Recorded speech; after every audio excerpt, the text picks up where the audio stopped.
We're in. Hi. Good evening.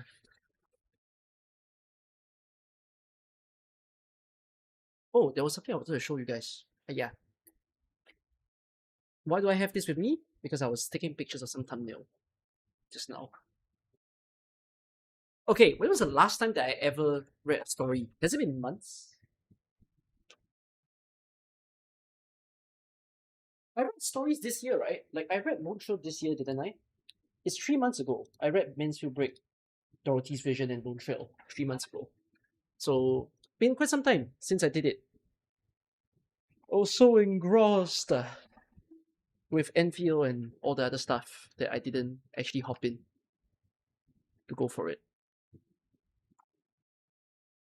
Okay, hi YouTube, hi Twitch. Usually, when I do story reading streams, I do not banter for very long because I want the whole VOD to just be the story. So I won't take too much of people's time and try to get into it. But I do want to listen to the voices of the people who's going to appear in the story. So give me a little while because I'm not a voice actor, but I try to at least make it fun when I read for myself and for you guys who's watching, so that it's not very plain to listen to. I need the game volume to be in. Will I be reacting to Gamescom today? Nope, not my thing.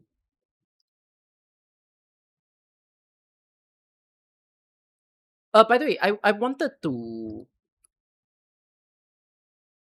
put up the Stronghold 2, but we decided or at least I decided I'll give it a bit more time. I will launch Arcadia. Arcadia will have an overhaul for quite a few of the pages and quite a bit of the bug fixes, either tomorrow or the day after that you will see them. Should be a lot of big benefits for you to enjoy. So this week itself, you will be able to see the stages simulator. You'll be able to get a first look on the Stronghold 2. And then you'll also ensure that all the informations that you can expect on the site to be very current, whether is it the recruitment, the gacha, and tons of the other stuff. Next week itself, I will be pushing out the mastery guide of every single operator from 4-star to 6-star. Module guide will come 1 week later, so hopefully people don't mind. If you're a new player, you don't need module guide anyways because you're still new. But like, there will be mastery guides for every single operator. So look forward to that. And then we will also try our best to build the base optimizer, meaning the way to rotate and deal with your base next week. So lots of big updates, fresh stuff for you guys to enjoy on Arcadia, basically. Very, very excited for you all to go for that. Okay? Just quick and random. But Gamescom's Enfield space looks really big and cool. They made 3D models of all the bosses in the game, from Trigolos to Nephrith to Electrios. So are they considered life-size? Maybe not that big, but they are bigger than you, which is really, really cool. The budget that Enfield has is just insane. Straight up insane. Like, I think no one can put forth that no matter how much people dislike Enfield for what it is, they just gotta know Hyperglyph will do everything in their power with time to make Enfield be amazing for everybody else. I think there are truly way more people who's enjoying Enfield now than one might imagine. So I'm just glad that that is the way that it's gone. And yeah, I hope very well for the next patch. I'm looking forward to play the next patch also. Okay, let's listen to the voices of the people who's going to be in this storyline. So the story that we're reading is Black Forest Wheels a Dream. The word count for this story, I think it's not heavy. It's stated that, like in T-Mobile, it states that I can finish it in 2 hours, but I'm probably not going to finish it in 2 hours. Probably going to take more because I'm reading it aloud after all. Like, I'm not speeding. Let me check the word count. Black Forest Wizardry. Why can't I find it? Okay, found it. Oh, it is quite small. 23,000 words. Can lah. 23,000 words usually... I take 6,000 words per hour. That's usually my reading speed when I read aloud. So... Ooh, this stream gonna go long? 4-hour stream? You ready? I mean, you guys will be using this stream to fall asleep. If you're in Asia, I will put you to sleep. If you're in Europe and Americas, sit tight. Let's enjoy it all together. You thought I'm finished reading all the stories? No, I'm not. I'm not halfway done through AK stories. Bro hasn't even read Babel. I don't know anything about Babel. I've not read chapter 15. I don't know anything about chapter 15. I'm not there yet. Alright. The story of Sami is interesting. This is the only story that we have of Sami, no? And this story is very old. This story came out in year 4 or year 3 AK. And then, I mean, we got IS4, which is also Sami. I'm not gonna read IS4 today. I'm only gonna read Black Forest Wizardry today. Okay? You think the characters appearing are Typhon, Santala, Valakqueen, and Magalan? I think so too. Let's listen to them, shall we?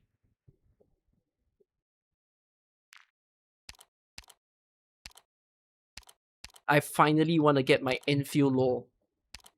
Where's Santala?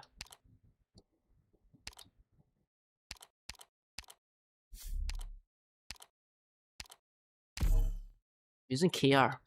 The withered tree demands sacrifices. The wild wind plunders your warmth. My voice can never be like that. The deadly cold sends its regards. The eyes of Sami witness your end. Is there anything I can do for you? In Sami, there is no food sweeter than honey. Is this Russian? candy? Is this lady Russian? Oh, the eyes of Sami. We shall begin. Guten tahdot. Oh, she's Russian. Your Oh. orders. Your orders. Do you have need of Very me? good. Metsästäjä. Ja saalis. Oh, she's Finnish. Look into She's the former distance Ursus, and okay. be mindful of your feet. Nature has already warned you of the changes. Protect our teammates, and victory will be ours.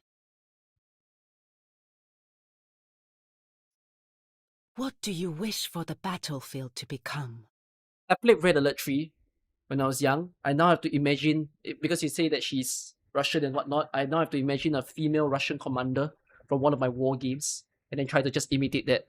May the generosity you've afforded me plant the seedlings of joy within your heart. She was born under the tribe Santala tree, so it became her identity, her code name, and a part of her life. Now the outcast returns to the tribe, regaining the right to use her Her voice name. is so much nicer than mine. She will commit I'm dead. herself to her new leader. Virvon varvon, tuorex tervex. One crystallized eye is enough to turn a woman into a monster. Isami, so she's finished? The Oh, she's Sataners Finnish. use Originium to Yeah, I don't command hear the metal Russian to after move, I listen to yet enough of it. fear She that doesn't... it will grow upon their body. Sorry. Speaking from my 0.00001% blood of Russian in me, she doesn't say the women, you know. She don't have the R's and the T accented in the same way that the Russians do, because she pronounces the T very nicely. So I was like, that's not Russian. Tribe cannot go on without a shaman. It was painful to part with the branches of my family tree and let go of the responsibility of protecting my tribesmen. It used to be my only wish to remain in my ancestral home, accompanying the long-withered tree. But now, that is not possible anymore. My friends here at Rhodes Island made this outfit not long after I arrived. I was still a stubborn rockhorn back then, unwilling to accept even the slightest bit of kindness. Now, I'm probably not so inflexible. Jopa kylminkin jää sulaa kevätauringossa. Oi! Yes, I know this is a general education course meant for children. But a shaman's calling is to master all forms of knowledge, whether metal or wood. And my knowledge of the South probably isn't much greater than a local child. So a course like this suits me just fine. I can take care of some basic tasks. But your assistant should be able to take on a large share of your work. That may be beyond my abilities. Too many women in this story, by the way. I'm gonna have a hard time.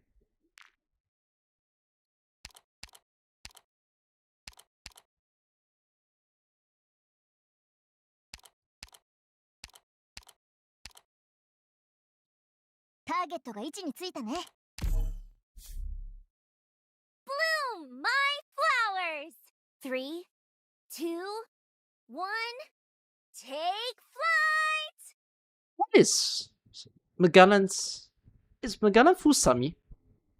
I mean, she's a penguin after all. So is she Fusami? Now, let him go snowblind! Is the target marked? Okay. Nope. Launching drone! All my equipment's good to go. Time to work. I bet you It's need American. my skills. Oh. Sure. Pre-flight testing complete. Drone standing by. Hold on. Calibrating my equipment.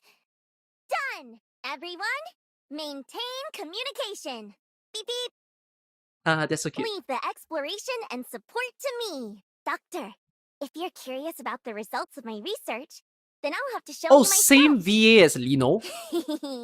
Just so you know, I'll be showing you Oh. true power. So update complete. Now my devices respond twice as fast. A bit more cartoony than Lino. Efficiency improved. Rhine Lab Specialist Magellan just discovered a mysterious research vessel. Magellan, by the way. Magellan. Insular?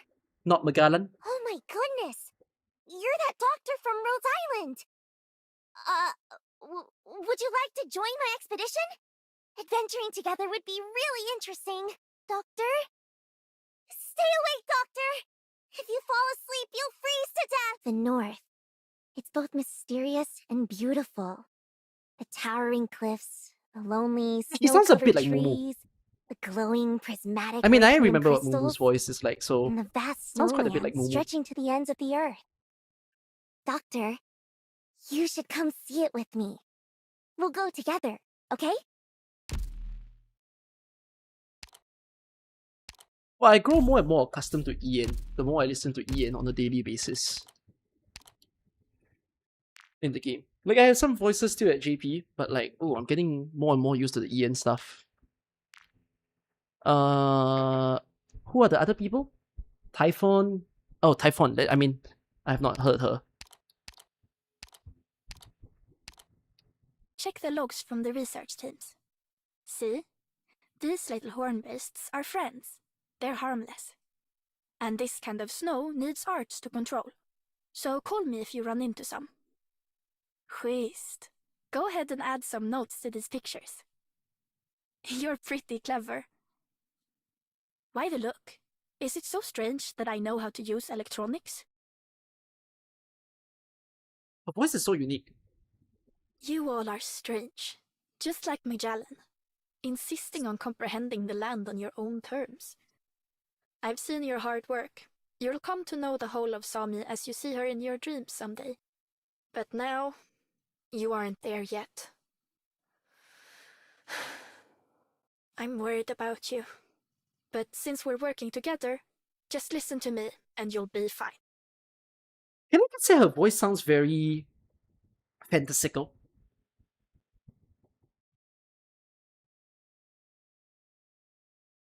Fantasical as in like, it sounds... I'm not used to hearing a voice like this. It sounds almost like a character from a show.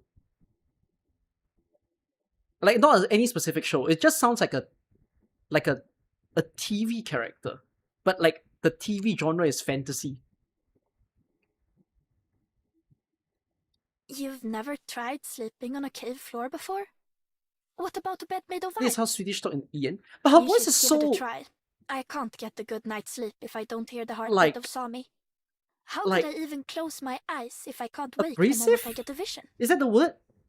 Yes, I have a lot of nightmares. What about it? Like, it's very deep.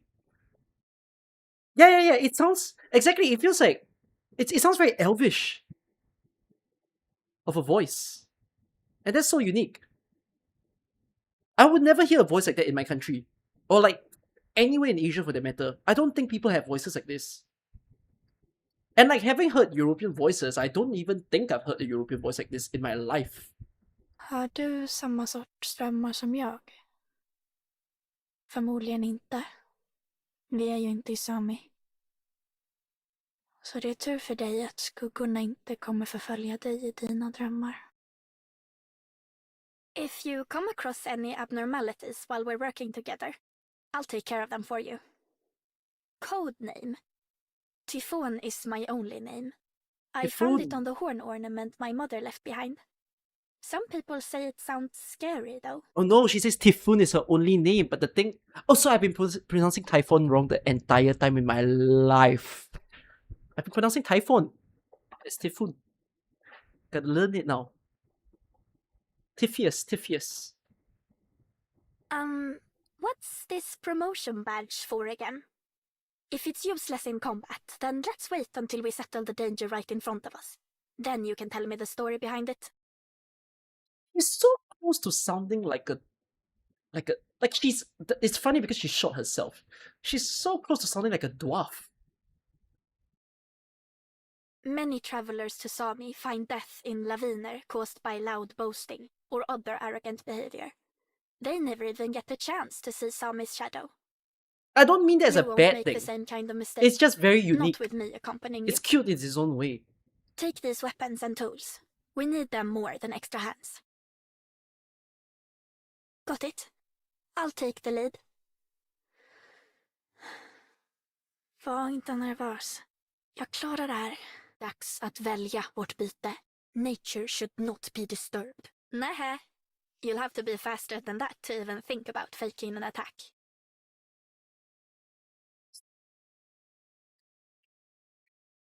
What a hard voice. Can you explain how I these can't do machines this. work? I've got a good memory. Magellan explained the structure of the research station last time. And I still remember it all. Well, at least I think I do. Oh, I'm gonna butcher everyone today. Oh my god. And once the story of women, I'm dead.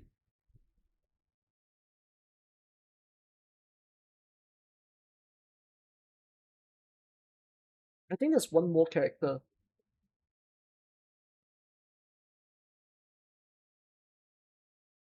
Vala Queen.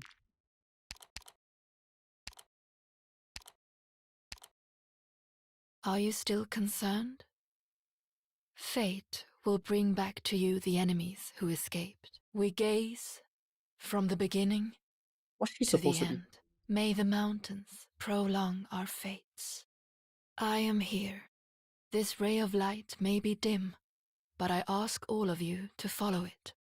A dark fate looms over the lands in silence, only for the occasional flash of lightning to tear it briefly asunder. It is in those moments when the foresighted see.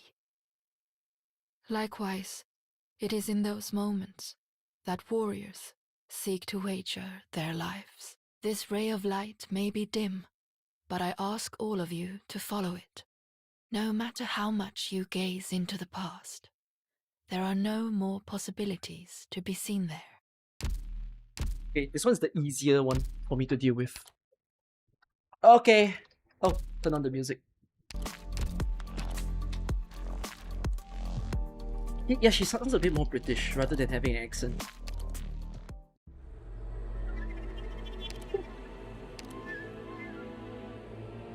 Oh, I'm gonna read a story about you, kind sir.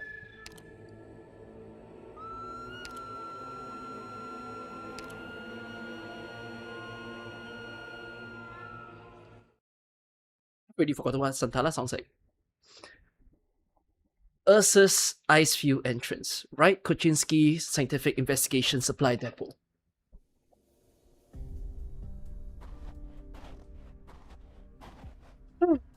Finally here. Please enter passphrase. Colombian Billy Bro, Ursus Cortes, Docilis, Puro Show. Verifying passphrase. Confirm. What the hell is that? Colombian. Verifying speaker. Confirm. Rhine Lab serial number CRL005. What is this?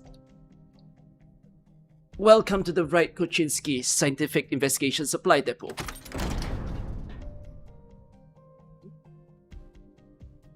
Audio system in Ursa's WK station is slightly damaged. Maintenance unnecessary for now. That should do.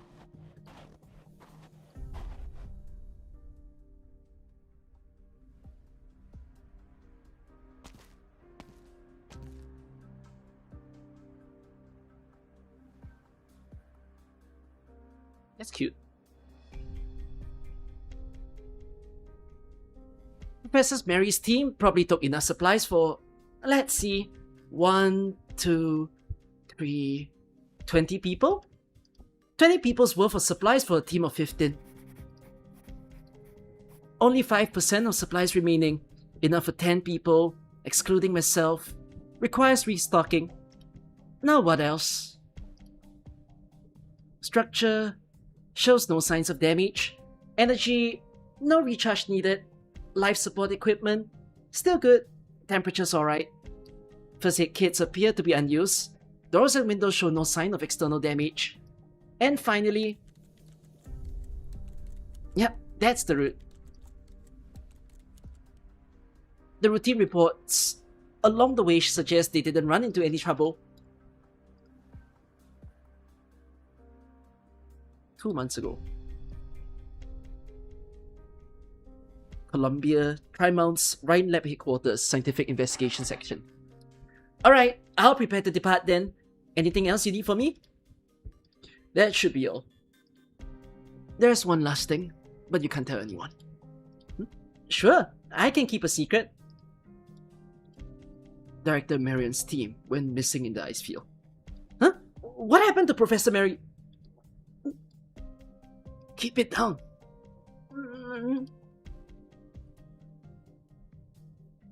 Anyways, that's the gist of it. So your top priority on this trip is to find and rescue the director's team.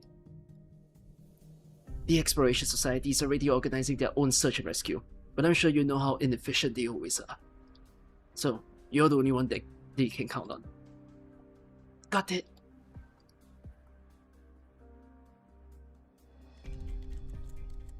The other outposts seem normal, which means they're still together. That or... a signal from a Colombian outpost. This is BN base. Random. They... Good. A signal sent by Professor Mary himself, which means he should still be in there. But it would take some time for the signal to travel all the way here. First things first, Magellan.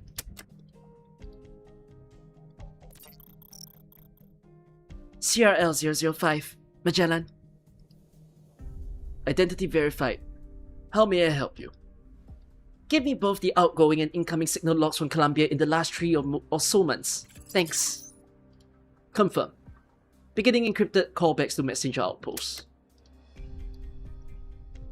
Ursus uses the base station established by the Exploration Society too, so that'll be convenient for applying for an Icefield entry permit.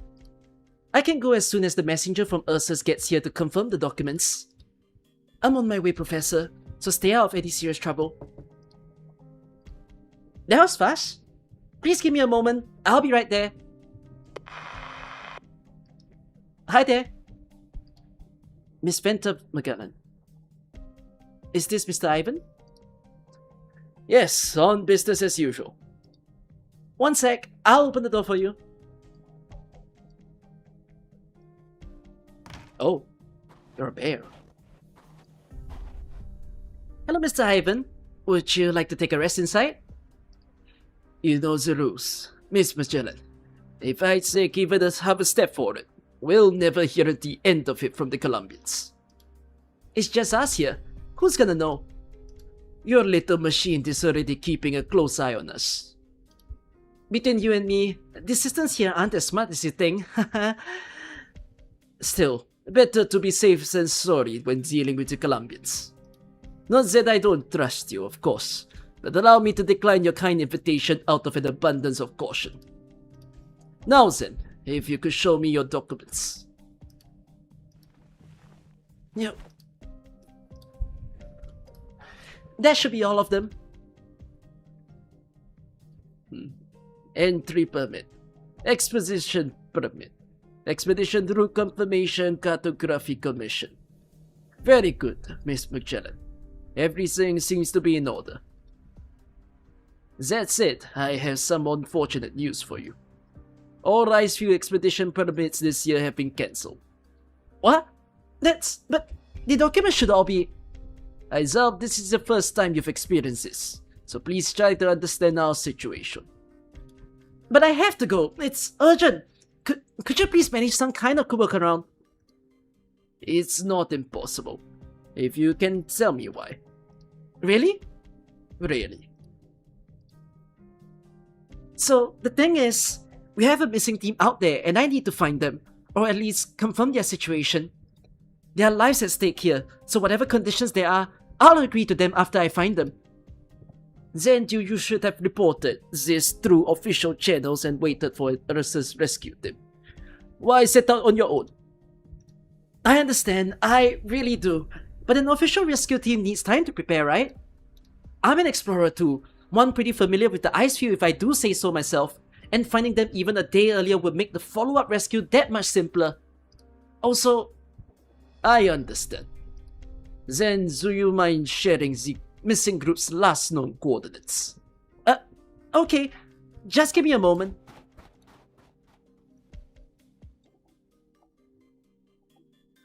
They should be around here. Thank you.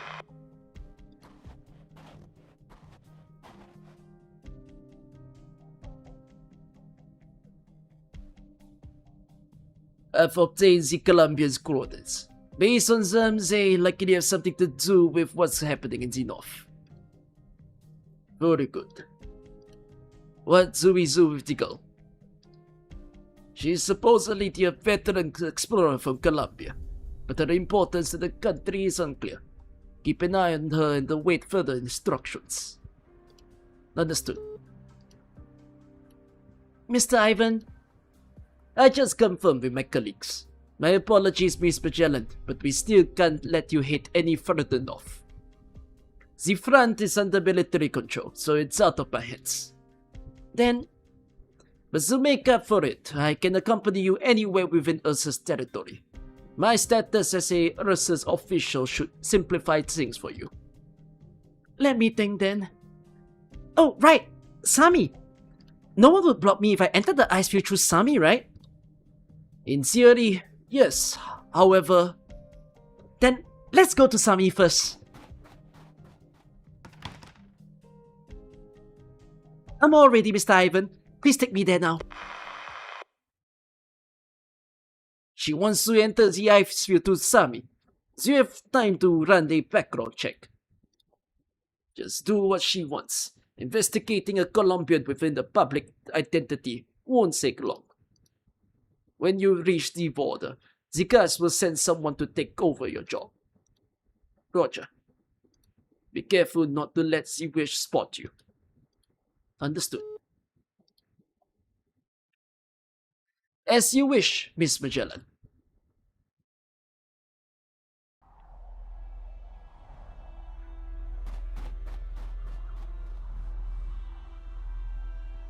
Captain, a moment, please.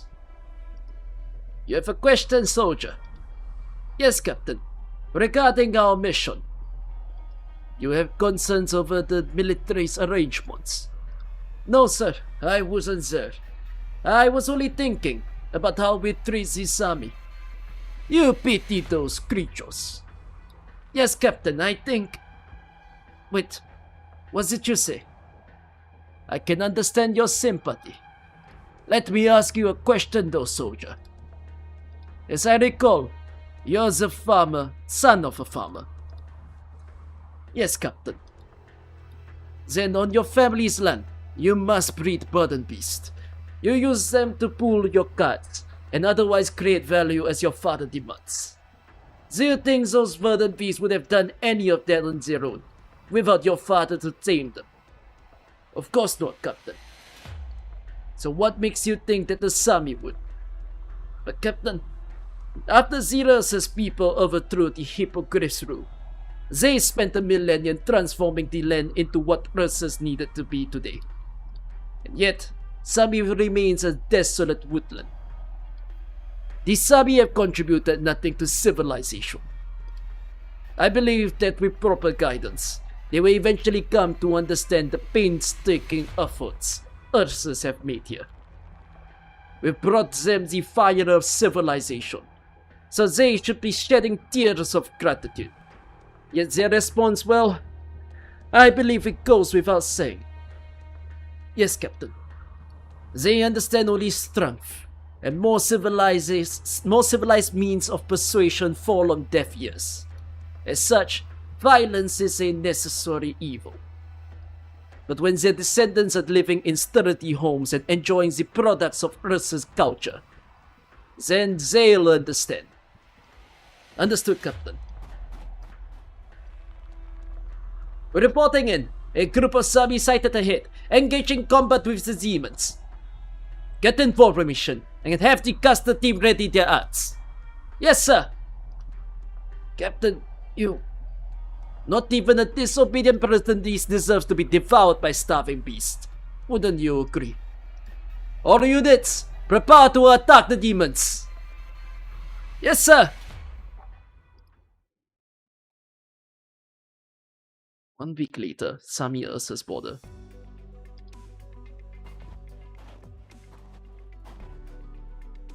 Just a little further, and we'll reach the border of the sentry outpost, and Sami is a short trek from there. This is as far as I can accompany you. It's been a whole lot easier communicating with anyone from Ursus with you around. Your sign isn't bad, although your accent is thick. I doubt I'll be fixing that anytime soon. And I still have a lot to learn. Sometimes I can't understand a word you're saying, Mr. Ivan. It's an obscure regional dialect. Not even other Ursus can understand me sometimes. I could teach you some on your next visit, if you're not so busy next time. Really? That'd be wonderful. Thanks. You're very welcome. By the way, are you particularly familiar with Sami? Well, I've never used this route before, so not really. But I've heard it takes just as many supplies to get through Sami as it does to enter the ice field, and there are fewer outposts there as you get nearer to the ice field, so restocking isn't difficult. Restocking is difficult too. Indeed, it is a savage place. You don't seem to like it much, Mr. Ivan. Normally, there is a permanent garrison at every outpost on the Ursus border. But the Sami-Ursus border only has regular patrols. Can you guess why? Does Ursus have some sort of dispute with Sami? Dispute? The Sami invaded Ursus territory and attacked our soldiers, all to satisfy their malicious, primitive desires. Even the sentry outpost up ahead was once occupied by the Sami for no reason at all. We even so kindly helped them repel the demons before issuing a protest to reclaim our territory. But they refused to leave, and even harmed our soldiers. In the end, we had no choice but to drive them out with force. Is that so? Is that so? The barbarous Sami exacted their revenge by sending out a vengeful spirit we call the Witch. She killed every last soldier at the outpost, and has been wandering the border ever since. Whenever she runs across a small squad, she'll engulf them in a snowstorm before going in for the kill. But if she meets a larger force, she'll hide in the wind and snow. we can either get rid of her, nor chase her away, a real thorn in our side.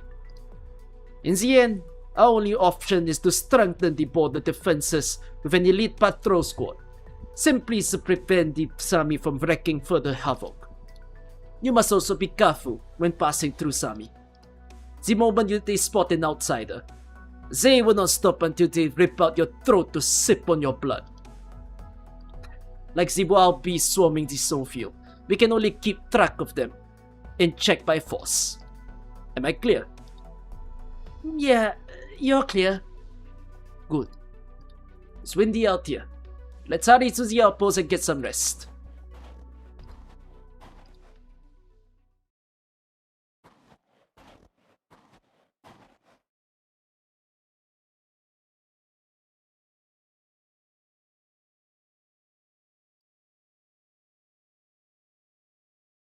Is the monster still there? It's been driven off, so we should be safe for now. Wonderful. Hey, friends from Ursus, how's the situation over there? No casualties on our end. Rhea, do you still have any extra water? Bring some for our Ursus friends. At once. That was a little dangerous earlier. If you guys haven't helped out, some of our fledglings might already be on their way to meet their ancestors. Please, there's no need for that. We share a common enemy. Where are you people headed to next? We just happened to be passing by while performing our military duties. The people of Ursus sure are stiff. We just fought demons, and you're still thinking about these military duties of yours. Your brothers must be exhausted. Come rest at our camp. Warm yourselves by the fire and have some dried meat before hitting the road again, friend. Then I suppose it would be rude to refuse. There is no need to be so polite. Freya, where's that water? I'm still patching up someone. Give me a moment. Forget about it then. We're bringing them back to camp for drinks. Santala! What's wrong? Double check that there are no more demons in the area, while I take the wounded and our Ursus friends back to camp. Got it. Then I'll return when I'm done. Remember to leave me a spot under the tree. But of course. Get up, kiddos. Time to head home. Listen up, soldiers. Advance information.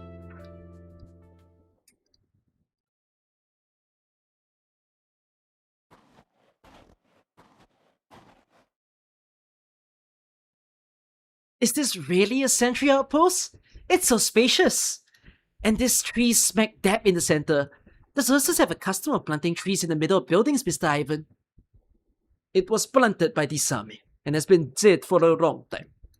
But fortunately, it's sturdy enough to act as much as a needed barrier out here in the snowfield. So we decided to let it stand, rather than cutting it down for firewood. There aren't any other trees in 100 miles, so why would they randomly plant one right in the middle of the snowfield? I wouldn't know. Can I collect some samples? By all means.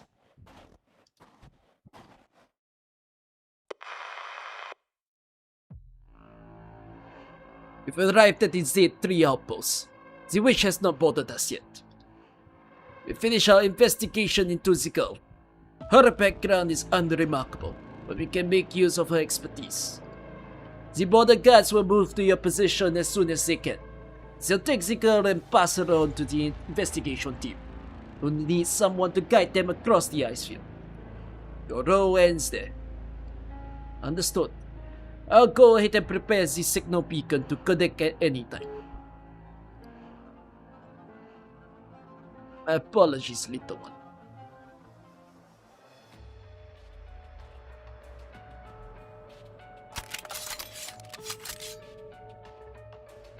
My apologies, friend. What are you doing? Lower your weapons! My duty is to expand our territory for His Majesty, the Emperor. But from today onwards, this too is Ursus territory. No, what exactly do you mean? Did I not make myself clear, barbarian? This is the only settlement within 100 kilometers. Once we occupy it, Great Ursus will naturally be the master of this land. As this is now Ursus' territory, I must request that you leave. We've been living here for all ages, but all you've done is plant a flag. What grounds do you have to claim this land as yours? Because we're here now. No more reason is needed. In order of our friendship and mutual assistance against these demons, I'll give each of you 2 choices. Leave this place at once, or become subjects of Ursus. You and your people are excellent warriors, so our nation will gladly welcome you. Of course, you must learn to speak Ursian, wear Ursus clothing, and most importantly, abandon your abominable and heretical beliefs. You... Custer, shut that witch up.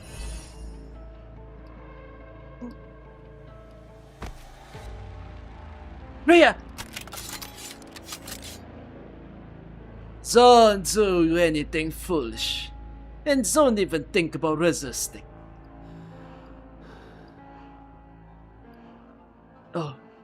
Oh, 3. I plead you bear witness in my stead.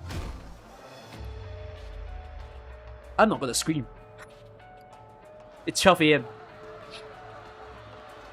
You leave me no choice, friend. All units, attack!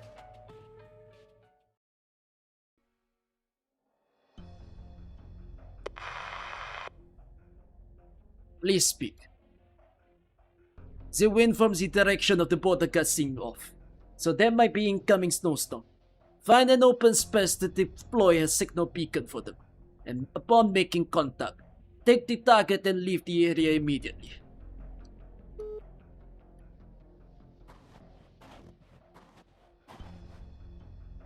So you're done collecting samples. This tree has some amazing properties. Biologically speaking, it's completely withered. But what's strange is how the parts of it still feel alive and well. With more thorough research, I might be able to publish a whole paper on it. A great blessing to Academia, no doubt.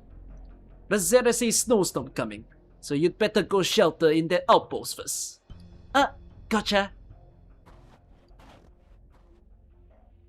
You're not joining me, Mr. Ivan? I'm going to check on the scale of the storm, so that if the weather worsens, we'll still have a chance to send for help.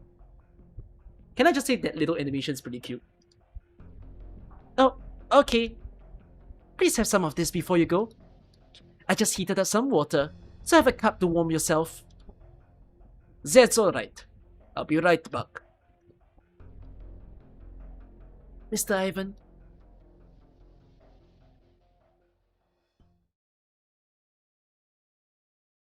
Wait, why am I hiding in here by the fire while he's hard at work outside?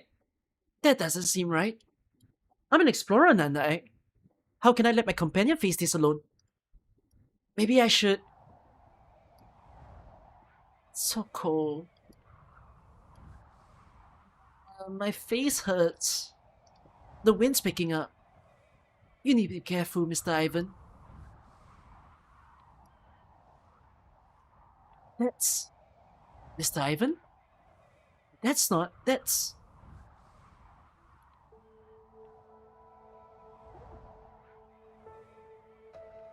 A gust of wind kicks up waves of snow pouring towards the outposts.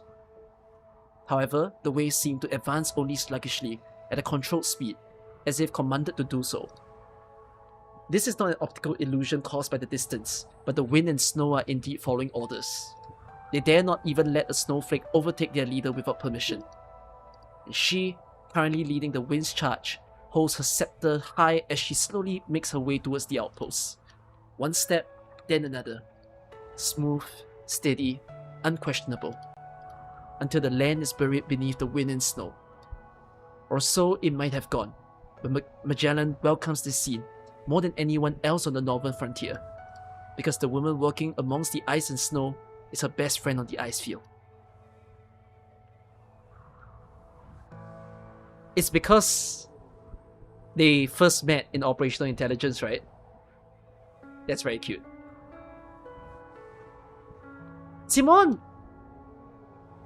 As a shout travels across the snow, Magellan clearly feels the wind subside. The waves of snow behind Simone vanish without a trace as she walks up to Magellan.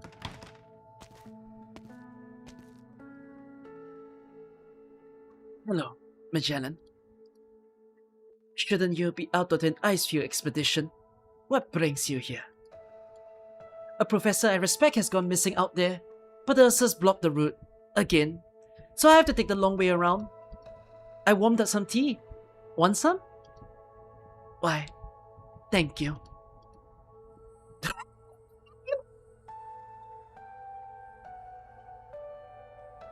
I'm so immature. I'm sorry. Someone clip that.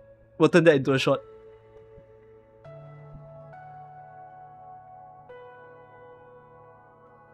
So, you want to enter the Icefield from Sami? Right. Simon, you're a Sami, right? That I am. Then you... How could I possibly not help a good acquaintance? Okay, then I'll say goodbye to Mr. Ivan when he gets back, and then we can head into Sami. Although, I've heard it's kind of primitive there, and really scary. Is that what the Ursa's messenger told you? He also said there's a witch around here who attacks people for no reason, so I should be careful. The Ursas are all like that. So what kind of person do you imagine this witch to be? A little scary, just like this tree. Mr. Ivan really seems to loathe Sami though. He was so upfront about it too. Us Sami hate the Ursas just as much. But why? Couldn't you just talk out this misunderstanding? Because to them, conquest is far simpler than understanding. They may see just one annoying witch, but countless Sami have already. No, it's getting late. Where did you say your friend was headed? North. North towards the sandstorm. Sandstorm? Snowstorm, sorry. Wait here. I'll go help him out. I think it's better if we go together. Stay put, Magellan. You're safer in here. Okay then. Be careful out there, Simon. And be careful of the witch, yeah? If she does show up, I'll be sure to stay far away from her. In the meantime, could you warm up some more tea? And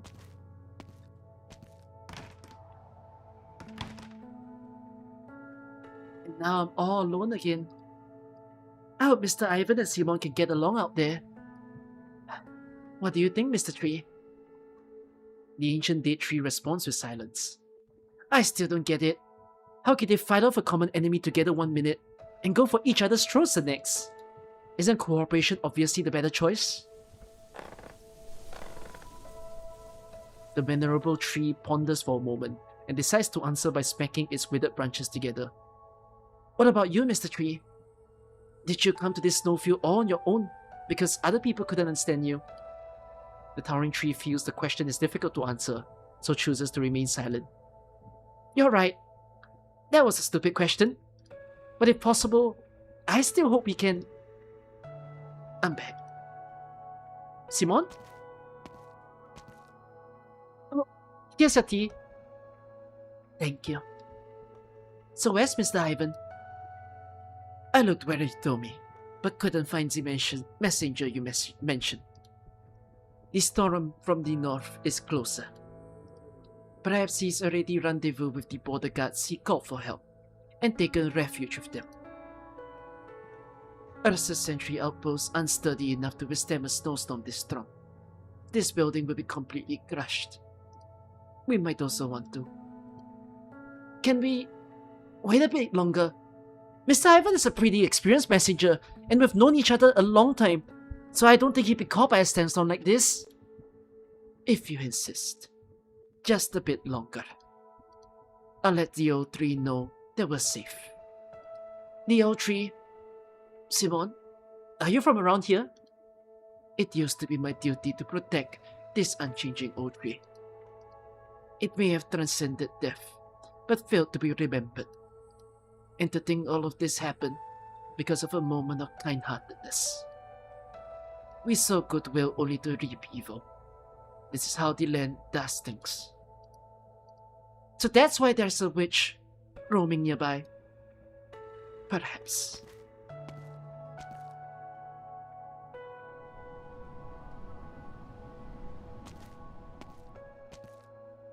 It's about time. We'll be trapped in here if we don't get moving. What are you doing? Finding a spot protected from the wind to leave a mark for him.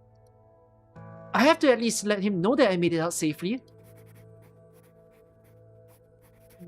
That should do it. I'm leaving, Mr. Ivan. Goodbye. Let's go, Magellan.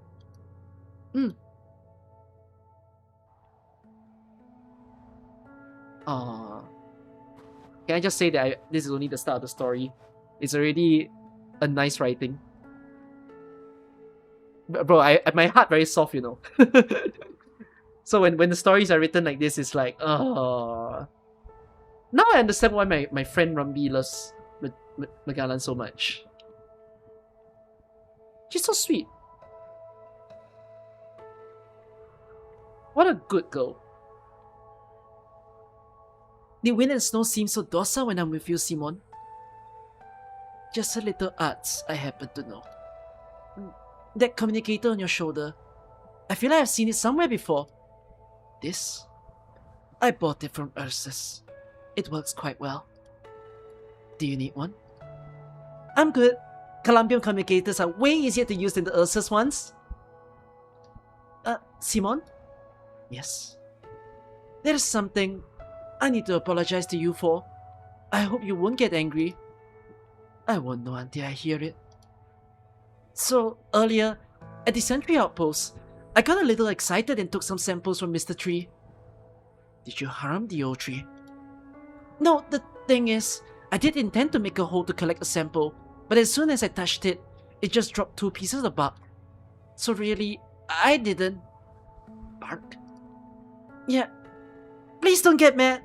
I didn't doodle on it or anything. May I see them? Okay.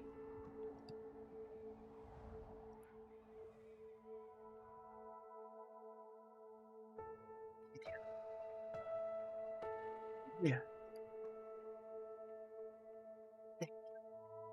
Thank you so much. What is it, Simon? Oh, nothing. Keep these with you. The old tree won't blame you for it. Oh, thank you, Mr. Tree. Yes, praise be the old tree. The snowstorm will be here soon, so we need to hurry and find somewhere else suitable to spend the night. Let's go.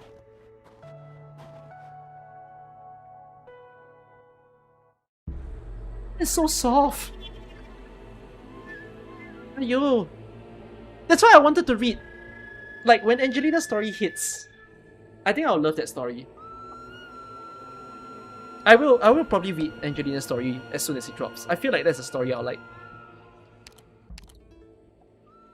I don't think I'm voicing Santala correctly. I completely forgotten how she sounds like, but I made her a very soft, kind-sounding person. And even I like my own reading. I like my voice that I've given to Santala. It makes me feel comfortable. I'm not accenting, because I don't know the Swedish accent very well. But I made it very soft, so I hope it's nice to listen to. Because I feel comforted by myself.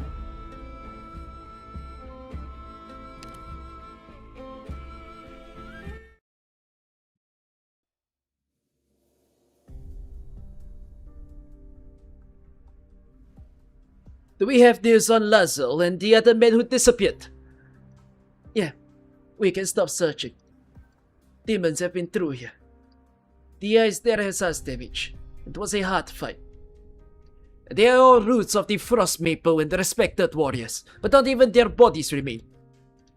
Bad weather is known to befall the ice field. but this kind of weather has been happening far too often of late. Hadn't Sami long warned us through Ikdime? What the hell is that word? What is that word? I don't know how to pronounce that word. Itinerary. Come, we must reinforce the fortifications and keep a close eye on every mountain pass. Ectiner. Okay. Whatever that is. We've entered the Fjallverton. The current temperature is 31 degrees below zero. So far, I have yet to find any comm station within Sami borders and haven't been able to make contact with Director Miriam's expedition team. If Professor Mary isn't around, who am I going to send these notes to? Every time he reads my reports, he points out all the phenomena I should have paid closer attention to. We've passed through the local settlement mentioned in the previous expedition records, at the foot of Fjallverton. Wow, what the hell is that? Veteran. I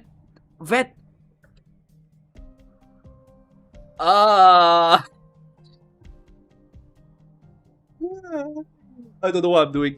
Near the edge of the forest. Even though I only lost a single glove, it feels so cold. Need a hand, Magellan? Oh, it's alright, Simon. I'm almost done with the report. I'll be ready to leave the shelter and brave the blizzard soon. Now where was I? Right. The settlement had vanished. I asked Simon. I asked an accompanying Sami about this, and it seems that Sami tribes are known to move around.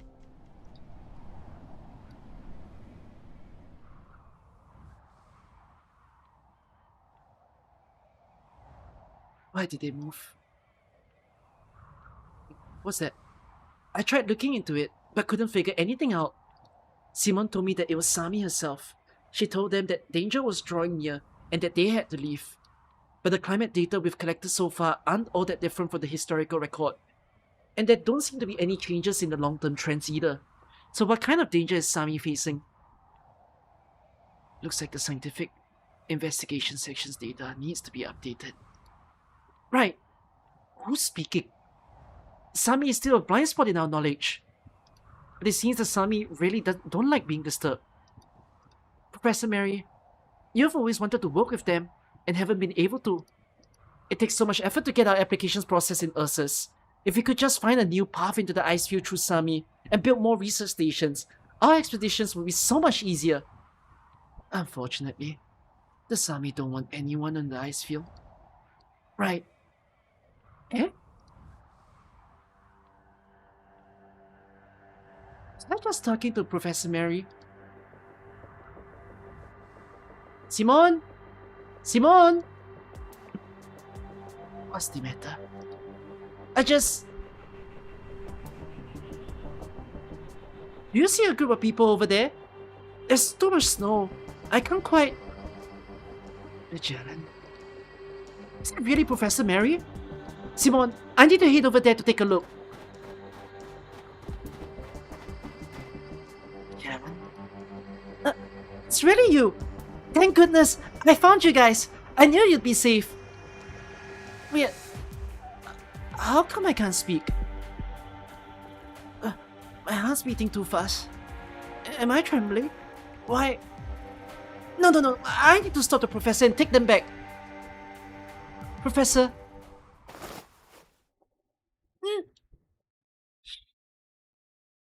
Don't listen. Don't look. Don't speak.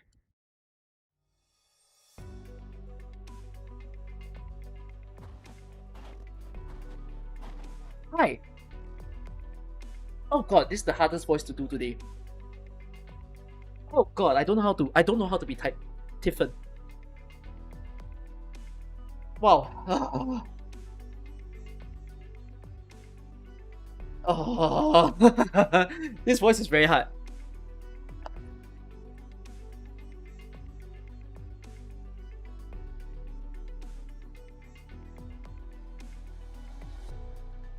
I don't blame you, Simon. It's been a long time since your last visit, It's no wonder you didn't sense it. I see. So now I'm a visitor here. Not as much as her, but still a visitor. The route you two took hadn't been used for a long time. You're lucky I take this detour every time. So the warriors still haven't accepted you, even now. But the land herself clearly regards you as a beloved child. In any case, thank you for your help, Tiffin. No need to pay me back. The food I hid around here is more than enough to last a few months. So you said you were heading to the ice field to look for missing southerners? Then let me come with you. The missing men must have run into trouble. I'll help you protect them. I can talk now. Is it okay if I talk? Listen. Don't move. Why are you raising your hands? Because I heard the Sami are very fierce, and they don't like it when others enter the ice field. I'm really not plotting anything bad. Well, the warriors here are indeed fierce, but I'm no warrior. Anyway, I woke you up just now with my arts, but you still can hear the voices, right? Yeah, I can. It's okay. I've realized it's a hallucination by now. I'm not stupid enough to keep talking to it. Right, I should jot this down in my notes too. So, do you know what causes these hallucinations? Exhaustions due to extreme weather? Maybe something in the water that paralyzes the central nervous system? Come here. You're here. Okay, go ahead and tell me. Alright, now the other side. Huh? Weren't you going to whisper something? Did you just rub something on my ears? It felt kinda cold. Now put this under your tongue and press down on it. Moss and a ball of mud. I know that explorers sometimes boil leather when they're completely out of food, but I've never considered eating moss in an emergency. Alright, Magellan, be brave and give it a shot. Stop being so suspicious of everything. Just put it in your mouth. Now you'll only hear your voice and won't be bothered by those strange noises. Really? You're so helpful. Wait, but won't I be deaf to any environmental dangers too? It'll also affect my balance when I climb. It's too risky. Don't be afraid. Just trust, Tiffin. We'll take you somewhere where the snow is not contaminated. Yeah, we'll give you a hand signal that when you can spit the mud out. Until then, don't talk too loud. You don't want it to hear you. Alright. The young explorer suddenly stops and looks in a direction where no one's standing. The brief pause lasts only 2 seconds. She quickly follows Tiffin's directions and squeezes the mud ball into her mouth, as though nothing unusual had happened. Yeah, I can't hear anything now.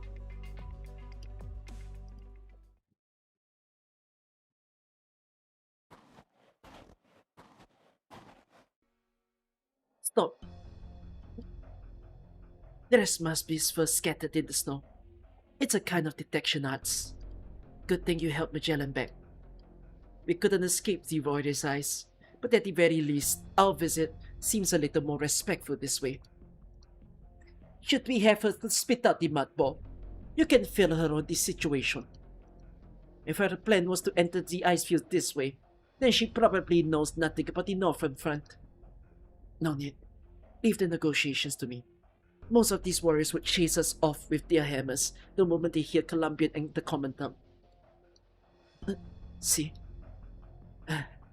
It's the Legion. They aren't going to talk to us. You, daughter of the Santala tree. Greetings, warrior Triska.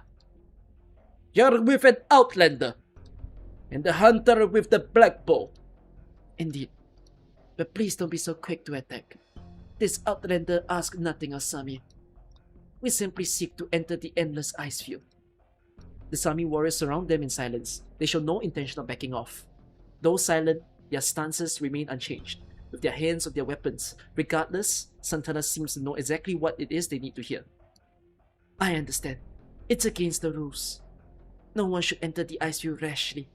You built these high walls not only to keep the ice field's disasters at bay, but also to stop the Sami and wild beasts. But her dear mentor has disappeared into the ice field. She is earnestly trying to rescue someone who is practically family to her, and I hope you can make an exception. The Sami warriors do not move an inch. Please, trust us. We will take care of the Sarvana and prevent her from acting rashly against Sami. She won't become lost, and absolutely won't become your enemy. We are accompanying her in order to take care of any worst-case scenarios that might happen to her or the missing men. Trust that Black Bolt too.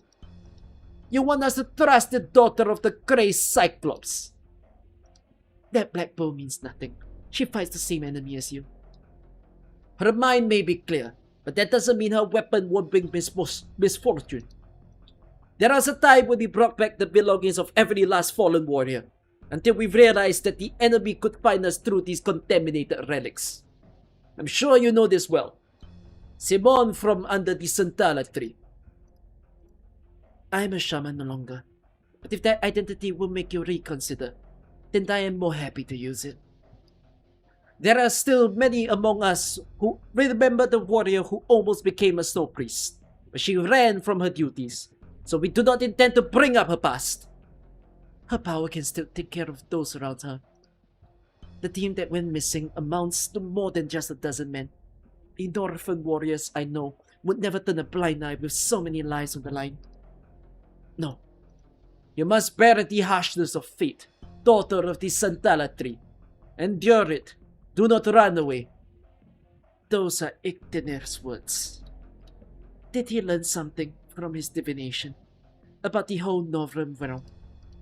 I have no answers for outsiders, but Iktener has already led many warriors south to inform each tribe of Sami's whispers. I understand. If Sami has made a prophecy, I shan't insist on entering the ice field. But now that it's come to this, we lack the supplies to head back down the mountain and take the long way around. Even though the demon's contamination spreads without end, we have no choice but to continue our journey through the mountains and through the paths guarded by your warriors.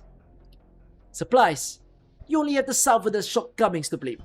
They claim the land a barren wilderness, which is why they find themselves unable to survive in nature.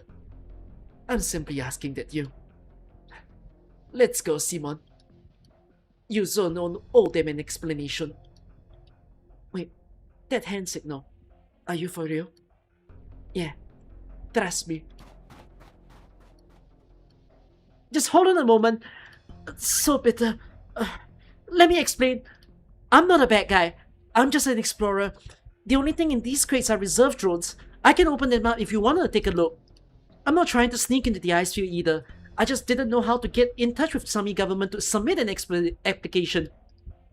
Wait, does Sami have a government? I haven't actually seen anything resembling one, but I do have the documents I was going to hand over to Ursus. My ID, exploration permit, and the abandoned route plans. They all prove that I'm just an explorer.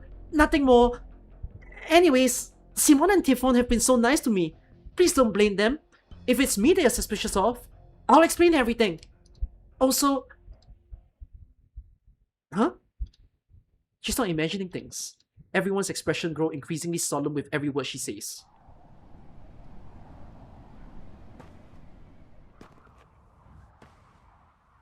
They're all looking behind her, as though they too can hear her hallucinations.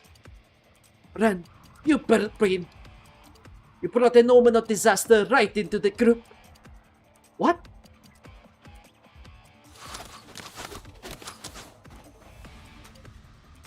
This way! Is this the path you mentioned? That's right.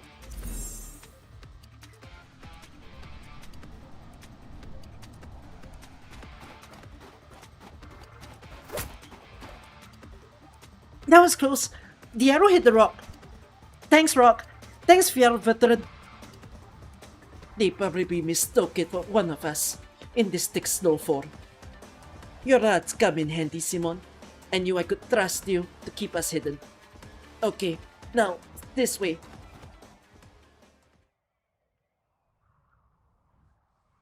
It's gotten quieter.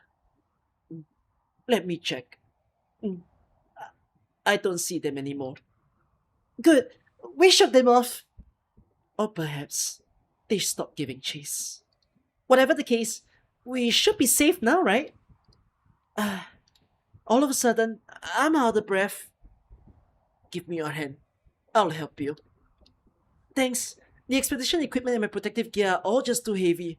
When they designed this extreme north exploration gear, they probably didn't think we'd run into the mountains. No, wait.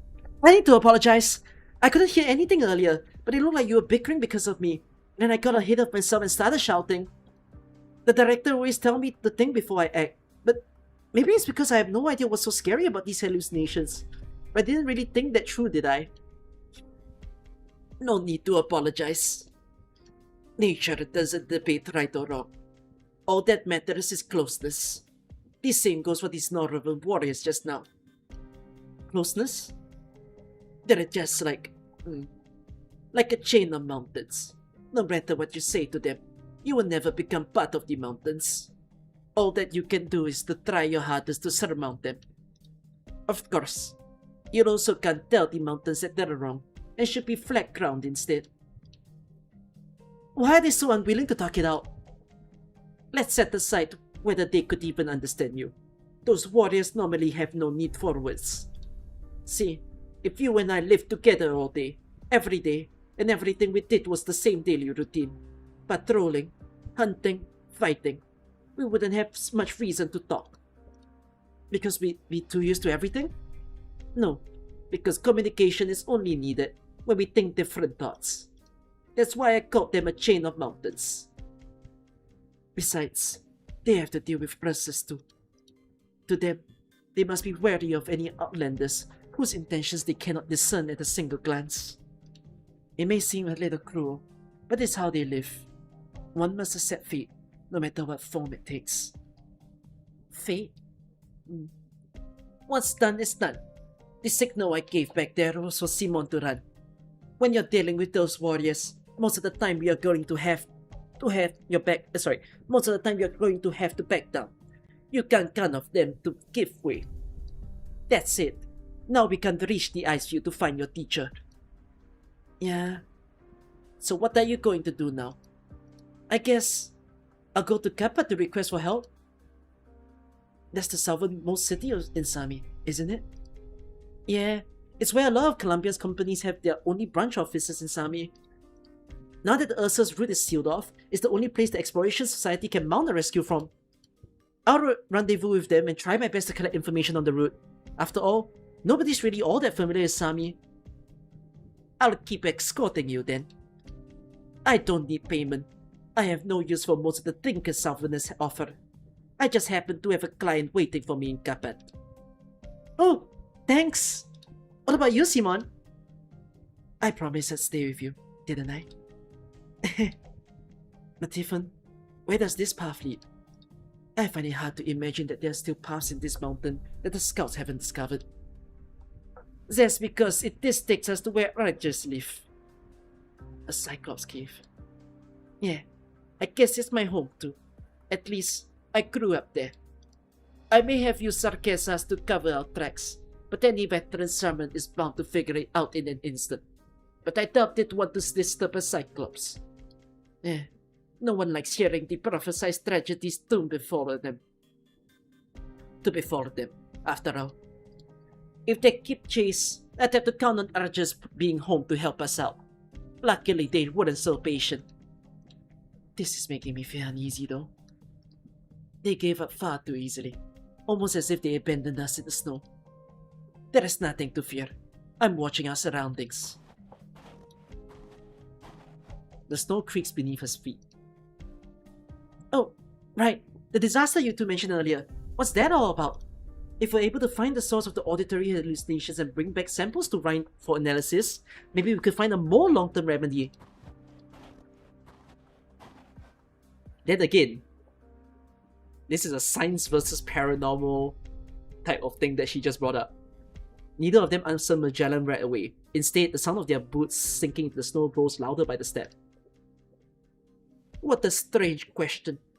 Do you people think that catastrophes, the cold, or fangs of the mangler would just end up and disappear one day? The disaster is relatively less common, but if it come knocking on your door, you cannot defeat it. Just like now.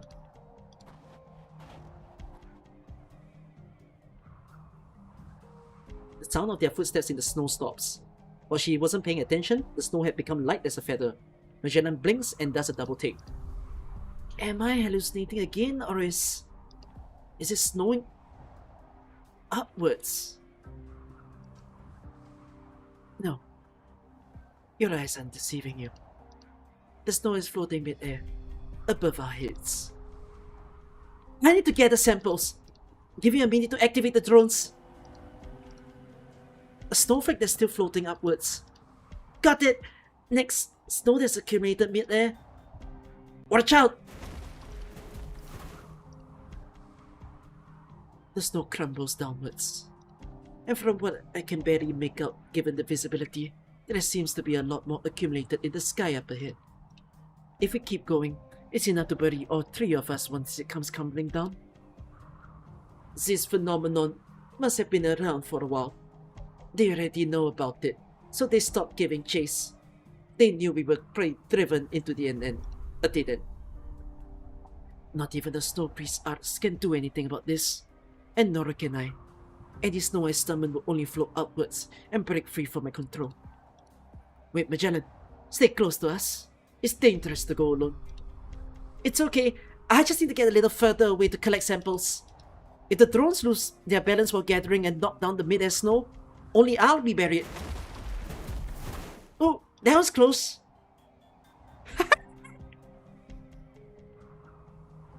Do you feel it? The snow is trembling. Each step we take awakens it. But a girl like her won't stop her. A girl like her won't stop here. Give me your hand.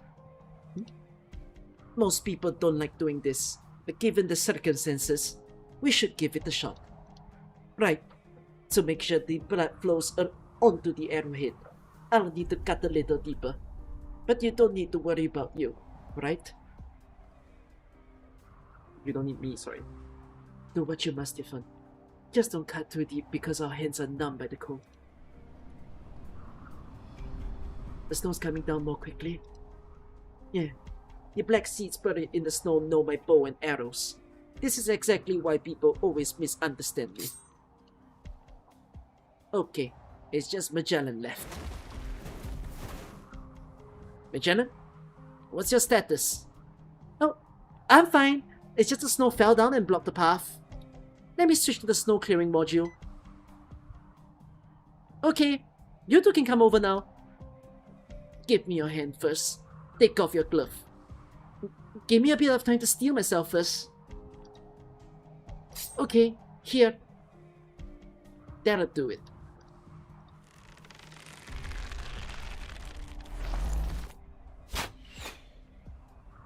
The arrow soaked in the three women's blood breezes through the cold wind. With a long bang, an entire slab of frozen snow comes crashing down onto the cliff to the side. Success witchcraft. The snow up there won't fall anymore. I'll keep an eye out for the next place that looks dangerous and deal with it ahead of time in the same way. Let's keep going.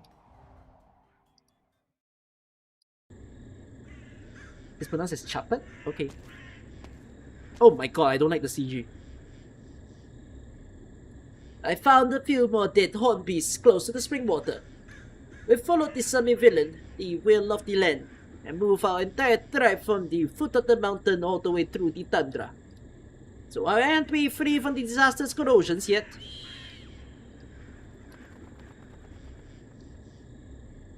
We should try the divination one more time. Just one more time to see whether the land will finally grant us peace. Or do you mean the Cyclops that traveled way fast back then that was telling the truth? That there would come a day when desolation would befall our tribe. Didn't you say that somebody lived here? And I used to live here too.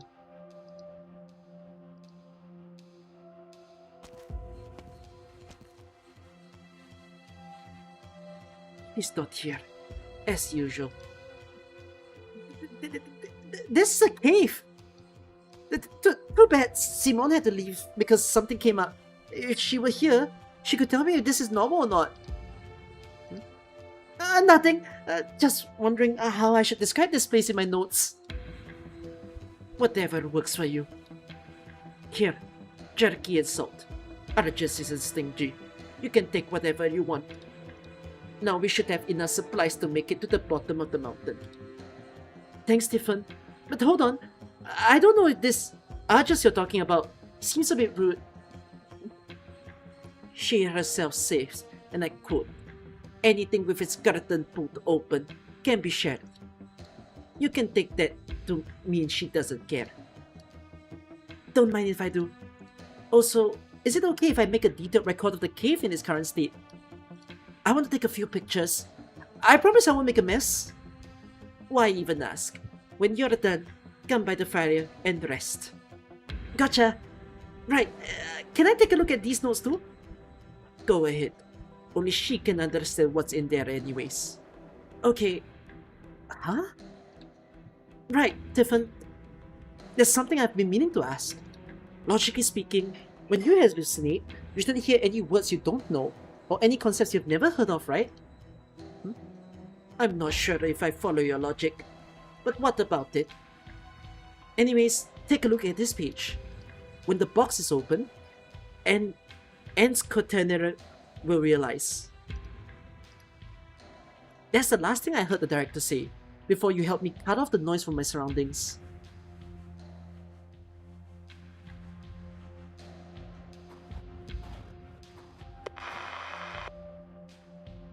This Ursa's communicator. It's getting a signal. The question is, how long ago was it sent? Reporting. Zu Arba Bordegas. With the help of Labor Phone. Black, Mark, and Sami.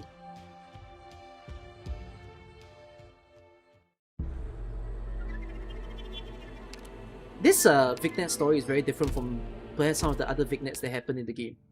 Like a lot of the other Vignets that happen in the game, like Operational Intelligence Stories of Afternoon, Rewinding Breeze. I haven't read beyond here, right? Yeah, I don't think I've read beyond here yet. Like, they're all like separate storylines. I guess it started with like Spark in Darkness. That, or did it start in Preluding Lights? That the story is like all intertwined and connected.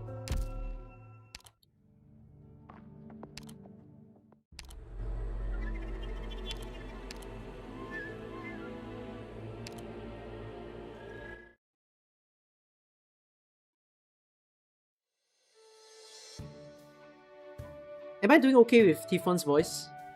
I'm sorry that it's not Swedish, but I'm trying to mimic her more crick voice. Breathe in. Breathe out. Here, eat this. So sour. At least it's edible, right? You'll get used to it. And here, this too. How come this nut is hollow? Like a bubble. Yeah. The locals call them bubbles. You hardly feel anything when you eat them. But they're very important for climbing these mountains. Do you feel better now? Does your head still hurt? I'm fine now. These fruits and nuts are way better than altitude sickness pills at least. So, do you know how they work? No. But does it really matter? As long as they do.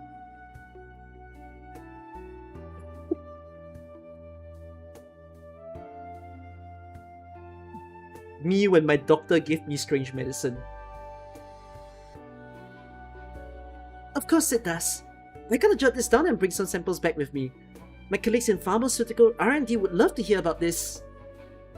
Did you bring any of those pills? For altitude sickness? Of course. You should take a look at the active ingredients. Here they are. Main ingredients, wild sour berries, and bubble nut extract. You mean one of Sami's primary exports to Colombia is raw medicinal ingredients? Although I hear a company plans to cut off all trade with us as soon as they figure out how to synthesize or cultivate them themselves. Unfortunately for them, that will never happen. Not with something from Sami.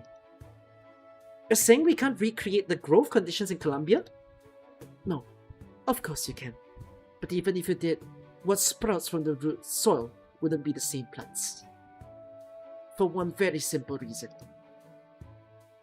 Because everything is provided by Sami. Everything is provided by Sami. Everything is provided by Sami. You pick up languages quickly. When we first met, you needed Simon to translate for you whenever you wanted to say something about Sami. Yeah, Colombia's not bad at all either. Ara just speaks it well. That's why I can manage. I see the tree line. The mountain folk won't bother us anymore. Finally, a place to have a good meal. The trees mean better food? The mountains have meat, but no fruit. The forest is different. There is all kind of food there. Anything you could want to eat. Oh. Forest has abundant resources.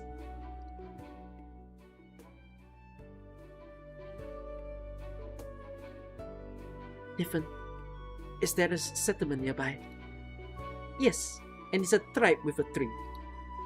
Then they must have lived here in peace for many years. A tribe with a tree? What does that mean? Each forest tribe has their own clan tree. If they don't, then they must either be up and coming or they manage to lose even their tree.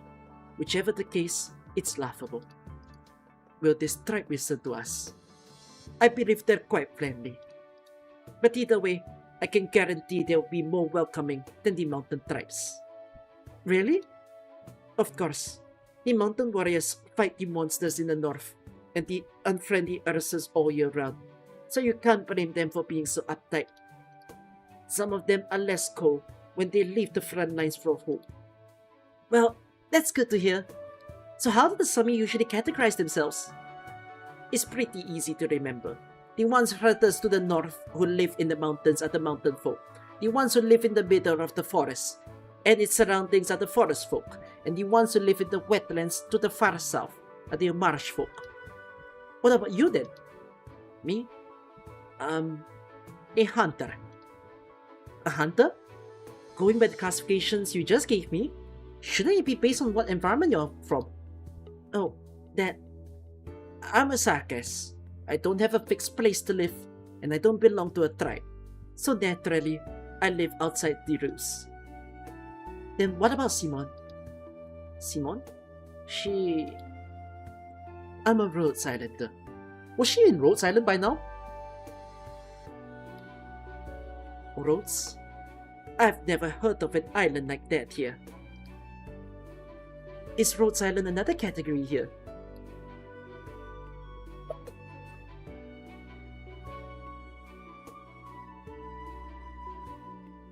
Perhaps. Oh yeah, she was already a Rhodes Islander since operational. But she's a Sami person. Magalan was already in Rhodes Island by now, what? Unless her application to Rhodes Island is way later. Like, why does she still not know what Rhodes Island is at this point? No, she rhymed that. Yeah, but did we not keep her? It's just way further in the timeline that she's actually joining Rhodes, but not now. Then why do we have her as an operator then? She just pops up in Rhodes. No, so basically it's way past the timeline of the story.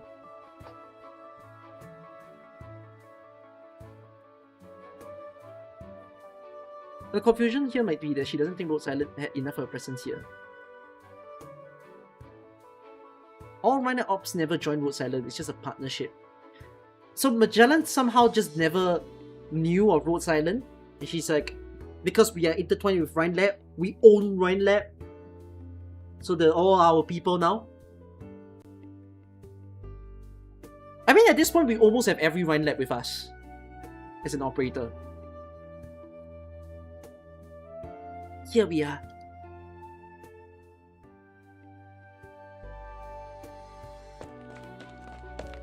Whoa! This tree, it's like a vertical nomadic city. I've never seen... I've gotta take a picture. It doesn't seem so different from last time, but why does it look like there are moving things outside? Welcome, friends. Thank you for your hospitality, attendant of the tree. We came from the north. Would it be convenient for us to stay the night? Of course, Honorable Shaman. We always enjoy receiving guests. In any other circumstances, your arrival would be reason enough for a feast. Alas, as you can see, we are preparing to move from this land that has long been our home. We leave on tomorrow. You will find many of our houses on the tree empty tonight. You and your companions may pick any of them to rest in. The tree won't mind. I thank the tree and your tribe for your generosity. You are very welcome. Please come in. Once you are settled down, please come to the ancestral home at the top of the tree. We may have need of your wisdom. We have their permission to stay the night. Let's pick the house closest to the branch there.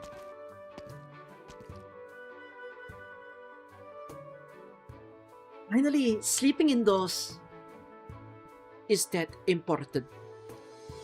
How else can you rest easy? Otherwise, you're up all night from worry. Is that so? That's awfully picky of you. It's not. Let me explain.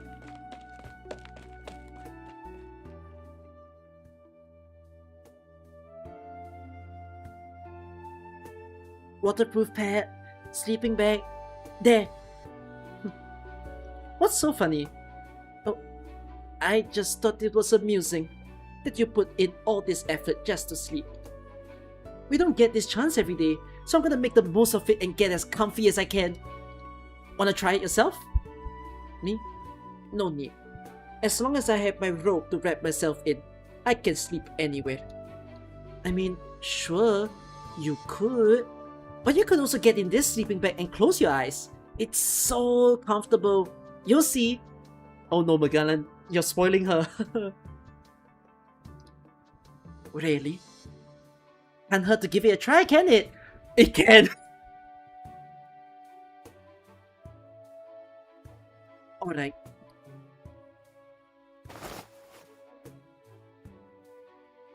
Just squeeze yourself in there. I won't zip it up. It's soft, like bee skin, but it feels lighter than that. These are our rations for tonight. Alright, thanks. We can leave Tiffin's over here. What's wrong with her? I let her try out my sleeping bag, and she just fell asleep. Just like that. Oh. I need to step up for a second and speak with the shaman here. If you want to go outside, you should take Tiffin with you. The forest folk may be friendlier, but they won't appreciate it if you don't follow their rules. Okay, got it.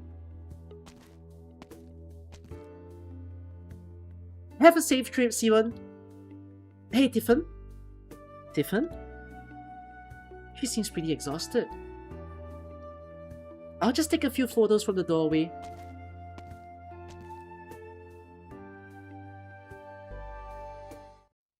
No CG. Sad.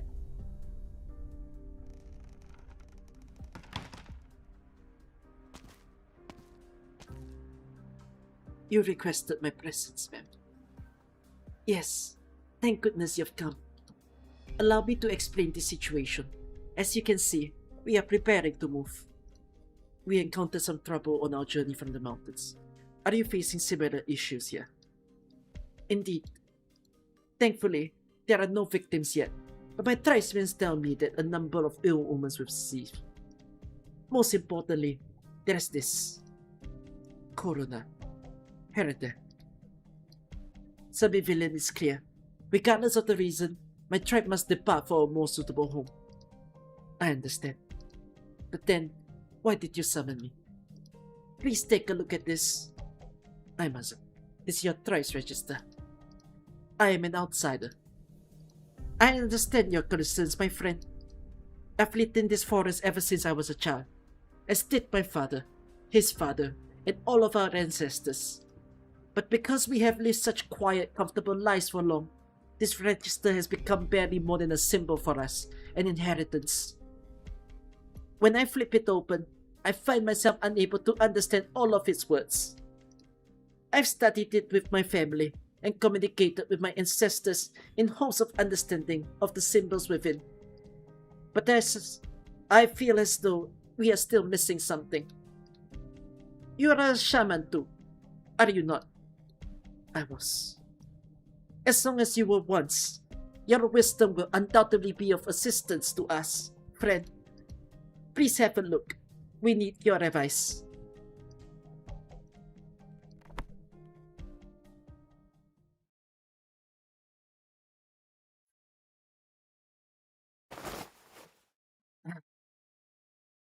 Sleeping bags are actually pretty comfortable. Magellan?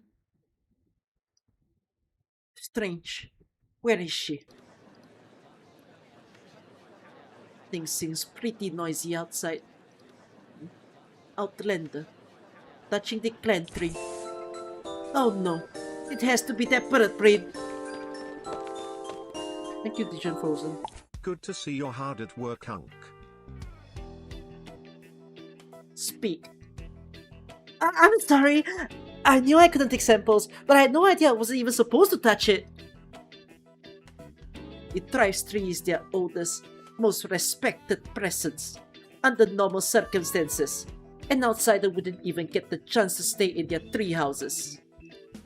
Would you touch an ancient monument for no good reason? That or do you have any wise elders where you're from? The president?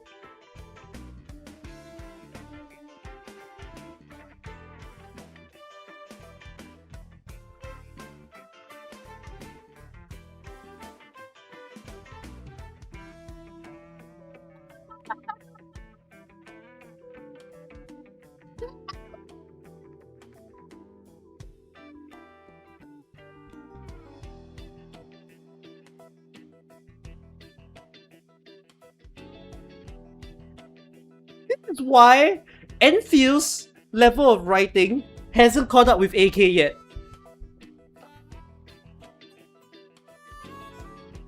It's not had a joke that kills me yet.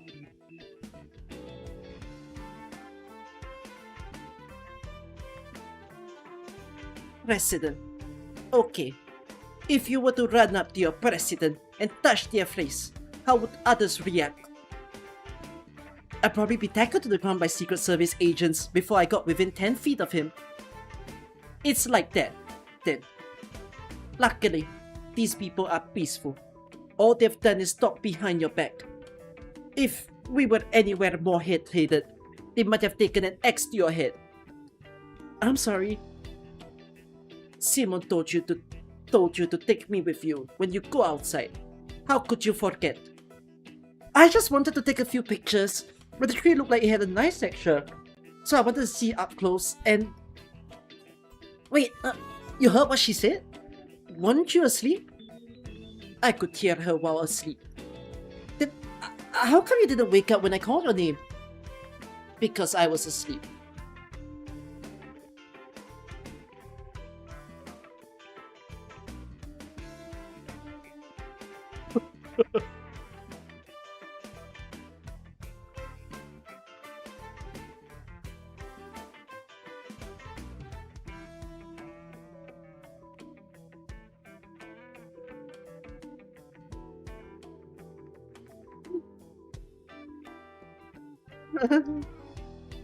Anyway, you've learned your lesson.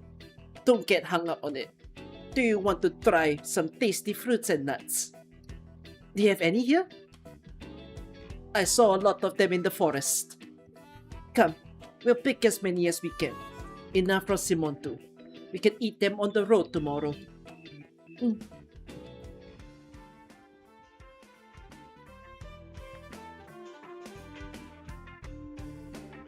You two are back? We got some fresh fruits. Do you want any, Simon? Hmm? We should rest now. Magellan? Tiffon? What did you feed her? It wasn't me. She picked some nuts and asked if they were poisonous. I said no, and before I could even finish, she stuffed her mouth full of them. Silencing chestnuts?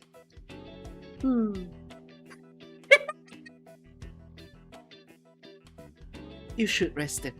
A good night's sleep ought to fix it.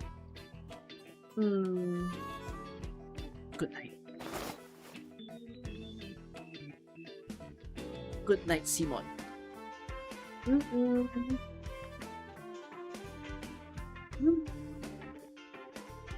What's wrong? You keep the sleeping bag. I don't need it. Sweet dreams.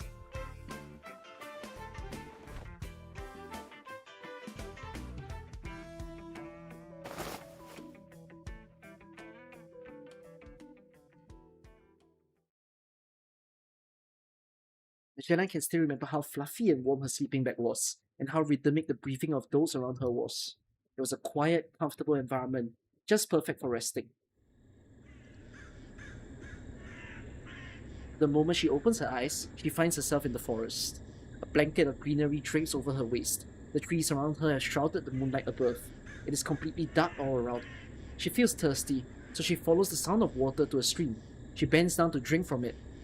Nothing is out of the ordinary. Everything is exactly as it should be, even when she sees the reflection in the water. Even if the reflection in the water is that of a musk beast. The night is dark, quiet, and full of terrors. Magellan instinctively senses danger. She quickly lies down and breezes through the bushes before climbing onto the tree marked by her secretions, the nest she calls her home. It is safe there. There she will find her kid, her family. She stands on the tree branch and squeals, waiting for a reply. Nothing. She hesitates a little, but in the end, hops onto the tree trunk and back into her nest. There, her mother is fast asleep in the shadows. She wants to snuggle up to her, to get through the night in her embrace, but once her eyes adjust to the darkness, she finds only a scattered pile of beast bones. The nest is very wide and very dark, almost like there's something waiting for her to come home, waiting for her to lower her guard, waiting for her to be overwhelmed by her fear. Something climbs onto the back of the neck.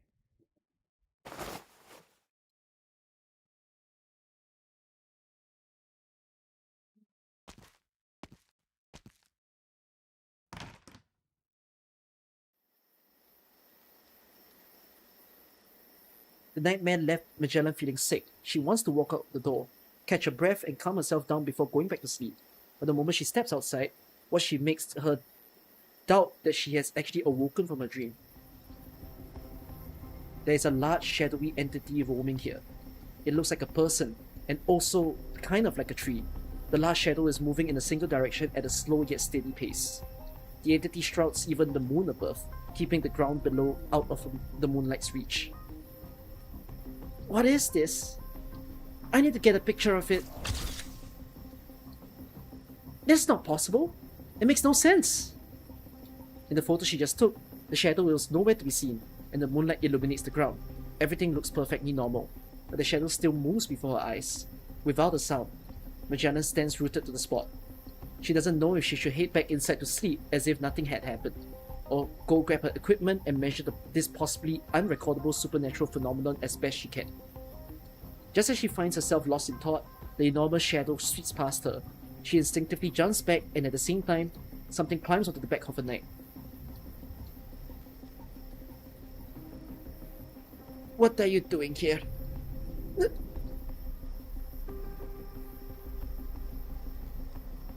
Relax, Magellan. Calm down. I'm here. Nothing here is going to hurt you. Phew. Don't try to talk yet. Calm down first. Have a seat. Drink some water. It doesn't matter how big that guy is. It's just a shadow. feeling any better? Thanks. You almost scared me to death. You're stronger than I expected. I was looking forward to you screaming loud enough to wake everyone up. Are they going to kick me out of the village tonight then? No. Isami aren't that narrow-minded. Had a nightmare. Let me guess. One where a beastling cub goes home, finds its mother's bones, and then gets eaten. Did you have the same dream? Yep. Just this afternoon in your sleeping bag. I'm sorry. It's not your fault. It comes whenever I rest in a safe, relaxing environment. Like an unwelcome friend. This is one of the bad things about Sami. The cycle of hunt or be hunted never ends, even in your dreams. And in dreams, most find themselves on the side of the hunted. Then, can we become the hunters?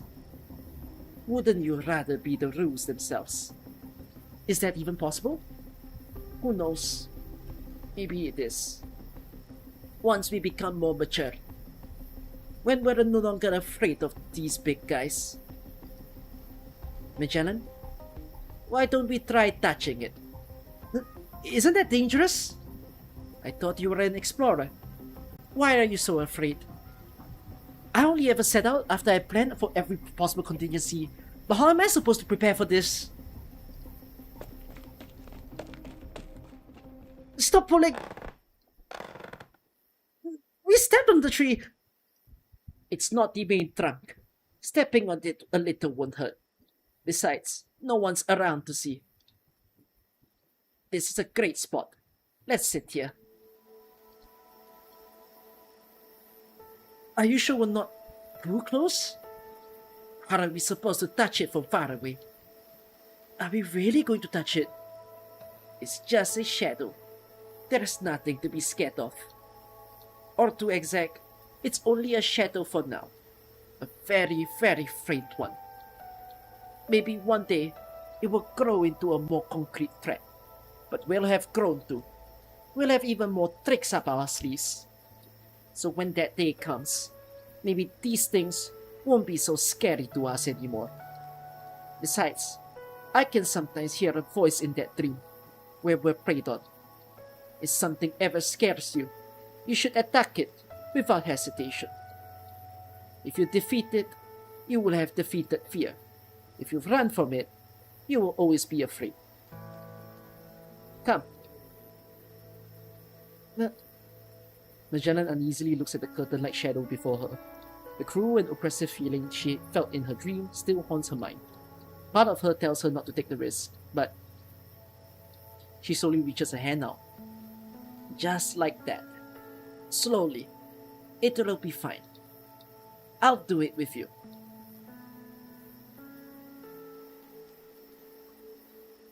Tiffin places her palm on the back of Magellan's hand and gently pushes it forward. The moment they're met with a hint of resistance, she stops pushing forward and instead reaches forward ahead of Magellan's hand. She dips her hand into the shadow and pulls it back out. Then she places it back on Magellan's hand. See? Nothing to be afraid of. I'll give it a try. Magellan's hand inches forward bit by bit until her fingertips are finally submerged in the shadow. She thought she would feel a hint of cold, or perhaps that something would suck her in or chew on her fingers. But there was nothing. Nothing. First up to a joint, then a whole finger, finally her whole hand. The shadow still moves, but aside from the change in the light, nothing happens at all. Exactly as Tiffin said, it's just a shadow.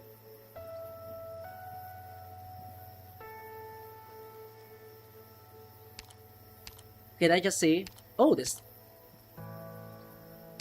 text size, I didn't know that.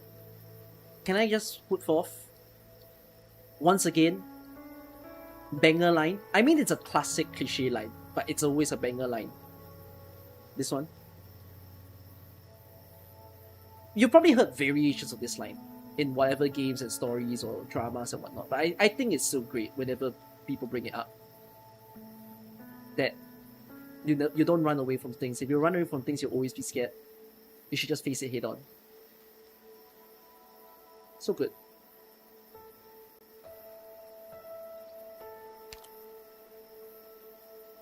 did something like this happen in the first place? Still hung up on those scientific principles of yours. Things don't just happen without rhyme or reason. Then how come our mothers gave birth to you and me, and not to anybody else?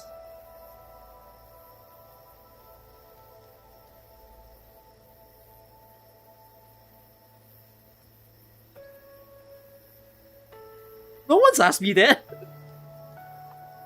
What?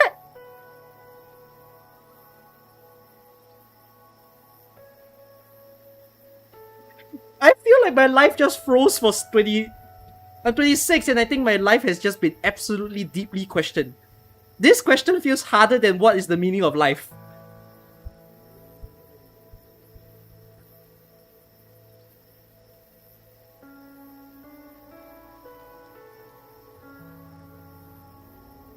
Based on your logic, isn't that something with no rhyme or reason? Well, that's because it seems that you Southerners really need to have a reason for everything. But if you ask me, I think it's more important to be able to face the unknown at any time, even if I'm not prepared. Don't you get scared? Do you? When you encounter a blizzard in the ice field, an avalanche in the mountains, or a pack of beasts when you're alone. I do, but I still think I'll manage to survive somehow. If you can manage to survive even when you're scared, you've already accomplished the most difficult thing there is. And in that case, what else is there to be afraid of? Even if the shadow in front of us were to suddenly turn into a real monster, you wouldn't be afraid, would you? If it was something that actually exists, we could deal with it. This is just a shadow. Everything that exists has a weak point. You wait, observe, and survive until the moment you find that weakness, and then you attack. That's how hunters have always lived. You're an explorer, so you're something like half a hunter. I'm sure you can handle these things too. Nothing stays the same forever. Maybe there'll come a day when the things that once scared you are afraid of you instead. Don't overthink it. We have to be on the road tomorrow. Oh, right. Here. Want a fruit before you go back to bed? No need. Eating sugar before bed is how you get cavities. Alright. Up to you. Good night. Nighty-night, Tiffin.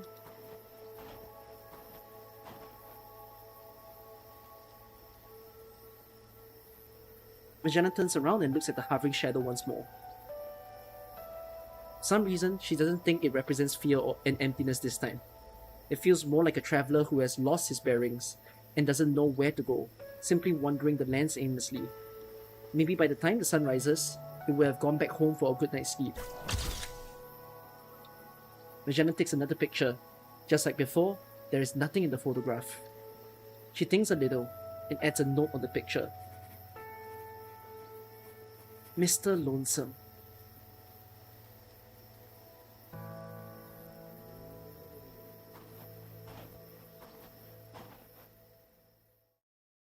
Finally, everything is quiet once more. Only the wandering shadow is left to hover around alone. Until daybreak.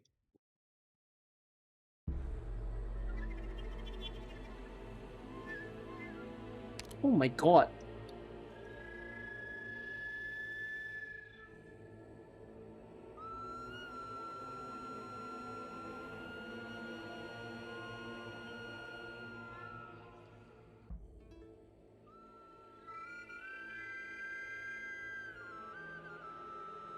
I think, right, like when new players play AK versus people who have read AK story for a long time, quite like how you see Enfield improve over the months in terms of their writing. I feel like AK's writing really started to take off in a special way once it started entering year 3.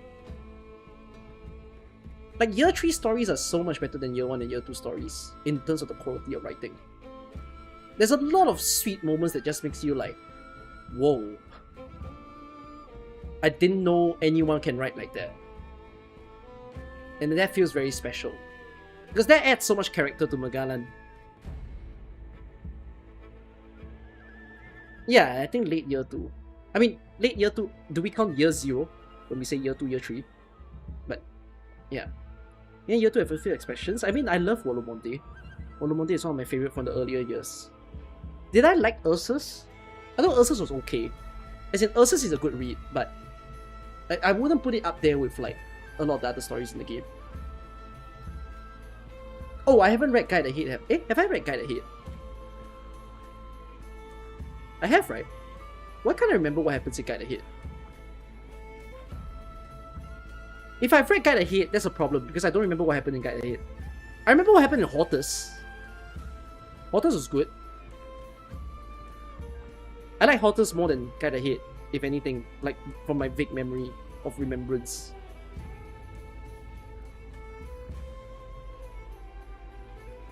Okay. I followed Cecilia. Oh, I remember Cecilia now. But like, did that happen in Hortus? Oh, it's two different girls. Oh. Hortus was FedEx. The gun scene was Guide Ahead?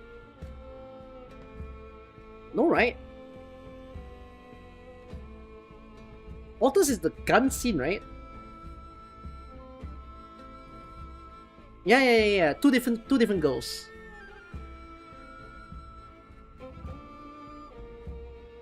Which scene?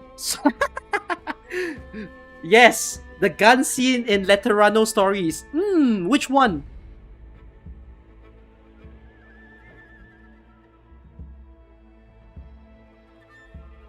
I love Letterano.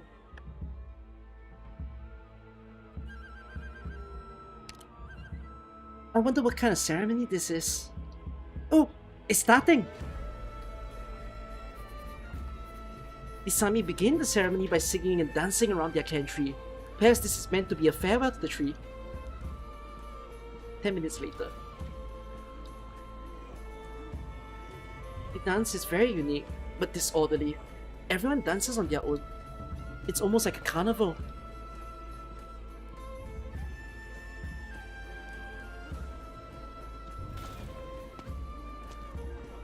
Is Simone here yet?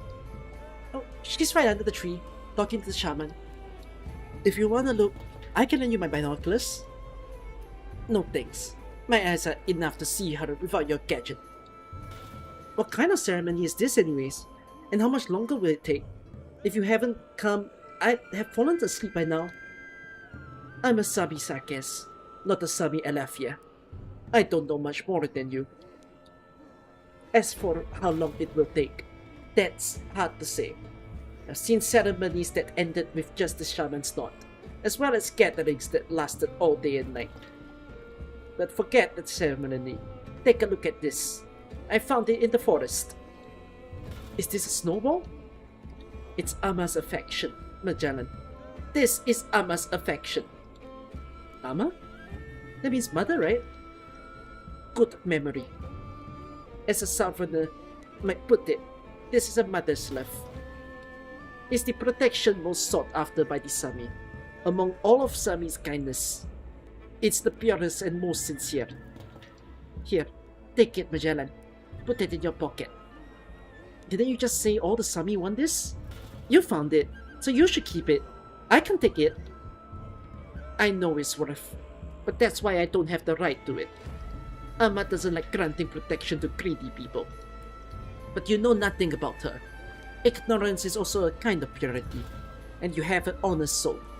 That's why you should have it. Then, what should I do with it?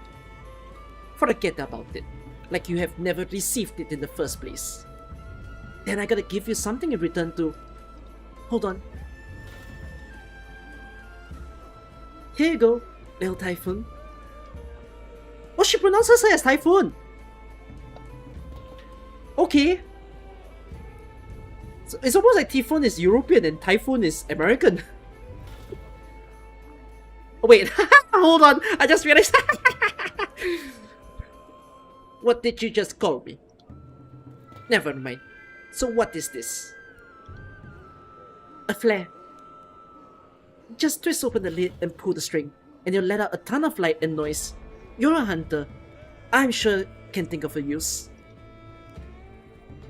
That sounds pretty useful.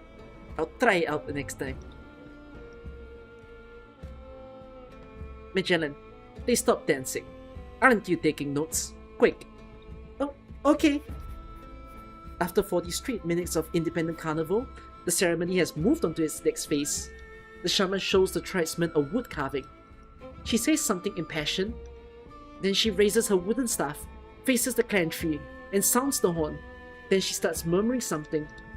There is another shaman assisting her by her side, like she is singing an accompaniment.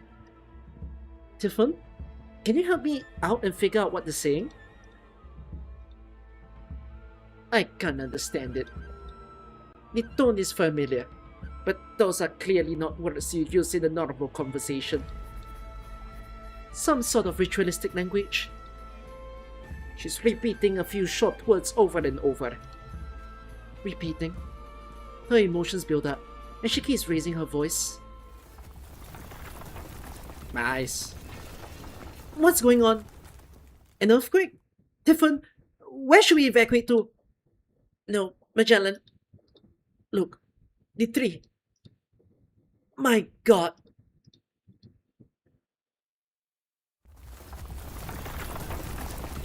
The tree's roots begin to emerge as it gradually lifts off the ground.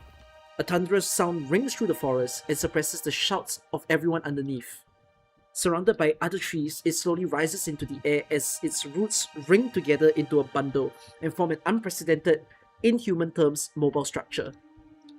Its leaves come falling down from the canopy, but the Sami are not shocked in the slightest. Instead, they appear very excited. Indeed, what could be more encouraging than your tribe's ancestral tree lifting itself from the ground along with all the clan's history and memories?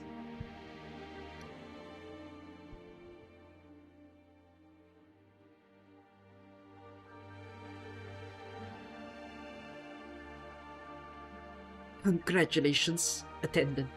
The ritual was a success.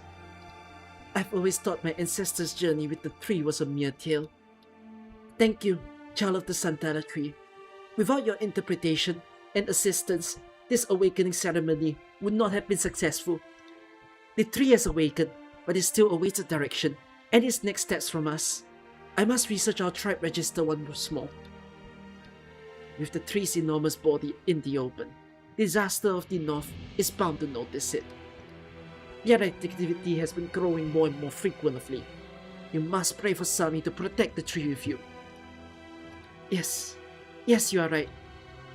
Please make your way to the south with all haste and replant the tree. Do not let yourselves get caught up in them. Understood. The register says... Well then, my companions, I must take my leave. I pray that Sami will find you and your tribe a satisfactory destination, such that you never need to relocate again. Are you leaving so soon? You still have much to attend to. No need to see us off. Then, I wish you and your companions a safe and uneventful journey. Once again, I thank you kindly for your help, honored friend. Oh, I see. To make the tree set out, I must first... Farewell.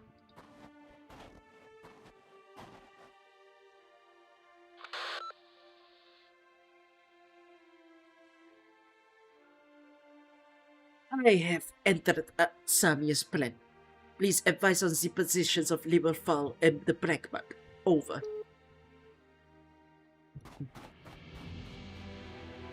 Simon!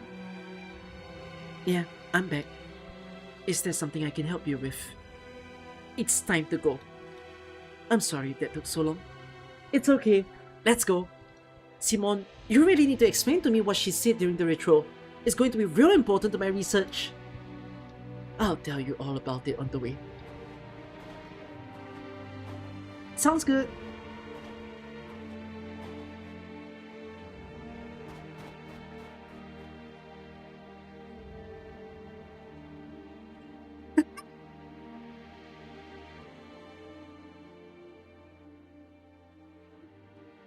Does it look almost fourth wall?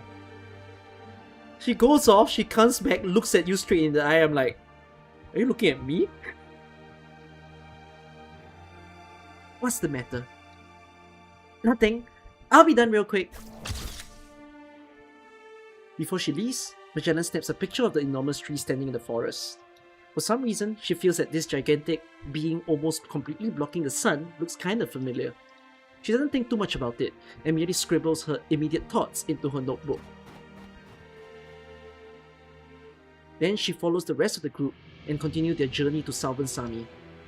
Why is it familiar? Oh, this is weird to me. Why is it familiar?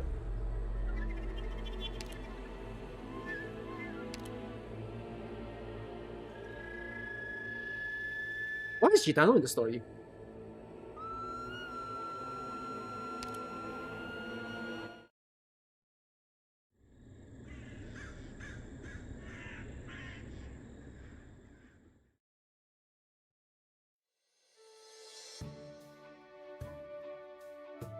You can take off the breather, Magellan.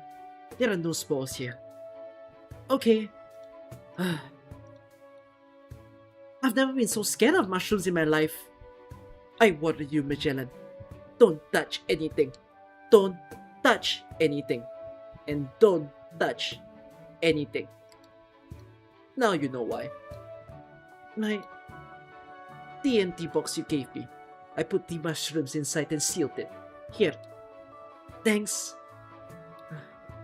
I didn't expect the spore density to be so high, or that it could paralyze the respiratory system. It's a carnivorous mushroom. Where do you think its food come from? So how come you are unaffected at all? We hunters have way to deal with them. If I died in one of those mushroom swamps, I'd never live it down. You know, reading this story makes me realize that the Tifia's personality is canon as shit. Typhon is very sass. She's more sass than... Who are some of the characters that I've read? Black? No. Who has a personality similar to Typhon in the stories that I've read? She's a bit similar to Irene, yes. But like, the difference being Irene's a commander and Typhon's just a wanderer.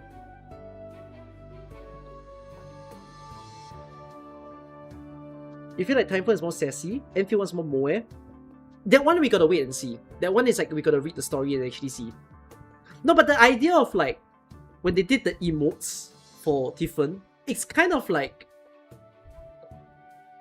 If you think about it, she emotes quite a bit in the game as well. She's a very emotive character in this story.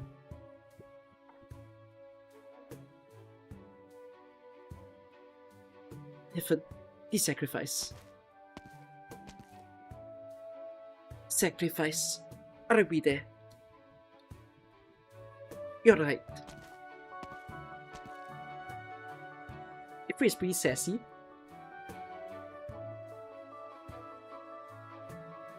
I don't feel that way because Ifrit has like a...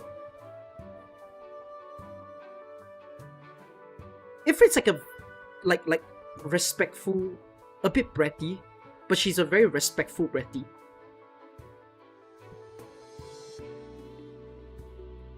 Where are you going? Wait for me! And what do you mean by sacrifice? Me? But of course not. You bird brain. Oh my god, permanent bird brain. This is the heart of Sami, the first forest. Where we come from, and where we go. Prepare some food as tribute to Sami, and we can enter. Would bad things happen if we don't? Who knows? Do you want to find out? Never mind. Is a heart attack okay? No idea. Crush it and spread it on the ground. Alright. Great Lin, we ask your leave to pass over you. We offer you this sacrifice, that you may watch over us, protect us from bloodshed, from being hunted. What? Sammy says it's okay, ladies. Are you a boy or are you a girl?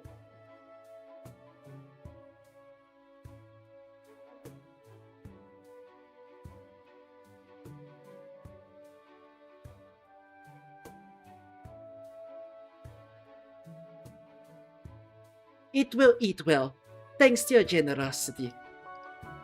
Isn't that a little casual, young shaman? Apprentice shaman. This isn't really a formal occasion after all. Sammy wouldn't mind the presence of the child of the Santala tree. Oh, a shaman, a hunter, an outlander. That's a rare sight. I don't suppose you're here just for the experience. We're in a hurry to hit the south, and don't have the time to go around the first land.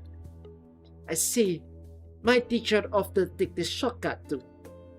Not this time though. He left me here alone to experience the Sami villain.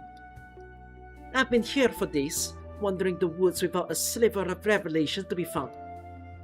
You should know what I mean, child of the tree. Please call me Santala.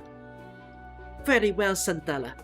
Can you tell me what our teachers expect us to bring out from here? I do not know, oh child. I've only been here to witness. This is not where my trial was. Is that so? What a shame. We have a long road ahead of us. Let's hurry. Wait. I'll come with you. I know the trees with the best shade, the cleanest streams, and the safest animal trails. I can be your guide. There is no one more qualified. Let me come with you, Santala. I'm so bored here I could turn into a tree. What do you think, great shaman? And what about you, hunter? Or our outlander friend? I guess I don't mind. We're all agreed then. Let's go then. Welcome to the first forest. One more question, oak child. What is it? What should we call you? Me? My Sami name might be a little hard to remember. My teacher calls me Oka, so you can too. May I ask how you got that name? Because he always grabs my horn and tries to drink from it when he's drunk.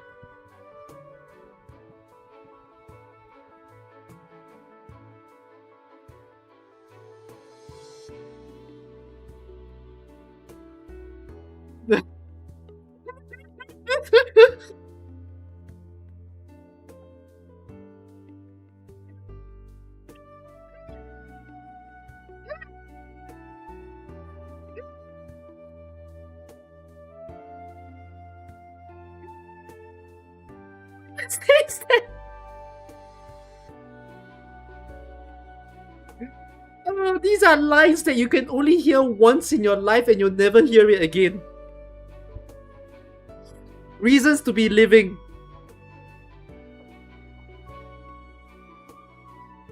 Oh.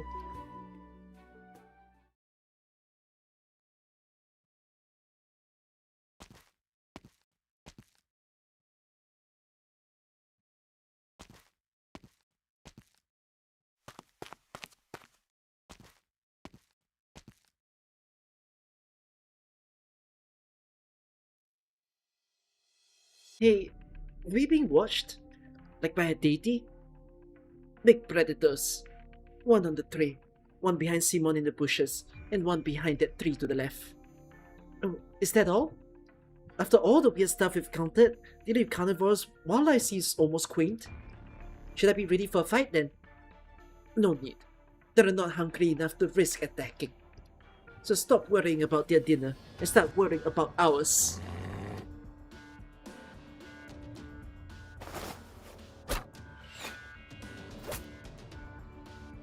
Look out! Need help? No thanks. I'm done. The task beast lies prone on the ground, glaring at Typhon. A gaping wound stretches from his cheek all the way to his foreleg. I guess one of them was hungry enough. Terrible choice of prey though. Go. Your meat tastes terrible anyway. The task beast doesn't seem willing to leave. It crouches down in the shadows, ready to attack again. Bang! A loud bang rings out in the air before it sending it scampering into the distance and leaving behind only a scattered trail of blood. Did you shoot something with your finger, Tiffin? Yeah, for scaring away big guys like this. A row of leaves? You wrap up air with leaves until it forms a ball. But how do you wrap air with leaves? Don't ask. I've tried to teach others, but no one's ever able to learn it. Easy. It's just like an unlucky horned beast that got his neck bitten in half. Maybe by the one that attacked us. Maybe by another. Looks like our outlander friend has grown accustomed to the ways of this land. A few more weeks of this, and she'll be a fully fleshed Sami. An outlander who understands Sami. How nice. I remember working as a guide for some Colombian tourists while on a pilgrimage. They started screaming when they saw some carnivores doing their carnivoring. Apparently, they thought it was too bloody and uncivilized. Not that I called myself civilized, but didn't they pay good money to come here to see the untamed wilderness? One of them even tried to stop the beasts, and nearly ended up as their next meal. Their clothes were dignified enough, but certainly not the people wearing them. You have quite a mastery of Colombian. Not just Colombian. I just can't keep my mouth shut. Guess I'm a natural-born chatterbox. And I suppose my teacher was a weird old man for teaching me all that. No, a bit. Yeah, true. The folks back home hate it when I just strike up a conversation with Southerners. One time, there was a regular Ursus caravan that passed through the tribal market and... When was the last time I returned? The breath of the wild continues to echo through this place. Does Irma still watch over this forest? Something isn't right. The influence of Irma lingers, but it's not alone. The black mark of Ursus.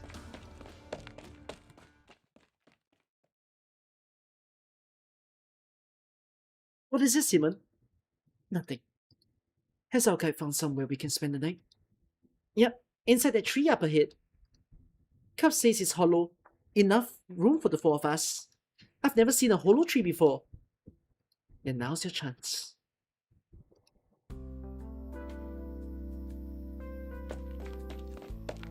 Wow, we could easily fit another person or two in here. It's the largest tree house around. Could hold close to a dozen. Where's Stephen? The hunter? She went looking for Musby's fruit stashes. She wanted something extra for dinner. You should rest. I'll set up some protection. Is that really necessary? The tree's already been blessed, and there are even talismans hanging off of it. He's so serious. That's how Simone is. I'd have frozen to death maybe 4 times by now if she weren't here to help. Simone?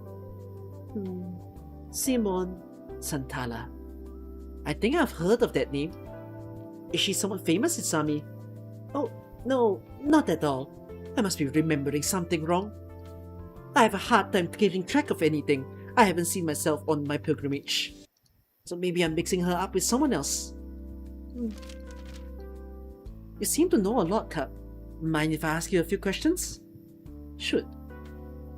I picked up 2 pieces of bark from a tree, and they had symbols on them. I want to know what they mean. It's a code that Sami uses to communicate with us. They could be messages about the past, the future, or about nature. The same symbols can also mean very different things, depending on who is receiving them and when. May I have a look? I have them right here. This is the old tree's bark. Snow Priest. Delight. Looks like a message from a clan tree to his shaman. You can have them back. What's the difference between a snow priest and shaman? Think of a snow priest as the head shaman, or greater shaman. He may not be the oldest, but he's certainly the highest in status, the most powerful, and the local leader. Incidentally, My teacher is a snow priest.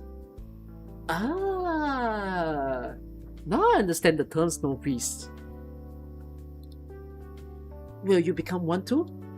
Nah, it's such a pain taking care of the tribe and solving all their problems.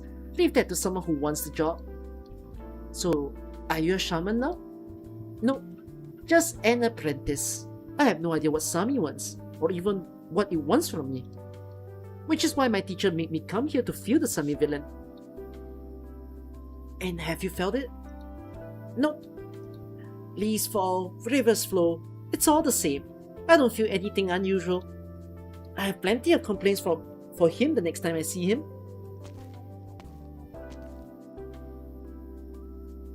You're back, Simon. Let me have a look.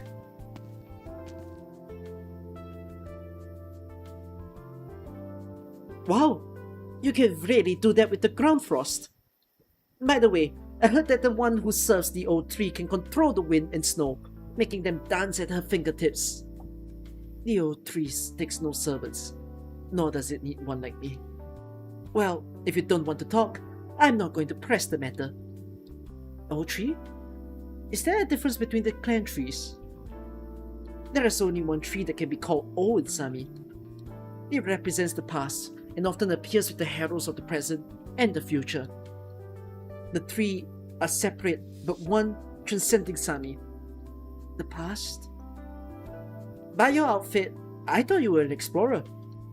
I am. You seem more like... what's the word? A folklorist? As an explorer, it's always good to learn more about an unfamiliar place. I'll bring you some Sami books if we ever meet again, explorer. That'd be great. On the other hand, there's only so much I can carry in extreme environments. Maybe the equivalent of 2 volumes of the Encyclopedia Columbiana. It's about this long, this wide, and this thick. Hardcover. Yeah, not sure why you thought that'd help me at all. Just give me your luggage and let me feel the weight. Oh, it's all bundled to be carried on my back. 1 second. There. It's all on the ground. Good. Looks like you can fit it. That's about the same weight as 2 Sami books. Oh? What sort of books? Legends, tribal history, that sort of thing. But the full tribal history takes up enough wooden tablets to fill an entire treehouse, so I'll spare you that. I thought the paper books I saw in the Cyclops case were Sami books. Maggie? That's cute. Oh, welcome back. Do you have any more flash sticks? Yeah, why? I tried one when I was picking the fruits, and it worked even better than the leaf ball. You mean you ran into a tuskbeast? Why wouldn't I? I was walking alone in the forest, and they're hungry. Anyways, do you have any? Half a bundle. How many do you need? Give me 2 for now. And here, fruit from a must-be stash. I've washed them with water. Let's eat together and get to bed early. I don't want to wake up and find the door blocked by a bunch of hungry beasts. I'll take the night watch. You already stayed up the other night. It should be my turn. It's safer here, and I won't end up all night. Consider it a chance for me to relax. Alright, if you say so. Be careful. There are demons in the forest. I know. Let's make a campfire, Simon. Absolutely not. Do you want to draw the attention of every predator in the forest? A lamp, then? Not much difference between a lamp and a fire, likewise. If you can't sleep, then try this. A dream catcher. Here.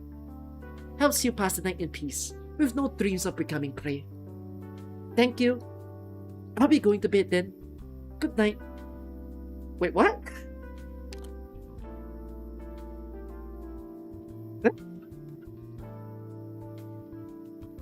That solved the problem? Okay. I thought they wanted just the fire to, like, you know, keep warm. No, it's to chase off dreams.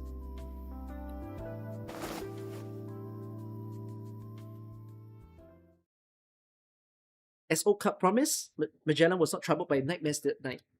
Instead, she dreamed another dream. In it, she is still in the forest at night, but she is not alone. She's a creature, like Emperor. Why does Magellan know who Emperor is? Beside her, a massive white horned beast slumbers in the dream of another. It was serene and beautiful. Magellan could not help but reach out to caress it. Oh, she's just a fan? Oh. But it's so dignified and solemn that her hand stops in midair. She decides to lay down next to it and dream together with it. A dream within a dream.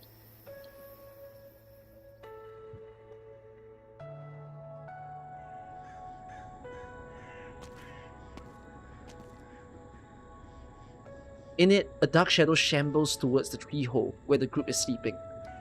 Behind it is a trail of darkness and filth. Black snow falls from the sky, burning away Santana's frost and creating a gap. The shadow walks towards the gap, leaving its foul trail on the ground. Suddenly, a horned beast catches his attention. The horned beast leaps and disappears. By the time the shadow turns around, the gap is filled with frost again. It gazes upon the frost and shambles towards where the horned beast disappeared.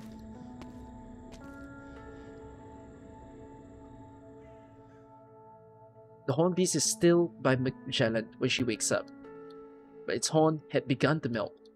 Then its body, then the forest. Magellan sits upon the snow, snowflakes falling on her beak. For some reason, she feels regret. She never sees the horned beast's eyes until the dream vanishes. Oh!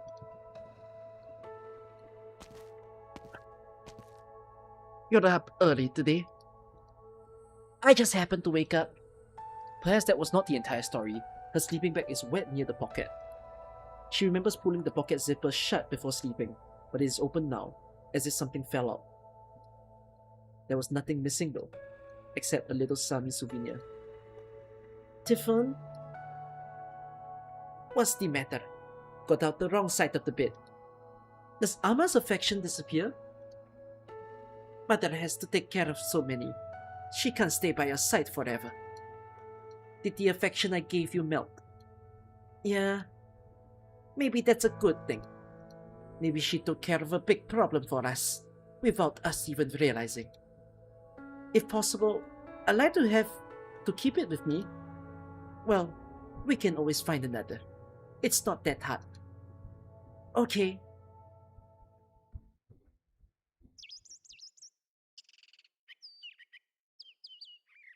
That's the beast that attacked us the other day. Hasn't been dead for long. Looks like it was rammed to death by a large herbivore. Self-defense? To avoid being eaten? No, it came for revenge while the predator was weakened. Maybe it had lost a friend or family while it was little, and sought vengeance once it grew up. Animals seeking revenge? The hunter kills his prey, and the offspring takes revenge. Humans do that, and so do animals. We're not that different from them as you civilized folk believe. But that aside, hunter, shaman, over here, we have a bigger problem. Simon, this Rockon. Yes, a demon did this. Take the fall away, oak child. Don't let it lick the mother's blood. Gotcha. The fowl hears the call and staggers away from its mother and towards Oka.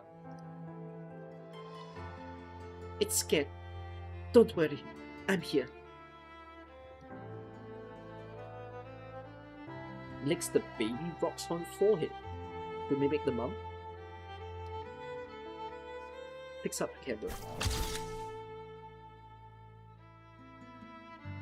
Magellan looks at the photo. With her own eyes, she can clearly see the Rockhorn bleeding blood as black as ink. But the blood doesn't appear in the photo at all. It wasn't caused directly by a demon. Just a corrupted creature. Some kind of beast. It won't be done. Can you save it, old child? 1 second.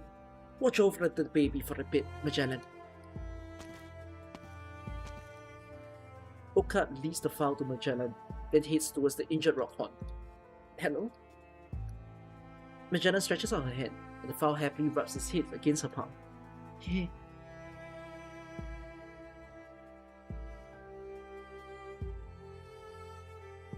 Not good. We might have had the chance if we arrived earlier, but now all we can do is ease its pain. Stand aside, Hunter. Don't let the fowl see.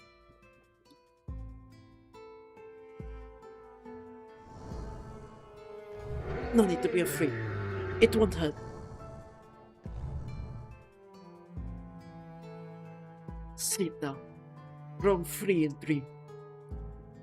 Over hills, over swamp. Rest in Amma's woods, for she watches over you. No more pain, no more suffering. With the souls of all life. God.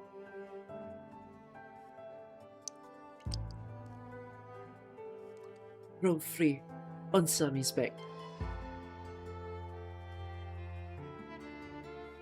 Rest now, soul of the land. I'm sorry I'm not making animal noises. I don't want to make animal noises at 2 a.m. Hearing the call, the fowl hurries to Oak's cub's side.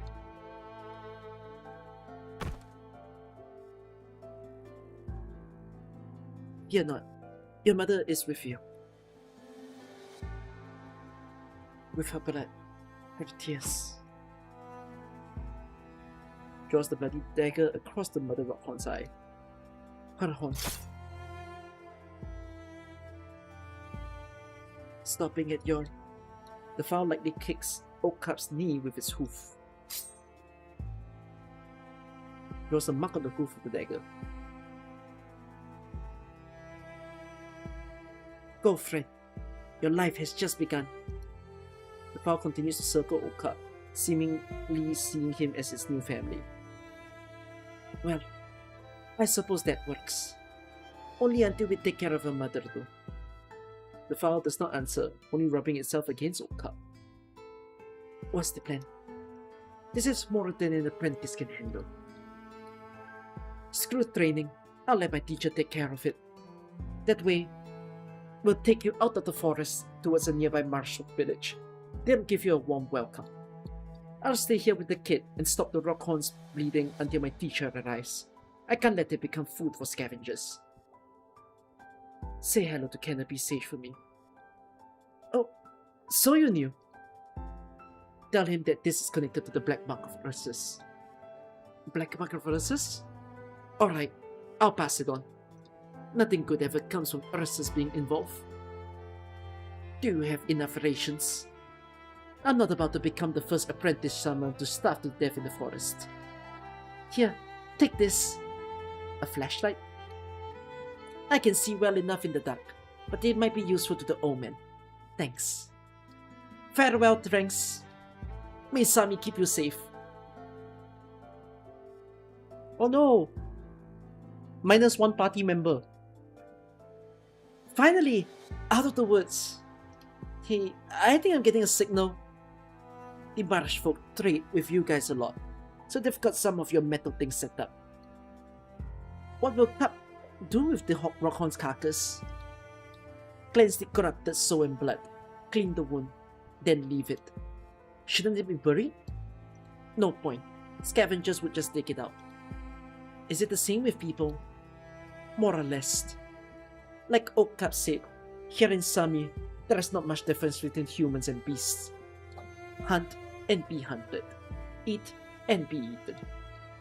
The best we can do is to show our prey a bit of kindness and make sure they're dead before we eat them. That's the law of nature, the will of the North, the Sami villain. If you want to change that, there is only one way. What's that? Become Sami itself. Become the All-Father. Of course, that's just a legend. No one's ever seen it happen. Stop messing with me.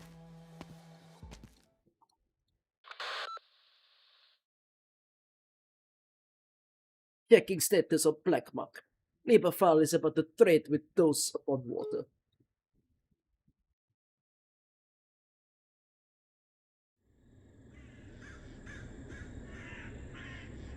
Another carcass, another victim. The hunter steps over the hunted, with no intentions to feed. This was not to satiate hunger, nor for revenge, but pure and simple killing.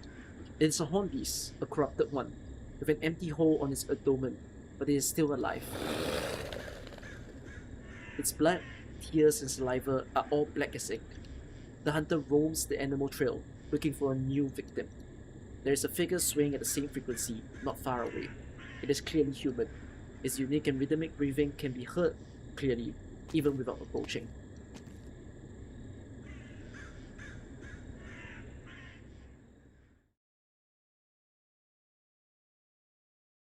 What is this story?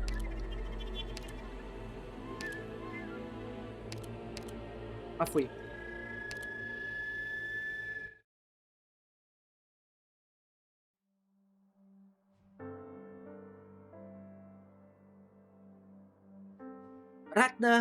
Ragnar, how should we welcome you? From either the north or the south, you are always least likely to return to those who left. I know no one invited me, but I saw a vision on my crystal ball. A vision of my brother's death.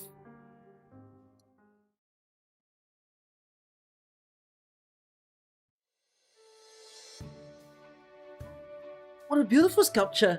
Does the little guy in the nutshell really point that way? And this original crystal, what an unusual color! How do you keep the crystal stable while sculpting? No wait, isn't it dangerous to have a piece of original as a home decoration? Analysis of the original crystal I brought back last time isn't finished yet, but more importantly, it's so beautiful! Let's see, I think I have a few coins left from my last trip to Ursus. Or do you only accept buttering, like the local Sami? I can spare a can of seasoning to trade, but that would mean that Simon and Typhon would have to eat blend Sami food with me. What a Sami to begin with. What do you actually want, girl? We'll be on our way if you have nothing to trade. Was I too loud? I didn't think that Ursa's caravans would come all the way up here, bringing so much stuff I've never seen. What did you say you needed, Simon? Simon? You really didn't hear, did you? What? Someone recognized her and asked her for help. Some bodies have been brought back to the tribe, but they don't have a snow priest, so they asked Simon to check on them instead. Oh, so people died. No wonder the market's been so quiet. No one seems interested in talking. Everybody looks so depressed. They didn't put up much for sale either. Let's wait for Simon then. She insisted on coming to the market so she can decide. Is that okay? My friend's from Ursus.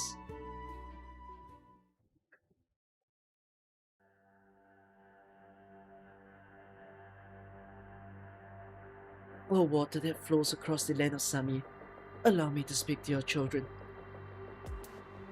When, from the lowest branch of the oak tree, the torch in front of Grandma's valley's door, oh great merciful fate, it is ascended.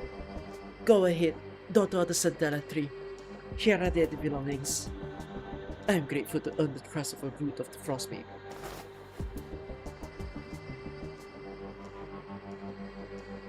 There is red frost on the rapids. They are in battle. But there is warriors from the north in front. Yes, they left the tribe for the northern islands 7 or 8 years ago. Who could have guessed that the two of tribesmen who left home the longest, who were the least willing to look back, would come home on the same day? Are you referring to the dead? A brother and sister who had parted ways. Fate has also brought you here today. Perhaps you should hear the story. You must remember the great snowfall that covered half of Miracwood.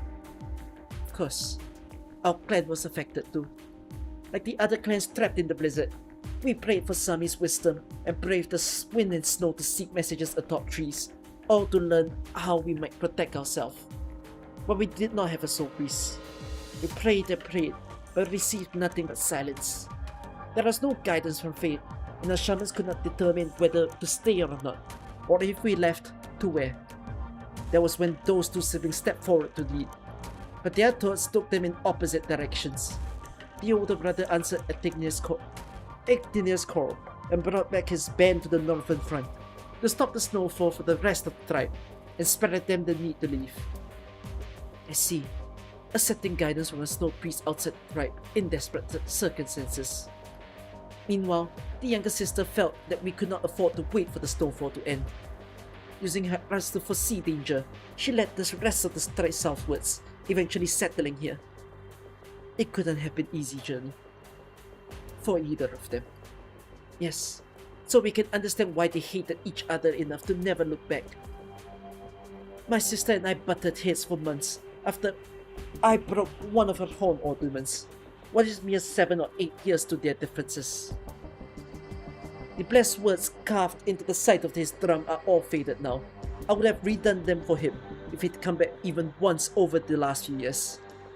This drum, there is no blood on it at all.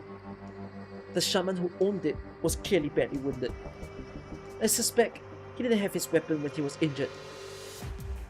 There is half a bottle of vodka in his fur coat. The bitter brew that the Ursas squeezed from steel. Did they drink with the Ursas by the fireside? Who brought back these warrior bodies?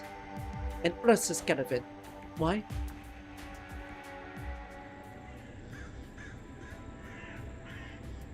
Checking the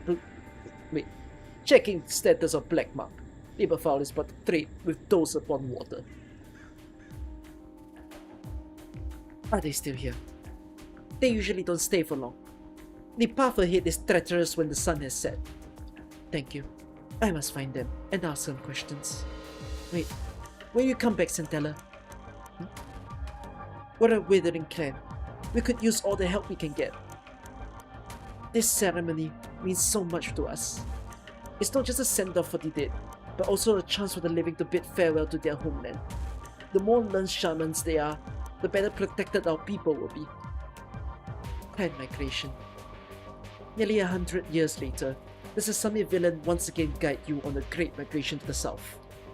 Yes, this time, the Sami villain gazes upon us. We can recognize the signs. Newborns crying all night, dead beasts by ponds. Has demonic corruption should spread all the way from the ice field to the southern wetlands? Or could the black mark that Ursa's plant place on Sunny be? I have an inkling of the signs you speak of. I promise I'll be back for the ceremony. But I have other matters to attend to for now. The spirits of the dead are watching. The living must bring them peace.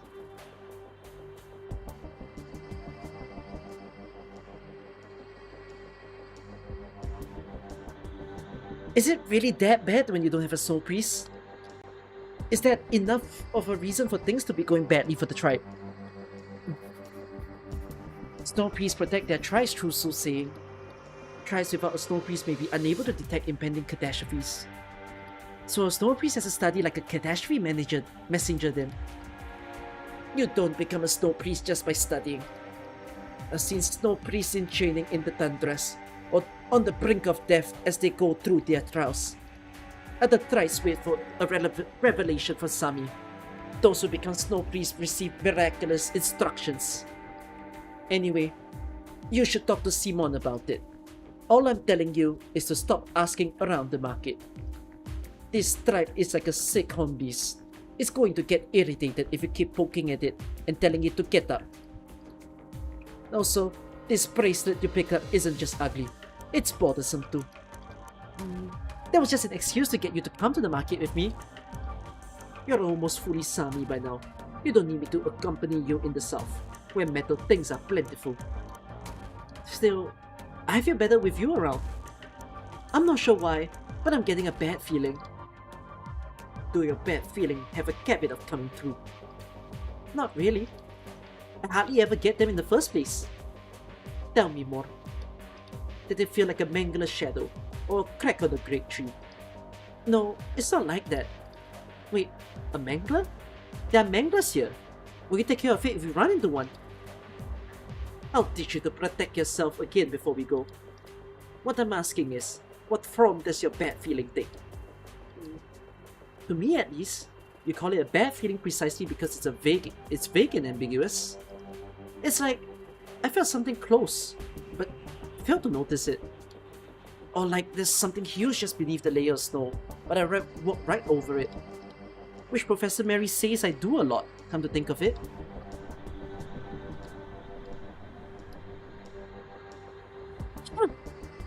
Hey, it's snowing harder. Oh, there you are, Simon. Have you seen Ursa's caravan? Yeah, they gave me an empty flag on, while saying stuff like His Majesty and the Border Patrol wouldn't like it here. I was waiting for you to get back, to see if we needed to trade with them for anything, but they were in a hurry. So you let them leave? They went that way. You should be able to catch up. You're angry, Simon. What happened? Sorry. I was just thinking about how to return the favor for their gift. Magellan, Tiffin, the two of you are headed to Chapet with the rest of the tribe. And be careful along the way. If there's a problem, don't try to deal with it. Just run. Your lives come first. Same to you, Simon. You needn't worry about me. I'll catch up with you soon. I promise to attend the funeral of these warriors. What are you thinking, Maggie? Oh, that's weird. I was going to ask Simon what the Sami writing on the flag on means, but I got distracted for some reason. Well, I'll just put it away for now. Uh-oh.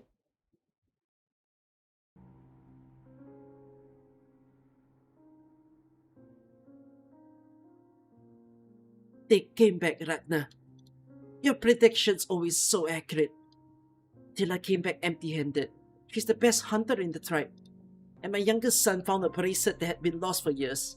As you said, fortune lies deep in deep water. And dark death has befallen our warriors. Therefore, I must ask you, why did you do it? Why did you lead us in the opposite direction? When your scurrying pointed towards the north. Sorry, I only came back to see my family. If there are no other funeral arrangements, I'll take my leave. Ragnar! Let her go. She is no longer connected to the land of Sami. We need not reproach the poor soul. How was it, Gitano? They still don't like you? I predicted as much. Well, at least you ran into an old friend on the way. That's pretty lucky too. I can still hardly believe it. I thought I was hallucinating again when I saw you. Sorry. I heard someone died. Could it be... It's okay. I came back because I divined my brother's death.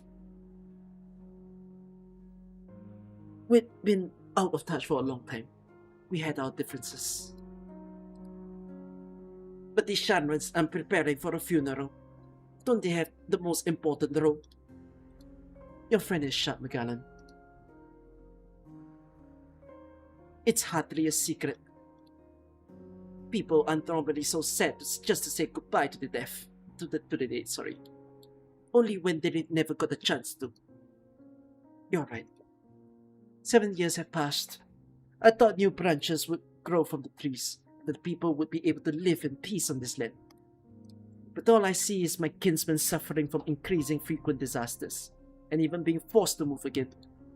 Meanwhile, the shamans argue over whether to hold a traditional funeral.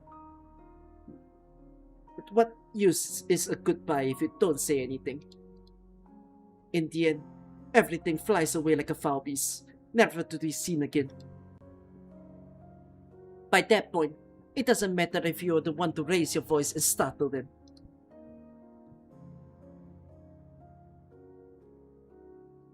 I never agreed to hold a funeral.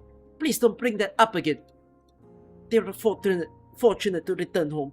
How could we leave them to the long cold nights, trapped by their mortal bodies? This place will soon stop being our home. Which is exactly why they need the boat-sinking ceremony, so that the river may carry them home. Disaster lies before us. I know. They are part of it. The Rockhorn runs for his life day and night until it finally dies of exhaustion. It is a sign. On the northern front, we will blow the horn and stand watch at night. They are all warriors. A warrior never dies in peace. Wasn't that just a rumor? Fighting on the northern ice fields did not darken your fate. Instead, you received Sami's revelation and blessing. Yet you now want them to stand vigil over their own bodies until they rot and decay. Among them lies your favorite student. Even now he is listening to your cold words. And let him listen. He is a strong warrior. He will understand. You're right. Why don't we ask the dead themselves? It would seem living among the Outlanders has given you blind courage. But you know that we have long lacked a snow priest. No one in the clan has heard the call since Grandma Vali's passing. Or do you propose that we break from tradition and imitate those tribes that set trials for their snow priests, rather than wait for the call? No. I can try to divine their will. Ragnar. Yes, I'm asking you to entrust it to fate. I won't take any questions. Just think of me as someone who goes back on her own word. Then I won't stop you from trying. Very well. If the clan tree raises its branches and let you sail through, I won't stop you. We'll await the answer of the dead.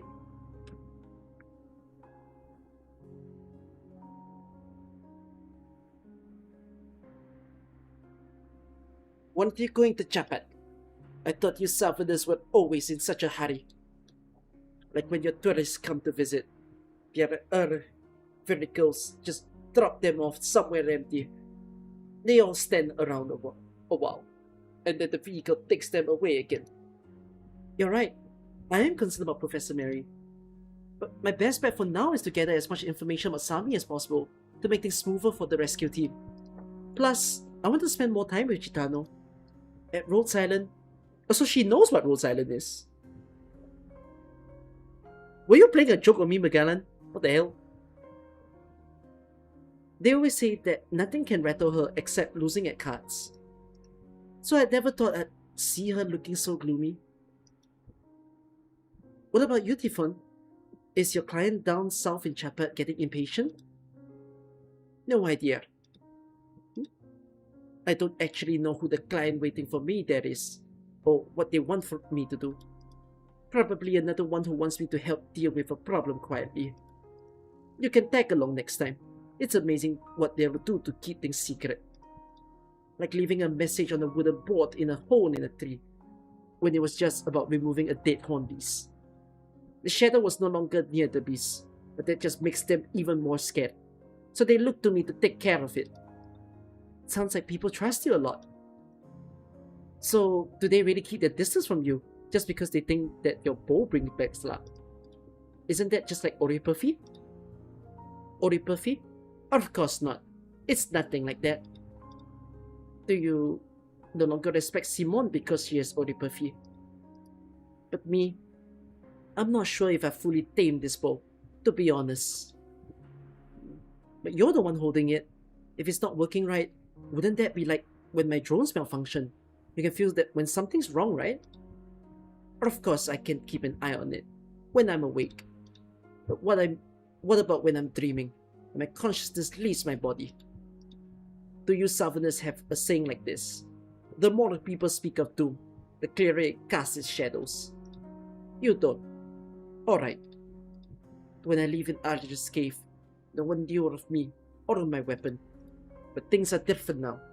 The more I help chase the shadows out of Sami, the more people begin to talk about me. So who can say when misfortune will suddenly catch up with me? I'm sure your bow will be fine. We've journeyed all this way together with no problems, haven't we? Although I guess the plural of anecdote isn't data.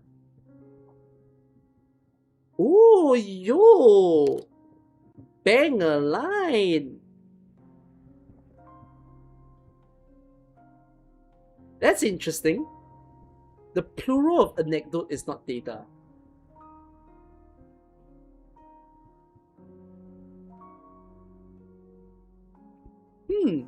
I wonder if I believe in that. That's not really my belief. Of course it isn't data in figurative and literal sense. But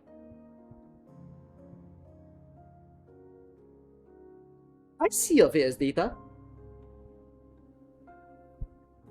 It's a common saying. Is it that common? It's the first time I heard it. Have you heard it before? I don't think I think very differently to this though. I think anything that people say is data. And the more that you have it, then yeah. But yeah, I guess the way to see of it is what you guys say. It's more like it's not a fact. You can gather as much opinions of people as possible, but it will never be a fact. I mean, what does it take to make it a fact? That's interesting.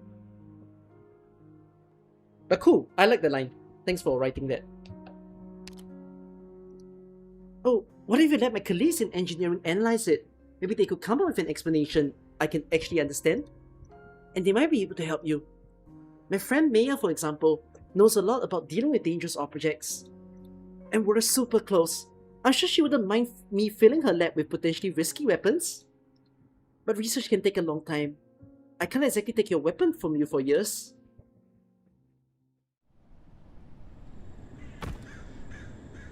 What the fuck?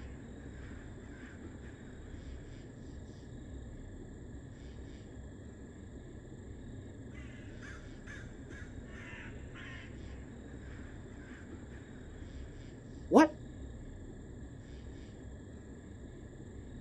What was that?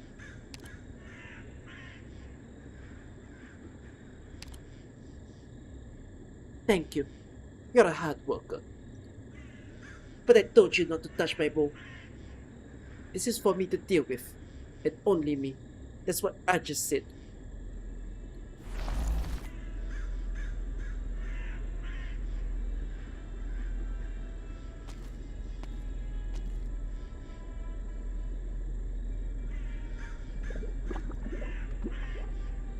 What the fuck is happening?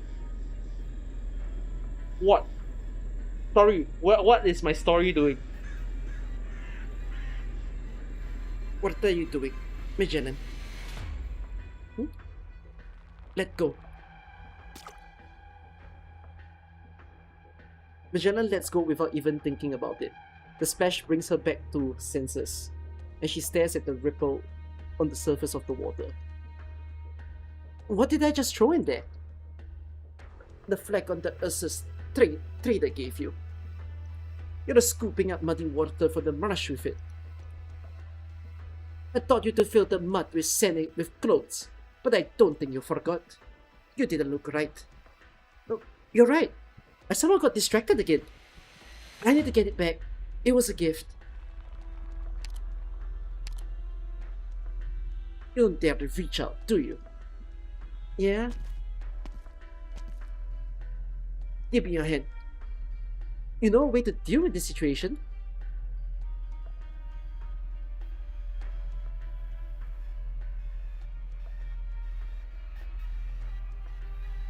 I feel calmer now.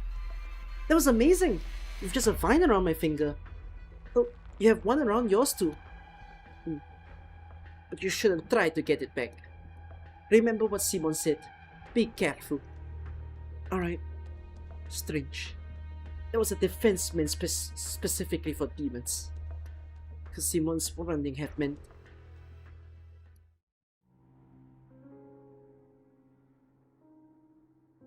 The dead have answered. Most want to be buried. One remains silent. Silence means there is no objection, at least. We must respect the wishes of the dead. Very well. We'll hold a funeral as usual.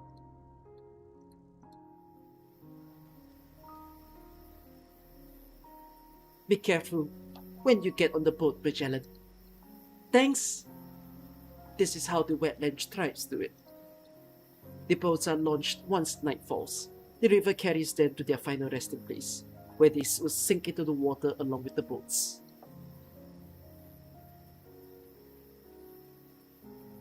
Only then can the dead be free from the shackles of the flesh, to walk free amongst the trees, and travel with the flowing water to find their bloodline. However, this funeral is also our farewell to our homeland, which is why we will also bring our belongings and travel along with the dead. These boats will carry the dead home, and the living away from it. Can Diffon and I come with you? We're not part of your family or tribe or anything. Of course you can. In fact, I'd appreciate it if you did. I've long known that I'm just a lone wanderer, far from Sami. Still, it's painful to have to ride in the boat by myself while saying goodbye to my last blood kin. At least, being able to hold a funeral will comfort the tribe. Sorry, at this moment I would like to say, we've always said that you need to further the bloodline. Everyone, Gitano's bloodline is now open. Applications are open. Both the living and the dead. What is it, Tiffin? Need a hand? No. It's just that your hand is so cold, Gitano. Like you've been standing in the freezing wind for a long time. And the best you could do was to rub your hands together. He's grieving?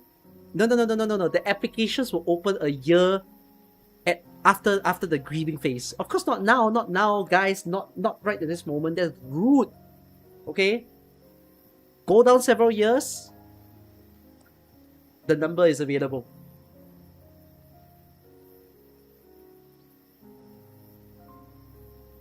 There is something I've been meaning to ask you. What did the dead tell you? Or rather, what was the silence in your divination?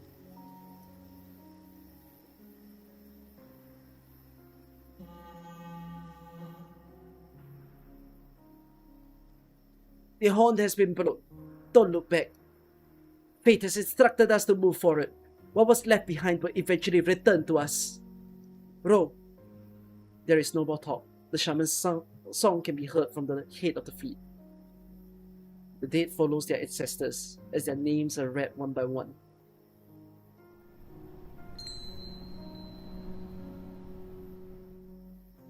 A breeze rings a string of bells on the boat carrying the bodies. The ceremony has begun. The fleet will not turn back. I'm sorry.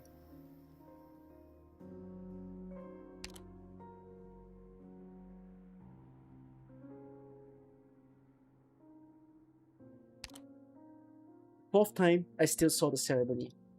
The fifth time, I asked Lazel.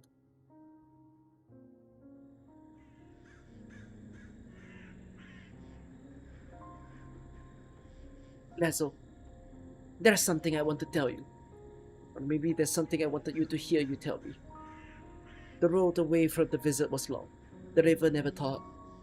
I lived away from Sami, sailing with a boat of iron. It was so firm and steady that I couldn't help but dream back to how our clansmen dragged their boats across the river. Many lost their strength to pull their boats. Some lost the strength to pull even themselves forward. Too much was lost on that path. I dared not turn back. But in the end, that's all there is to it. I dared not turn back. We made opposing decisions and even took up arms against one another. But the reason I never came back wasn't because I resented you. But perhaps none of that's important to a warrior stationed in the north. The leaves in the island are almost burnt up. So please tell me, why do you still refuse to answer, brother? Darkness, fog, darkness, an empty crystal ball. Why do I see nothing?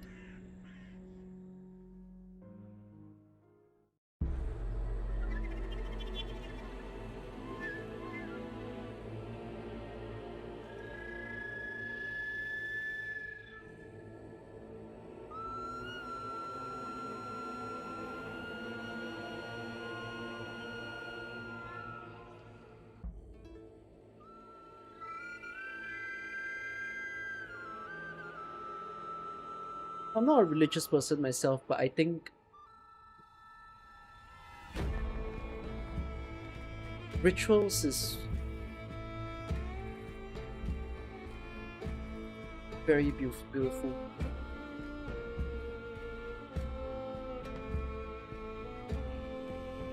That's what I feel.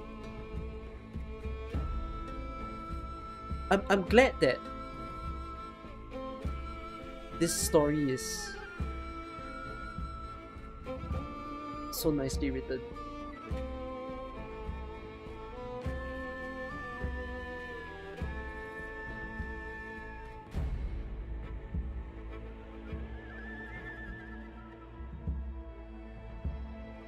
Oh, this story has so much moments where it makes me feel things.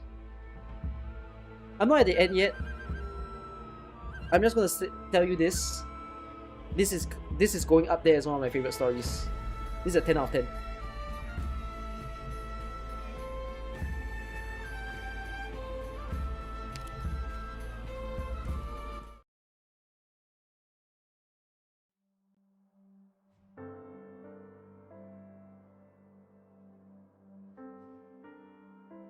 The snow's getting heavier.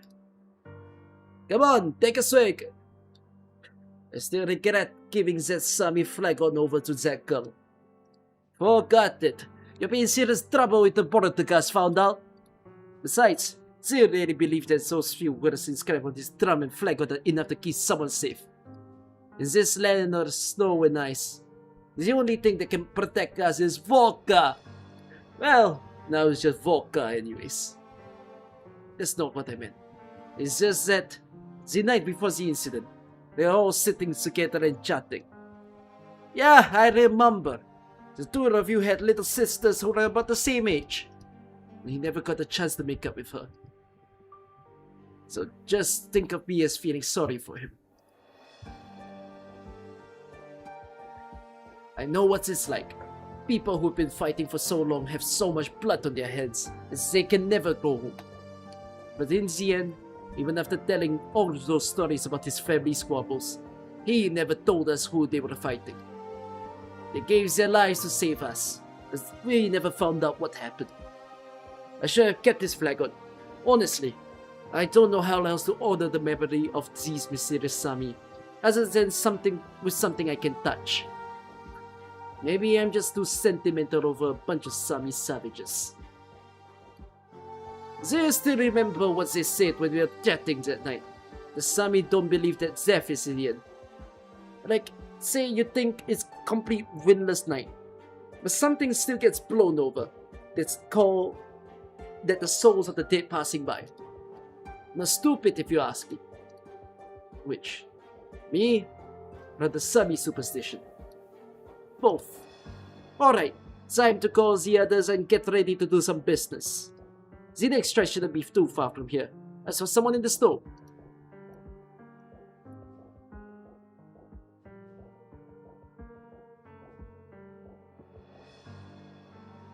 Sami bestowed upon us an ice to cleanse us anew. Sami bestowed upon us mud and soil to inherit blessings. We wish not to leave, yet nevertheless travel down the streams of departure. May our loved ones return home, like drops of water returning to the river. May disaster be kept far away, in the lands you cannot protect. The Sami Alefias lower their lanterns, bend down to scoop up a handful of waters, and sing along with the shaman in low voices. As the ship of the dead slowly sinks, one by one, the oil candles are extinguished. Darkness gradually spreads across the water.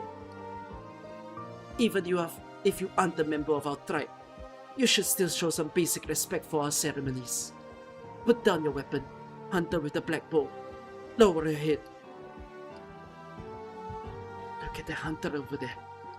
You've seen people like her in the northern icefield, right? Do you think she'll darken our fates? The more people speak of doom, the clearer it casts its shadow. So I will not speak of it. Someone else will. Ignorant will. But we are absolutely not among those who have the power to speak freely in this land. This is your final warning, Hunter. Or else we will be forced to take up arms. Wait, hold on. She's just standing guard. Typhon, can't you explain? I'm sure they'll understand. Shh. I feel it moving. Out of the way now. Everyone, leave this place.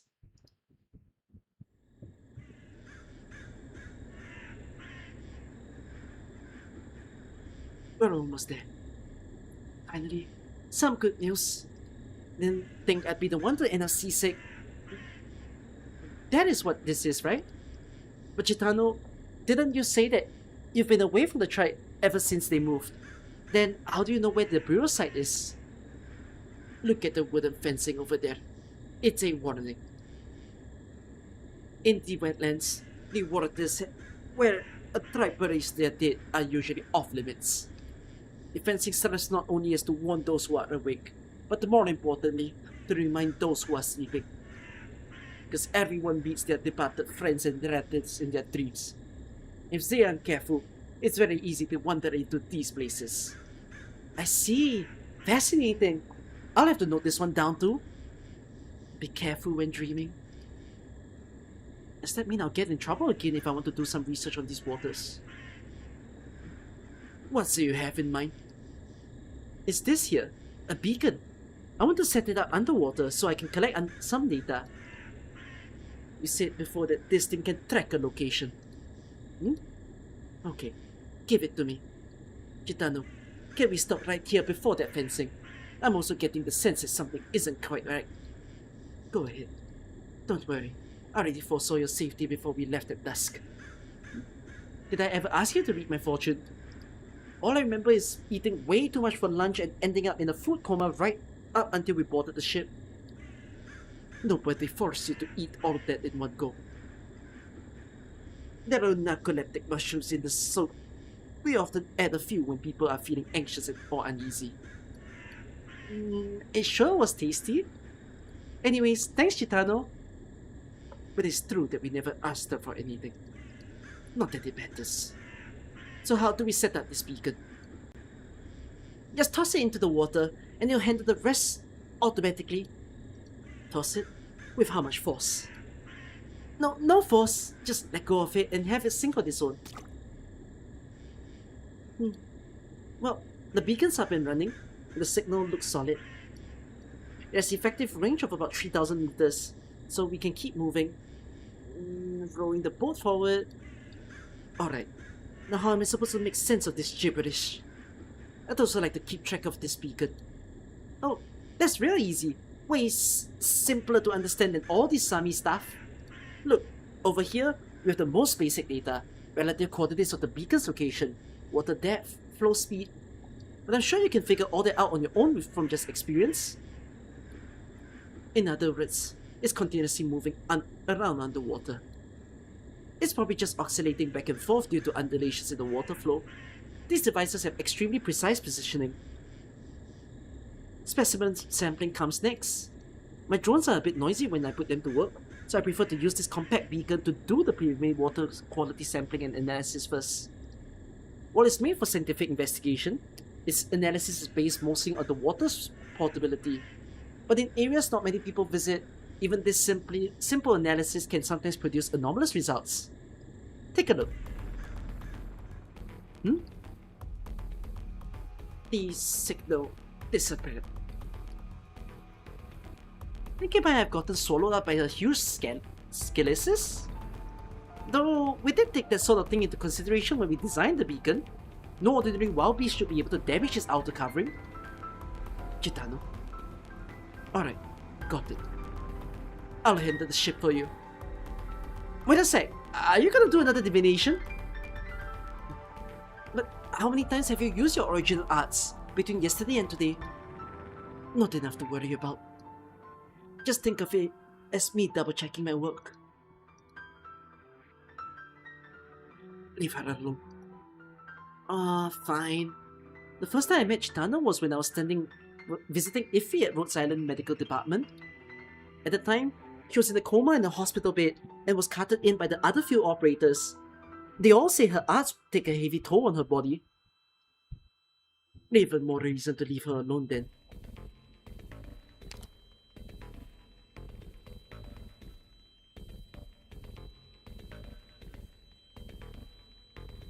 Oh, Chitano has been fainted before. What the frick is this noise? It's one of their music. It's one of the BGMs of the game. It's also one of my most hated BGMs of the game because they do this piercing, freaking loud, high-pitched noise. It makes me sad because there will come a day that if I read too much AK stories, I know I'm old if you guys hear it and I don't hear it. Because if I lose the ability to hear high-pitched noises, my ears are weakening.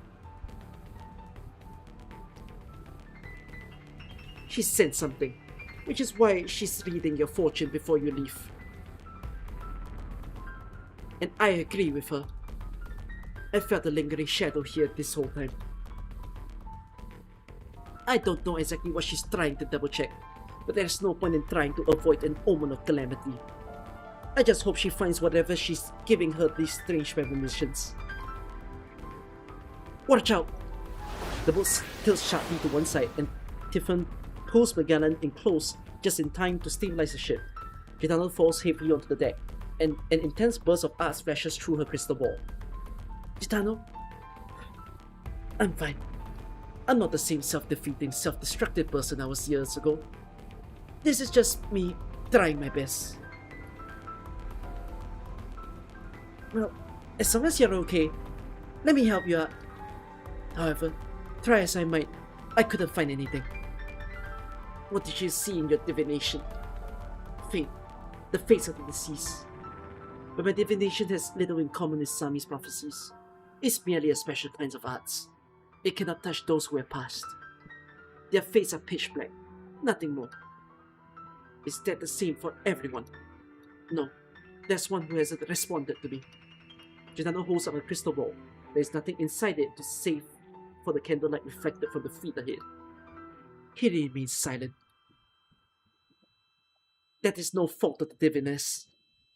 We need to hurry and make our way to the front of the fleet. If I'm forced to draw my bow, the boat's going to rock a whole lot, and you two will need to keep it steady. Wait, back up! What's going on? The Mirage is trying to drag us under. None are safe, living or dead.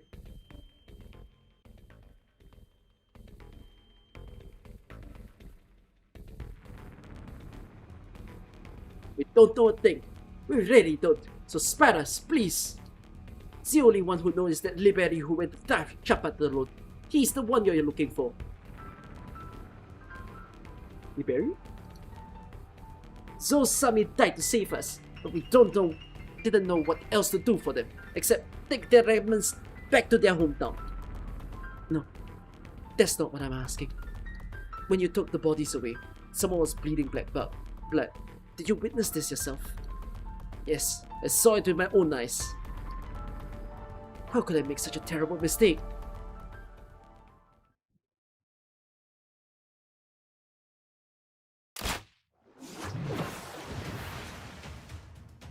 The ship! The ship of the dead! What are you doing?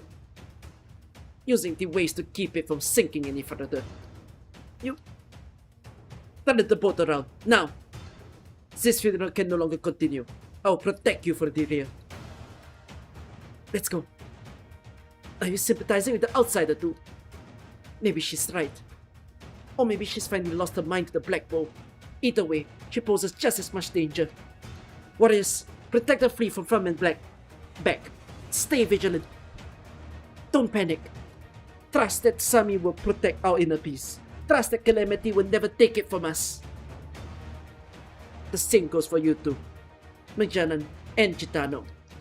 Hurry up. Wait, Tiffin, I'd like an explanation. I need an answer. Is it the same as what we saw? Too many soldiers from the north are buried here. Their contamination has accumulated, day by day, until it all melted together.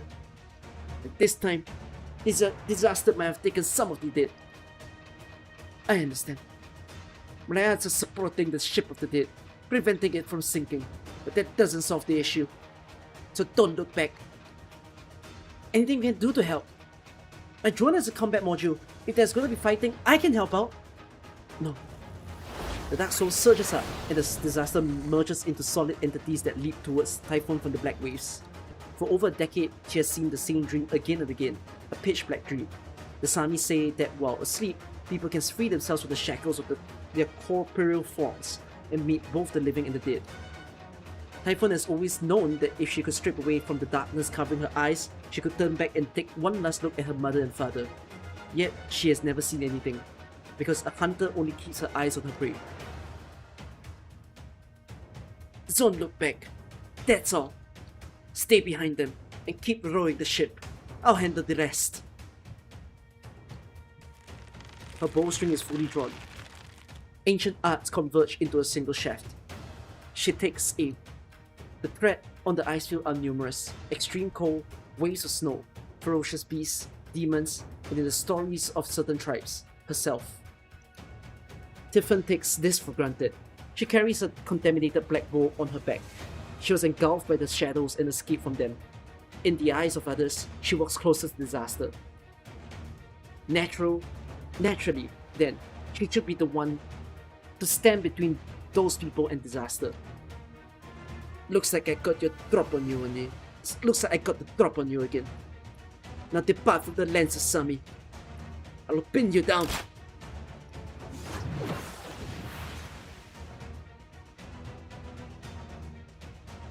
The hunter raises her voice as if shouting into the empty marsh. The bowstring vibrates and the hunter hurtles towards the water steps. Whoa! The boat's rocking like crazy! What just happened? Did something fall into the water? It got cold all of a sudden. The hunter's cry receives an answer from the water's surface. It is a soft murmur in the Sami's tongue. Water withered, hard ice becomes. From the water's depths, it spreads out with the ripple of the falling arrow. In the blink of an eye, the swamp is engulfed in freezing cold. All is calm, save for the constant crashing sounds from beneath the ice. Thank goodness, I made it in time. Thanks, Simon. Did you hear my footsteps? Wherever you go, the snow follows. The wind told me this. Also, you said you'd attend the funeral. You guys really do trust me. Naturally, I have a good eye, both for the weather and for people. Simon's here? We're saved! Looks like everything's quieting down. Does that mean our predicament is resolved? Not yet. No. What are they? What are those things? I told you not to look back. They are shadows left behind by contaminated corpses. No, don't come any closer. Those warriors buried beneath the water. Aren't they supposed to be sealed under the ice? Shouldn't they be resting in peace? Dermash, why hasn't it calmed down yet? Close your eyes. Magellan, hold her hand. Give her a touch of reality. Just like you always do. Then steer the ship away. Oh, okay. Gitano, do you feel any better now? She's coming down. Just like that, Gitano. Listen to me. It's normal to feel fear. But if you continue like this, you will be transformed too. We can seal the bodies, but we cannot see the shadows that seep from them. So don't blame yourself, and don't force yourself to see things through the end. Your brother isn't at fault for this disaster, and you certainly aren't either. Disaster simply found us, or perhaps we found it, which is why it awakened.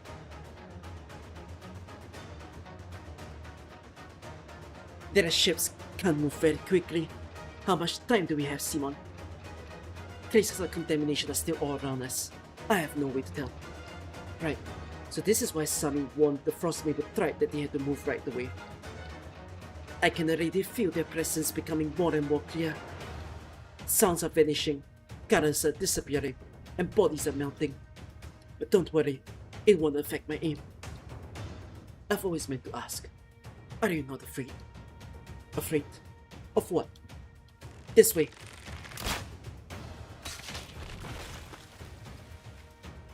Good. That's it, Simon. Direct your ass where my arrows fly. I pinned down one corridor of the shadows. The black blood is oozing out slower.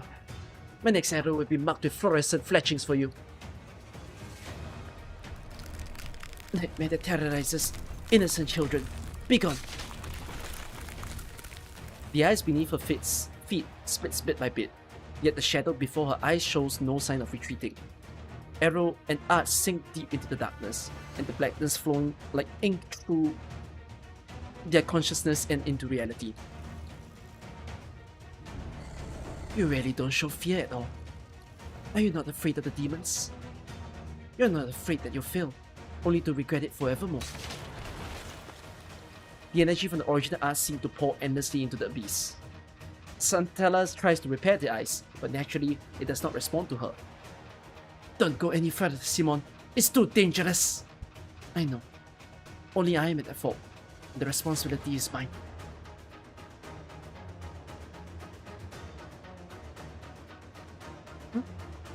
A premonition, a moment of inspiration, A chill rises from deep within her bones, like a gust of wind from a place where no wind blows. For some inexplicable reason, Morgana has the urge to turn around. She wants to see Simon and Tiffon's enemy, to check if they're alright. But all she sees is darkness, an endless darkness. She remembers the story she has heard. Someone who was seriously injured in a fierce battle and fell into deep coma with a high fever. He dreamt he was hanging from a tree, facing off against a pitch-black beast so massive he could not see the whole thing. A branch pierced the top of his head, and the blood flowing down over his body froze into a sculpture of crimson ice, but the warrior never moved nor blinked. 10 days and nights later, the fierce beast retreated, and he awoke from his fever, only to find himself lying in the snow, and the wound atop his head fused with a tree branch. All Sami knows is legend, and whenever they speak of experiencing Sami's calling, they will surely bring up this story.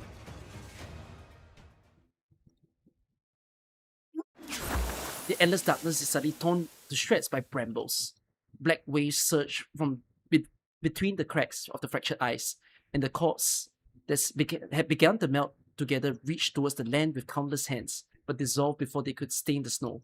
Purifying arts penetrate the fog and shadow, and the entire army of northern warriors emerge from beyond the fencing. They stand in formation, waiting with weapons in hand. Only one of them crosses the fence to approach. Brambles spread in the directions his warhammer points, growing, twisting, and forming a ring that isolates the evil spirits. He extends his weapon, and the arts of his shed soldiers follow. With no hesitation, no fear of being contaminated, he strides towards the dead, transformed warriors whose faces are no longer distinguishable, and raises his warhammer high. In a single blow, names both spoken and forgotten are dissipated all at once. The bright moonlight reflects across the forest's fresh snow. Those are 3 Scar warriors. Itinia has come.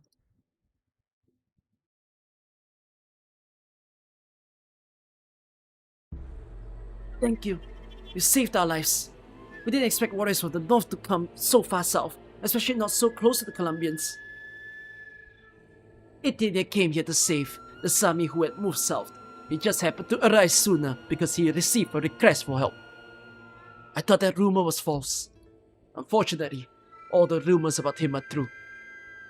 Only a few tribes lack snow priests, so we recall that it has been more than a decade since anyone in our tribe has been touched by Sami's calling. When I first returned to my tribe from the north, it was precisely because we were unable to actively predict catastrophes or anticipate the disaster, facing crises from every direction. We had no choice but to retain more soldiers. Now even survival is difficult for us. Continuing to head south, perhaps even leaving Sami's lands, is but a desperate measure. Itinia, it is not for the lack of love for this land that we leave, but rather a matter of necessity.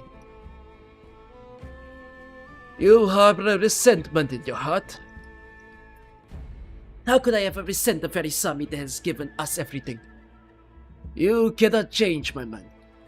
We cannot back down. You have already experienced the demon's depredations of nature. Living and dead alike at sea is all the same. Fate has thrust them upon the Sami, and must face them and endure. You said the same during the snowstorm back then. Do not retreat. Do not move. We will stop the snowstorm and block the disaster north of the Fjärveten. After the November ramp, this snowstorm did indeed stop. The line of black snow never crossed the other side of the mountain. Then you understand why there is a need for any Semiyot to flee. You merely speak for your tribe, as well as all those who are anxious, because they cannot receive Sami's revelation. But what we advocate for is sweeping away that layer of fog completely. No, Itinia, what you're doing flies in the face of everything we've experienced in Sami, passed down from generations to generations. We all know why only the most elite warriors travel to the northern lands. When we become aware of the demon's traces, we become conduits for them. We fear, and as such, our weak hearts become their seatmates. The more who are aware of this evil, the harder the next battle becomes. Nobody is above fear, but anyone can conquer it. That takes thousands of battles. Indeed, it takes thousands of battles. The mountains will once again become an indomitable line of defense, just as they were many years ago, before fear penetrated the hearts of the Sami. We will never leave, and the Sami will never die out. No matter how many generations we must stand guard, it will be the disaster itself that dies first.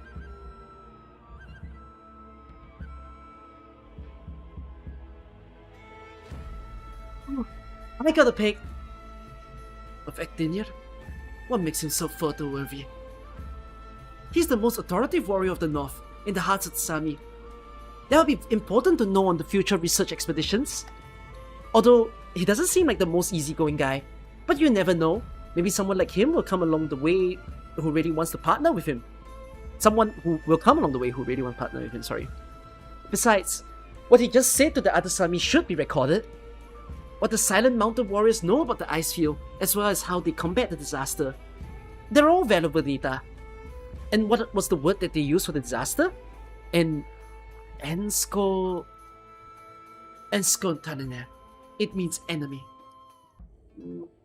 I feel like I've heard it somewhere before. Let me write it down. So basically, for the Sami, only the disasters from the ice field are considered enemies. If only we could just listen in, I wouldn't have to go through all this trouble of sending in a drone up close. Luckily, you taught me some tricks about camouflaging yourself, so you don't alert your prey.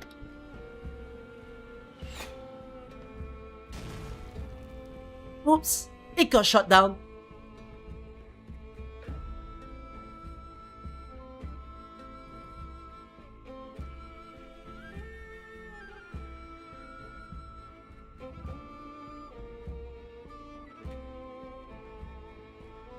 Now I understand how mod you. But it should still be salvageable. Once we get to Chapat, I can probably find a colleague from Rhinelab to fix it.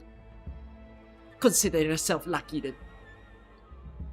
By the way, you're clearly fighting against the same thing, but they treat you like an outsider just because of your weapon. Black Bowl aside, it's probably because of Argus.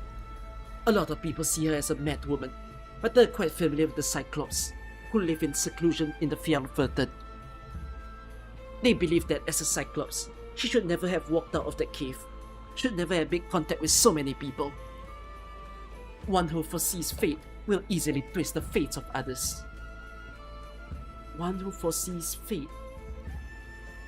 In their eyes, I am someone who's had her fate twisted, like branches that have been artificially grafted together. Trees like that will not grow properly. But you seem perfectly fine to me. I think so too. Oh, Simon. Please, let me check if you two are okay. This bird brain over here seems fine enough. She won't stop bouncing around. Do you disagree? You act as if nothing happened. Well, I guess that's true. Oh, right. Simon. What is it? I didn't have time to answer your questions earlier. I do now. I am scared. But when I'm on the hunt, I have other things to think about. Where to aim, the speed of the wind, deducing where my prey will be. When my head is full of those things, I have no time to be scared. I know that I must overcome, again and again. My resolve will never be shaken. But just now, when the ice shattered, if I'd be the one to fall through, then that too would be fate's plans. So, are you able to calmly confront the torments of fate? Because I just shared her visions with you. No, she's never spoken of them. That makes me feel better then. The tragic prophecies of a Cyclops should not befall a child like you. Where is Chitano? She left by herself. I don't know where she plans to go, but she said she'll send word to Rhodes Island once she's made up her mind. How unfortunate. There was something I wanted to tell her earlier. But she should already understand by now. Oh right, even though I don't know exactly what's going on, I need to thank you all for resolving the crisis. Gitano too. Wait, what did she do? She was already exhausted by her arts, and given the terror caused by the disaster, she wouldn't be able to do anything rash. Oh, she sent a request for help to the nearby tribes yesterday. Just earlier, she told me something in secret, but she felt a vague sense of worry and guilt, so she wanted to ask for help. Hello there, Mr. Snow Priest. Thank you, and the other 3 Scout Warriors for helping us today. You're all lifesavers. Child of the Santana Tree, daughter born of the biting cold. Please don't call me that. You went after the Irises, so you can see everything. How did it go? You once hesitated because you longed for the shade beneath the ancient branches and failed to become a snow priest. If you still wish to live as long as the old tree steward, then I have no further questions for you. My time is limited because of Oripafi. That is no reason for yourself to lose sight of your goals. You understand this well, daughter of the Santana Tree. You understand the futility of revenge better than anyone else. It's precisely because of that futility that it becomes a never-ending task, one that requires a constant search for new lives to fulfill it. I am just an outcast, hardly worthy of your attention. No one has forgotten the young shaman who was born to command the wind and snow. And I'm sure you're quite disappointed now that you've met her in person.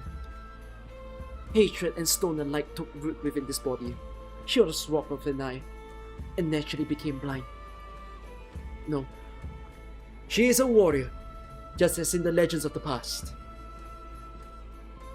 Bjorda, Anderson, the will of our Father has warned us.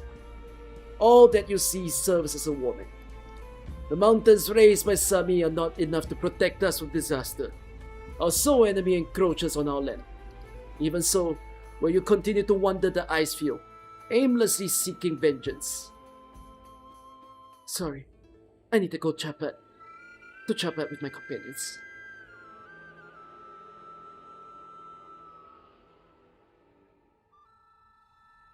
Nobody's left. One more snowstorm, and these fragile houses will disappear. I only had time to see the ruin end. Is this fate showing mercy or cruelty?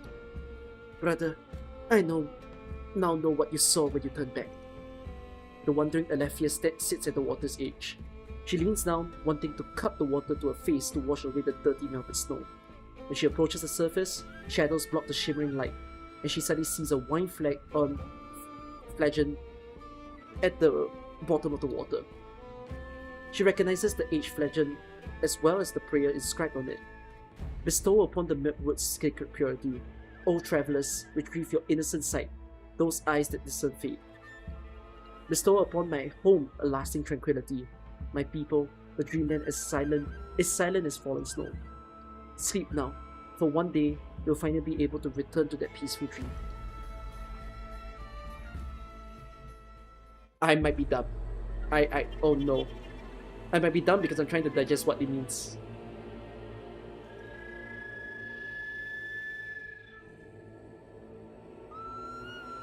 It doesn't help that it's currently exactly 3:33 AM. What?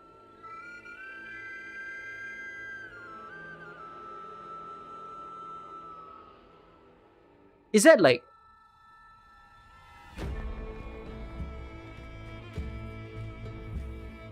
Is that like the brother writing a final one? Like a final regret? Do the last one tomorrow? I'm not going to do the last one tomorrow. Because I like to package everything into the same stream. So I'll do the last one now.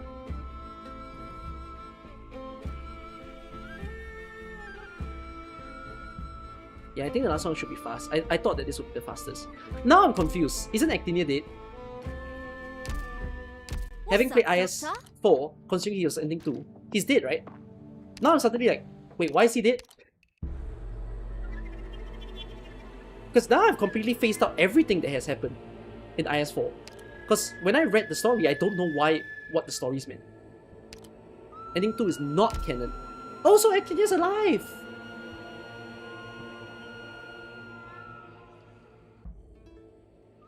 Oh my god, he's a chat!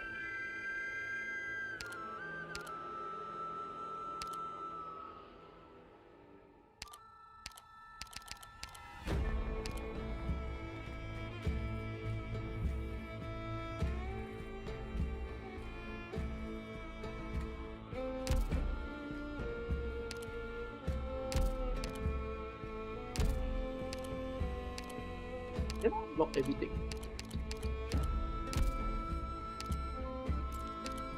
Wait, so what canon? What endings are canon? Oh god, I have to defeat an ending 5 times. I have to defeat ending 3 and 4 5 times to witness their story. And I've been playing on difficulty 15. What a pain. I'm gonna clear it with only Wang now. You can clearly tell that I don't play IS4 as much because my investment hasn't hit 500. Okay, let's finish the story.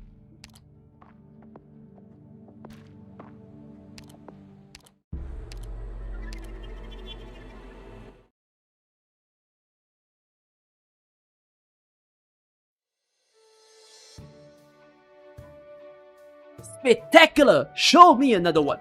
I dare say your skills would be no less impressive in Rankwood, my friends! The guy waving the sign around looks a bit familiar. Was he the one who performed in front of the restaurant near Rhine HQ? Oh right! Being right next door to a fast food joint was the Caravan International Travel Agency's selling point. But he was flipping that sign around way too fast for me to see what was on it. Hot Springs. Oh, have you been there before? No, but I've seen more than enough outlanders shivering from the cold and asking where the hot springs are. That must be why they come here. I'm actually pretty interested in those myself. When you're best by semi-villain, it's not so difficult to find a hot spring in the forest. While I haven't been to Southern Sami in years, I've also heard that the locals often encounter anxious Southerners on the road. They'll offer handfuls of unfashioned gold bars in exchange for divining the location of nearby hot springs. And do they get an answer? Who knows?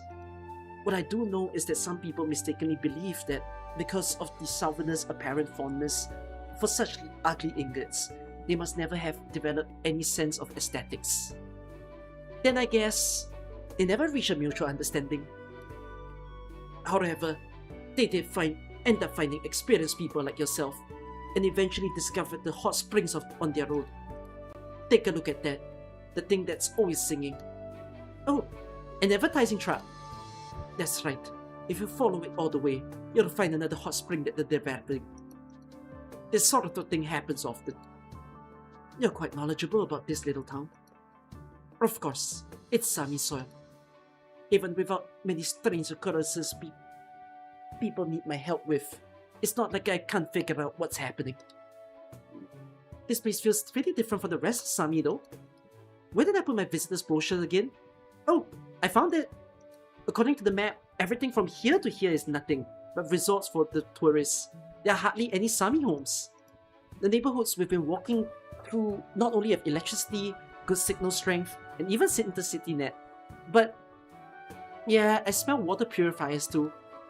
Considering this is where a lot of major tech companies' offices are concentrated, it makes sense that they want convenient communications. But the insides of the offices don't look much different from the ones at Rhine HQ. Also, they're using steel beams and concrete to simulate the appearance of large trees, and putting the buildings on top of them. Isn't that offensive to the Sami? Probably not. I can see why they do. Your people are terrified of Sami, so they lock themselves in metal cages for protection. Can't argue with that. Even for researchers like me who've gone into the ice field quite a few times, there's no way we can match how freely you can move around out there. Don't worry. Even so, you're connected to the land of Sami. That's what I just always say. Magellan, do you mind if I take a look at that brochure of yours? Go ahead. But I got it when I was entering the Endless ice field from Ursus. So, all the labels are in Ursine. What do you want to see? Maybe I can help you find it. Oh, that's the wrong side. That's just an ad for Ursus nursing home with a Sami resort. It's fine, Magellan. I can read it myself. Here, the coordinates from the transmission. Excuse me, I have some business to take care of. Tiffin, Magellan, I'm afraid we have to say goodbye for now. Next time, I'll be setting off for the Endless Ice Field from here, so I'm sure we'll be the Ginseaman. If we run into any snowstorms though, please come back to save us. Will do. Next time, is it? That's right. After this little excursion is over, Who knows where I might end up? I wish you the best, Magellan. Bye, Simon. What about you, little Typhoon? My last office is right around the corner from here, and I need to make a report. But where's your client? No idea. All I just said was that someone's waiting for me in Japan. Still, well, I suppose I'll walk around for now. I'm sure I'll run into them. Then how about you check over here? Oh right, let me give you some spare change. That way you'll be able to take the tour buses to get around town. Bro, Magellan has eagles for her background. But at the very least, she's a nice eagle. Like, she's not a spoiled brat, you know, she's at least still a kind girl, but she doesn't understand. She's so Americanized. Alright, I'm off. What the heck is little Typhoon? Oh. Tiffin raises her head and sees a tall, familiar-looking figure standing beneath the eaves. The hunter, in all her vigilance, failed to notice when she got there. Okay then, I think I figured it out. The person waiting for me might have been none other than Argus himself, or herself.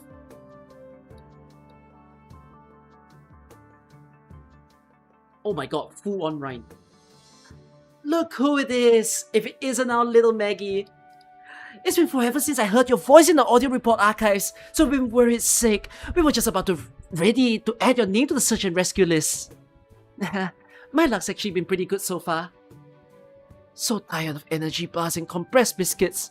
How about some flavorful Mama John's instant spicy beast meat? Oh, thanks. But who might you be? Is that Beachbrella's logo on your clothes? There is no need to look so confused. While our logo might feel out of place in the cold and frigid summer, corporate printed as a special snow team pattern. See? Almost everyone knows you by your name now, Magellan. The rising star of icefield research, so experienced at exploration at such a young age. There's not much to do out here in Sami, so all of us board folks from neighboring offices have gotten to know each other and share juicy gossip. Besides, several large companies with lots of employees registered with Exploration Society will be getting together to conduct the search and rescue operation of Director Merriam and his expedition team. You came back at just the right time. Now that we've prepared both the manpower and the resources, all that's left is the first-hand data that you've brought back. For whatever reason, I've got a good feeling about this mission. I can't even picture the director getting himself killed. He's so stubborn, he might as well be some kind of immortal monster himself. According to his files and medical reports, he's always just been a regular Kuranta. But I also have faith he's still out there, because I heard his voice while I was having auditory hallucinations along the way. Hallucinations?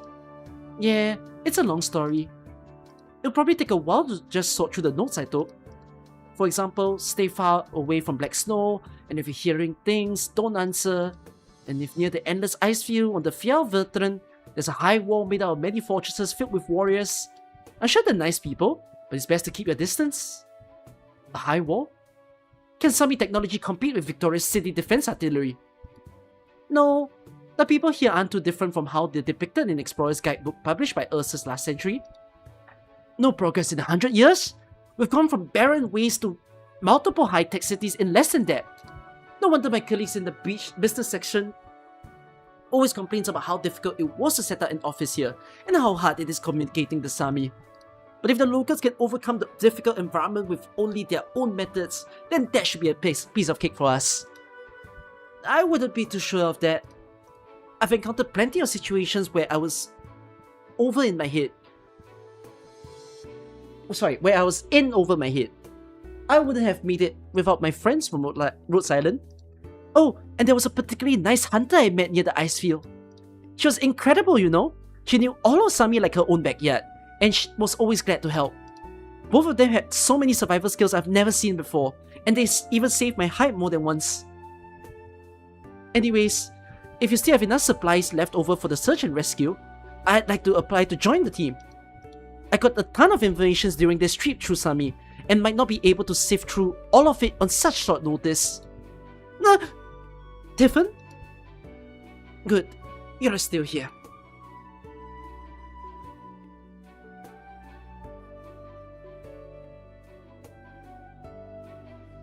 Please do not doubt me, Tiffin.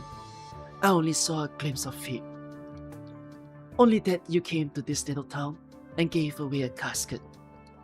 At the time, I did not know where you got it from, what was inside it, or who was meant to receive it. Yeah, I'm used to that by now. So you went and found it yourself, right? After sending you off, I also embarked on a journey to fulfill my destiny. Why does she look so tall? And to await his guidance. You smell like snow dripping from the fruit trees. You've come a long way. You crossed the ice field. You went to places I've never been to before. Surrender all to fate. Surrender all to fate. It's great that you're the only one to finally fulfill the prophecy. Oh, right. So, where did you happen to get this little box?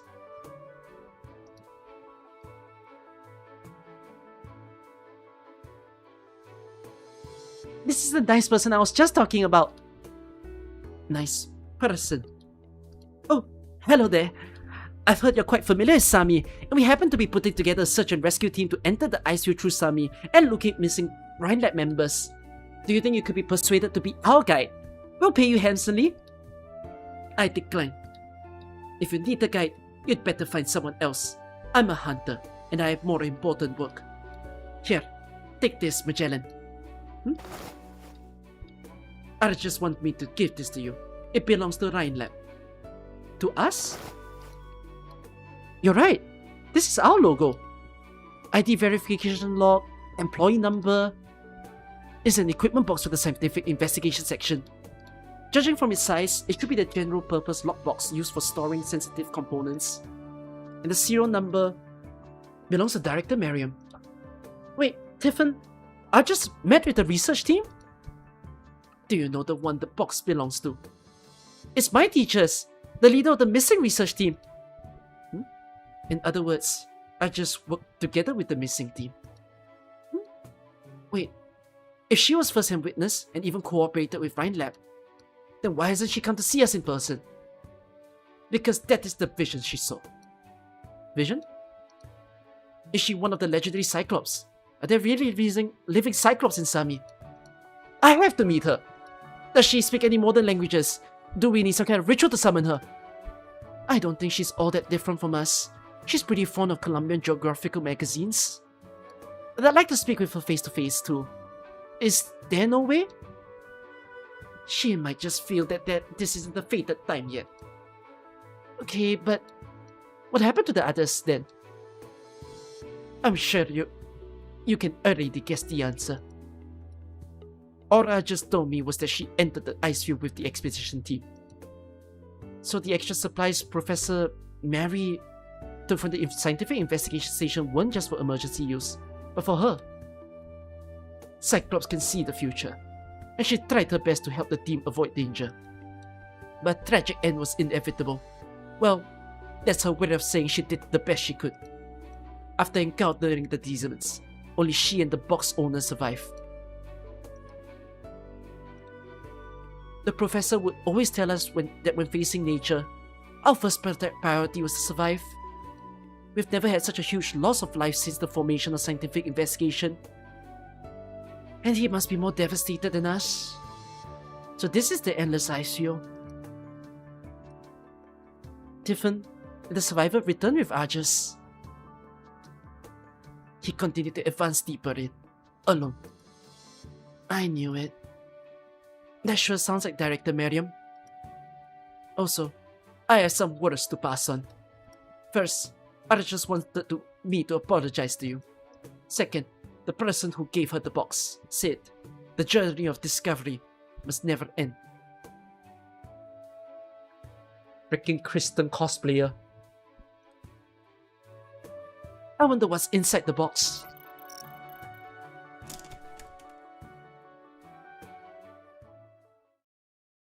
Just a flower?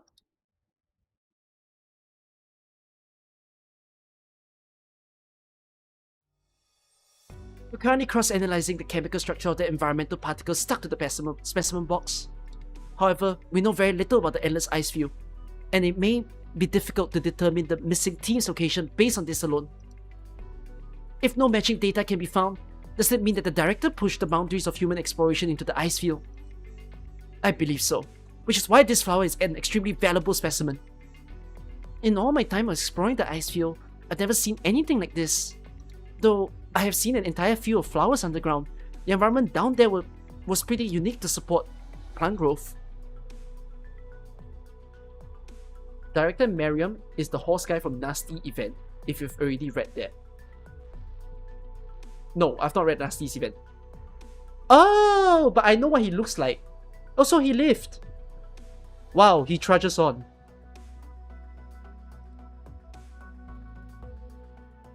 Magellan carefully observes it through the display window of the specimen box. It looks really strange, almost like it isn't a plant at all. The flowers I dug up before had robust root system to allow them to absorb nutrients from beneath the ice. But where are the roots on this? Someone as careful as the director wouldn't have damaged the specimen during collection. That would significantly reduce its research value.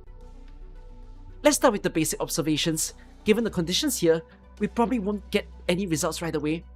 To conduct the next phase of research, we'll have to wait until the sample transported back to HQ and passed on to ecological for handling. A special messenger will arrive in Chaplet shortly.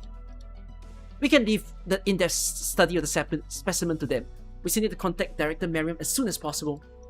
By the way, Magellan, are you sure you want to head right back onto another track? Your protective gear needs maintenance, and we won't be able to get any spare drones in Sami within 3 days. But I'm worried about the director. Besides, my protective gear is still in good shape. After all, I was only passing through Sami, not hitting deep into the ice field. There's really no stopping you. Alright, I'm going to break the specimen box seal. Understood. Please begin reporting your findings whenever. I'm ready to record. It was colorless flower, like a shadow cast by ice. But the moment the box was unsealed, the invisible air through the laboratory was dyed with myriad colors. It identified its current space, reoriented its position, and established its own territory. The Columbia researchers had no time to react. They did not realize they were being contaminated along with the entire lab, nor did they hear the thunderous noise that shattered the dead silence. Wake up! What happened? The wall, the glass is shattered too. And who are you? Who said you could barge in here? Don't move. I finished sealing the flower, Tiffin. That should be good enough, right?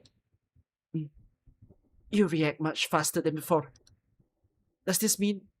Oh, when the box is open, Anne's container will realize we've already opened the box. This is the Sabi branch office, right? What's going on in here? Something dangerous? Oh, or you could call it a major discovery. A completely new type of plant, or an even completely new type of phenomenon.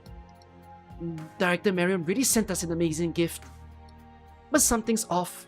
If Director Marion and Argus knew this flower was so dangerous, why did they send it back anyways? Why did the director try to stop us from studying it? What kind of question is that?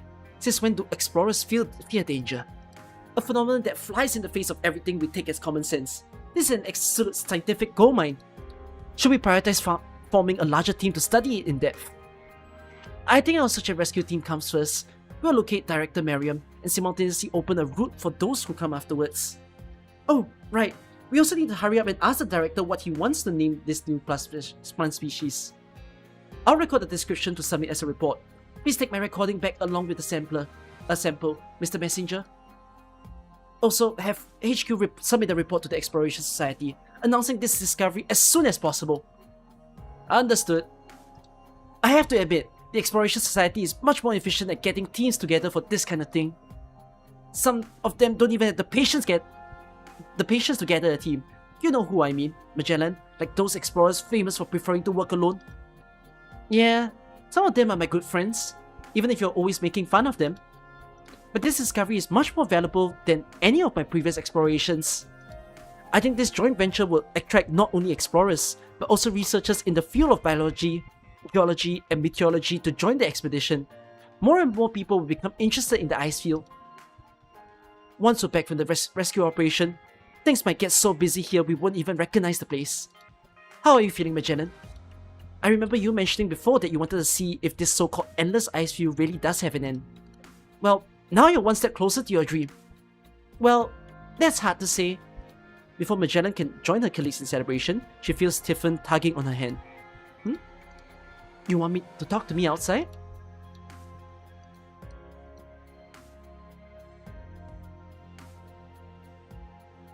What's wrong? Well, I just said that there was no point trying to stop you, because you might find a way to discover everything about Sami on your own.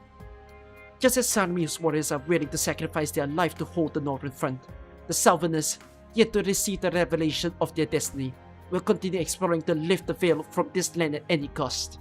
But before you people get too caught up in your fantasies, I have to remind you something. This is also so you don't wind up as misfortune, as Arja said. Misfortunate? The Cyclops vision, the last thing she saw was a tragic ending. If you're having trouble, find me. Thank you. Magellan suddenly feels a slight chill. She turns her head and inexplicably, a snowstorm is raging outside the window.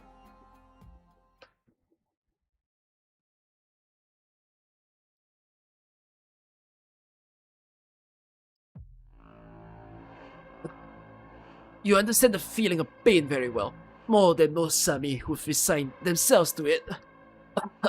You understand how to torture someone. You Sami beasts have no shortage of tricks. Engulfed in your witchcraft, I can even feel the pain of being pierced by an ice pick. I just want a clear answer. What is the black mark, and why have you smuggled in? Answer me. I can always end this sooner.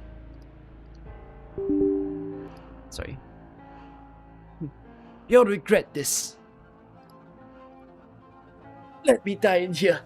We'll do nothing but make Sami suffer more. Sami doesn't care about your foolish ambitions. Ambitions? Hardly. I've come here to die, and I'm more than happy to do so. This information will never be sent back to Ursus, and you'll regret it. Speak. The Black Mark is a missing member of the Emperor's Royal Guard. I found his footprints. Black footprints. Arknights. Yeah. If you're wondering why I'm logging in, it's because I have 3 minutes left. I don't think I found this. I don't think I found the dailies. I'm just gonna quickly do it. Sorry for distracting you from the story. I have 2 minutes left. Spare me. I have 2 minutes left. Sorry. It's okay. Daily speedrun.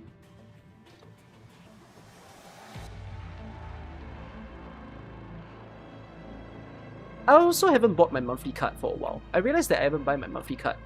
Like, I haven't topped it up for a few days.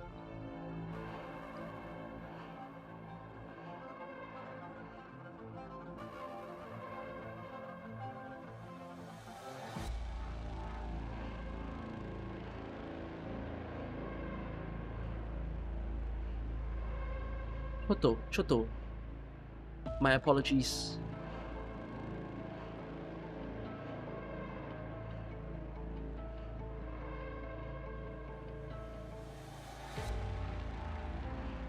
Just buy some random stock.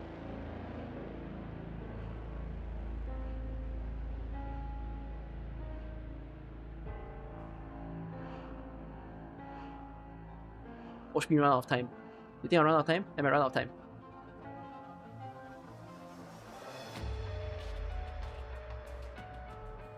Yeah, essence in 1 minute doesn't sound quite right.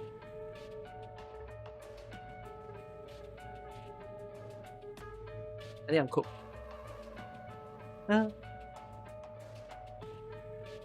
It's okay, that means I'm claiming the next day's dailies. Bro, they don't want to pop more enemies. Oh, I'm so cooked. Craft gear? I don't know. Actually, yeah, I could have just craft gear. What am I doing? I'm not a master at this. Not a master of my dailies. Clearly. It's 4 AM.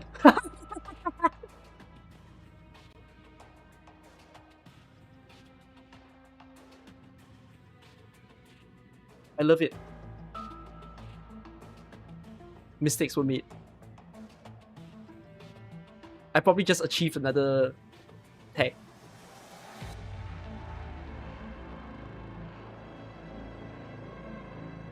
Oh no! Wait a minute, I did spend my sanity. So if I did spend my sanity, means I did do my yesterday's daily. I think.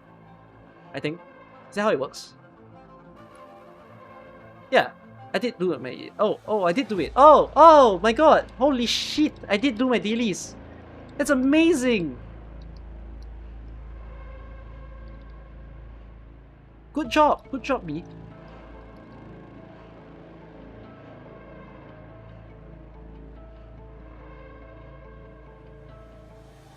Let's craft some random gear.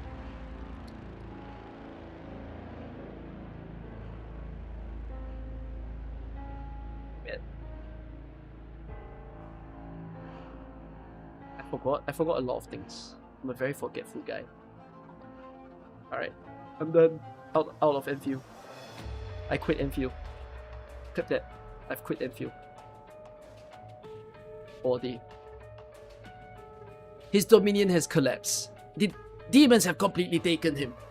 He will contaminate your land for all of eternity. Nobody alive knows where he is now. You! Let these words linger in your ears before the cold takes away your consciousness forevermore. The Sami know neither fear nor panic. We have guarded the mountains for hundreds of years. We are Sami's fangs, to sever the demon's tracks. You and your ilk are not even enemies. The affairs of the earth's end here. Oh fate, your warning has once again drawn my gaze back to the contaminated land of Sami. How could I ever forgotten my duty? I understand now that it's time for me to return to the wind and snow of the icefield. Oh, I was already at the end. Oh, okay. Well, that was just a few lines to wrap up.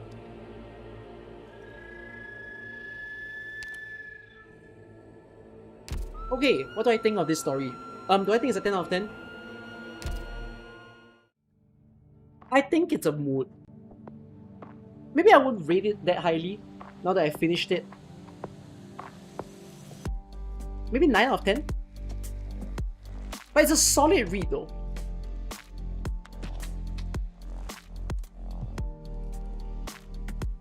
Okay, I won't give it 10. I'll say 9. Yeah, it's very fun.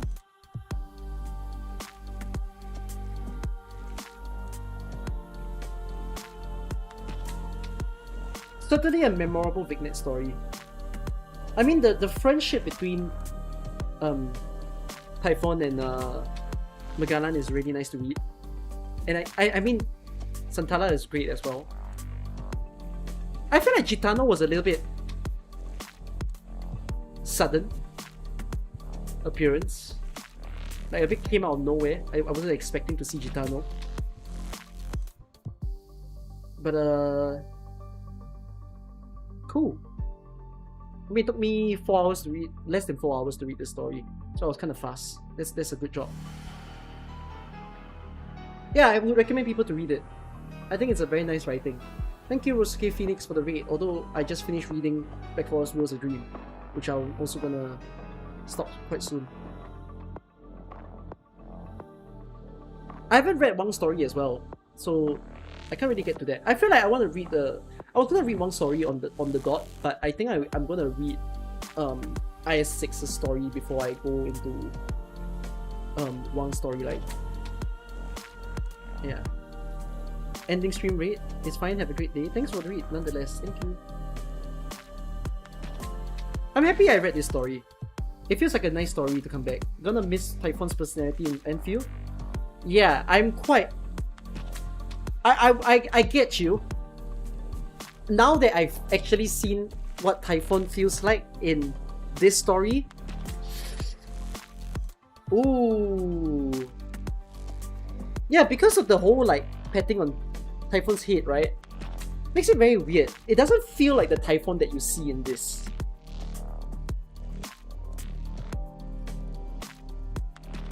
We don't know anything about Tifius. Yeah.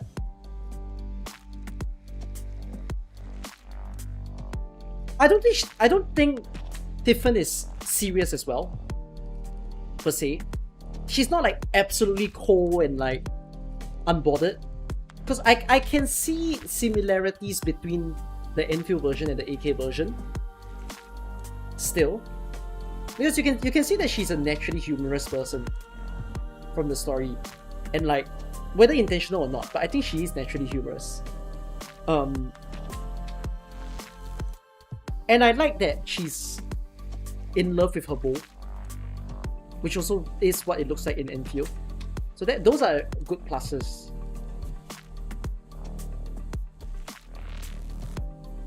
But you're not wrong, because this version of Typhon is what we see before she's in Rhodes Island.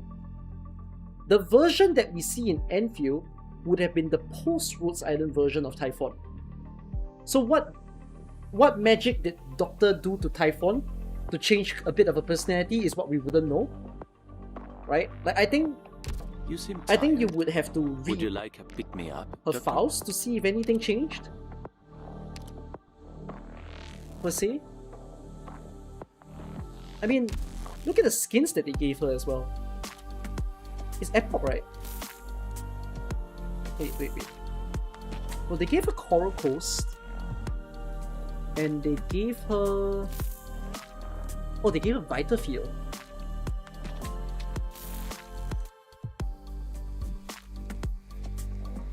You see, she got swimsuited in joining Rhodes Island. So like, clearly, something's up. No?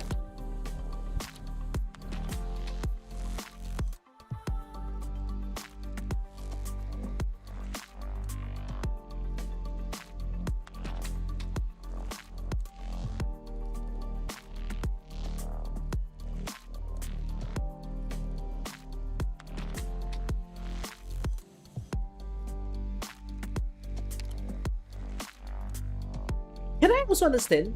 Does Typhon only have Oh, she surprisingly doesn't have an operator record yet. Oh, that's weird. Does she already have operator record in CN?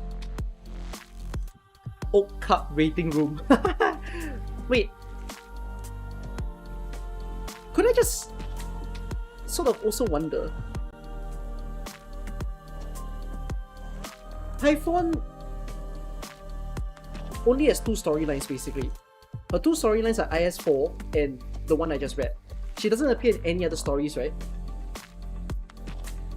That has happened in AK.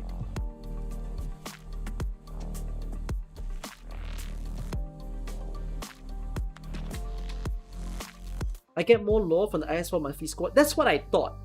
I feel like I have to play through every single monthly squad in order to get a full grasp of the entire Sunny storyline.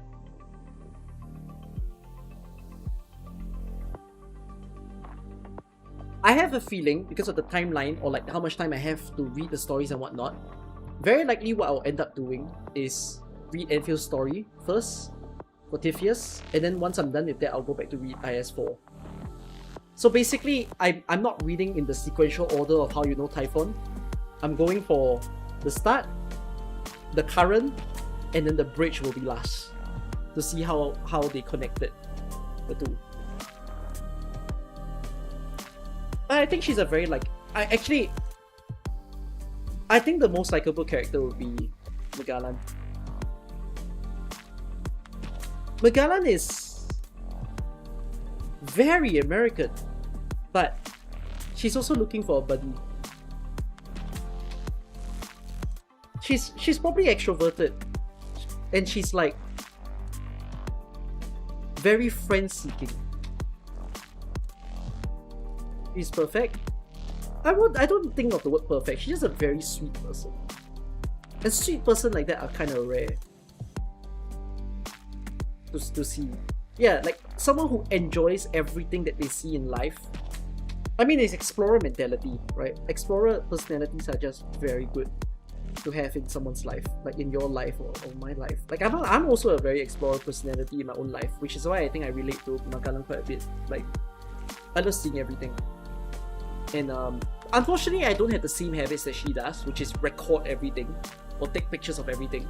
But I love if I develop the habit of just photographing everything, because it is quite an experience to do that. I think Santala was also very sweet, to be honest. I find all three characters very likable, but unfortunately there is a ranking. The ranking being I like Santala the second most. And the reason why I like Santala is because I think Santala's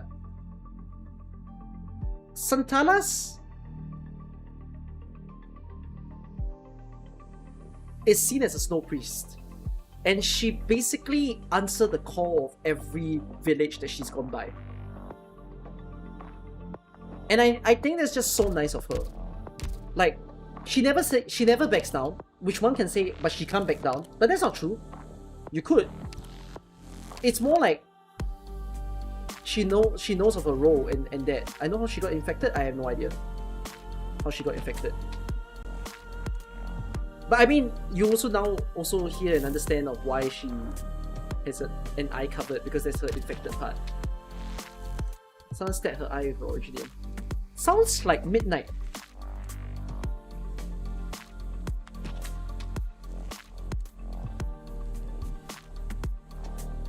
As in, midnight and Santala's face the same fate, that someone stabbed them with Originium.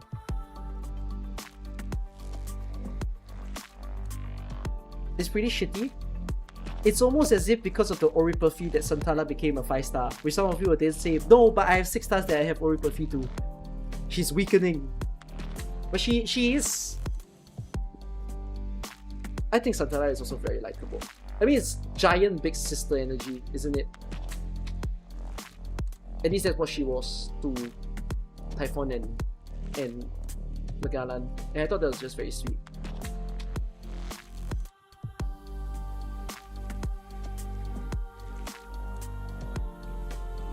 I mean, the characters here are so nice.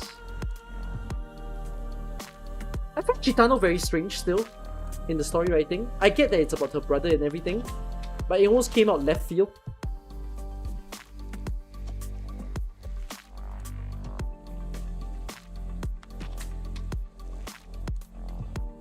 But I understand, for those of you who are aware of the CN storyline,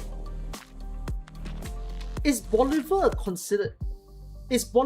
Black Flow the same concept as what's going on in Sami? I'm not asking this as like a spoiler question. I just asked this as like a curiosity question. We see you soon in chapter 14. Also, this whole entire Black Flow concept is a continuous storyline concept. Like, the main story also covers Black Flow. And also, the person who is traversing in the Sami land, that's Emperor's Blade, right? Or is that not Emperor's Blade?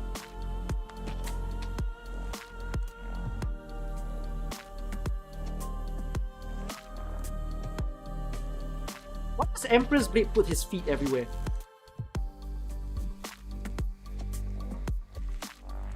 I've realized that I've read Walk in the Dust, and now I've known that Kelsit has nicely killed Emperor's Blade.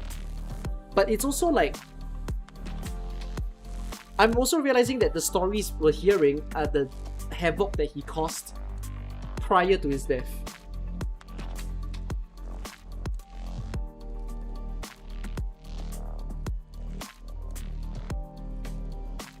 It's exclusive to the IS.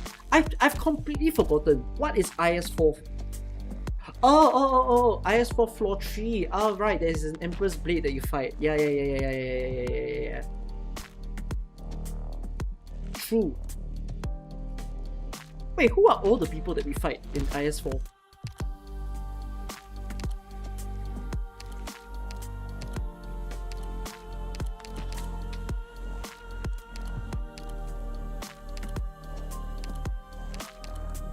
Where is IS4?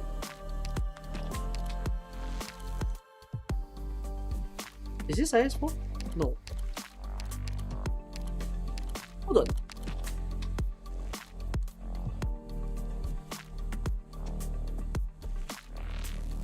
Is Saint Iberia... No, Saint Iberia is not the teacher of Irene.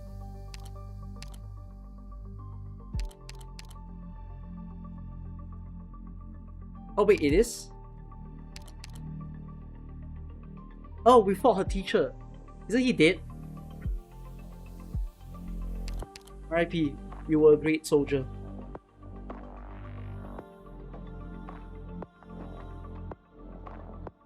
Oh, it's the other one. Harmon takes over after Irene's direct mentor died. Also, this isn't her mentor. What's the name of her mentor? What was the name of her mentor that died?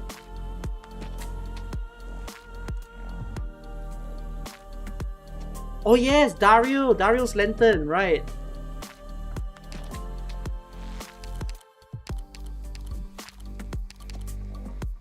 This is Empress Blade.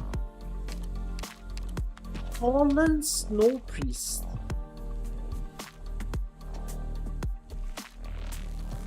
When they mean fallen, do they mean fallen to the Black Flow?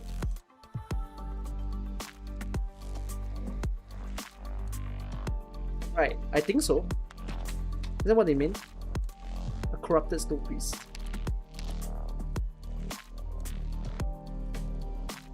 What is this? Elder Vine Creeps.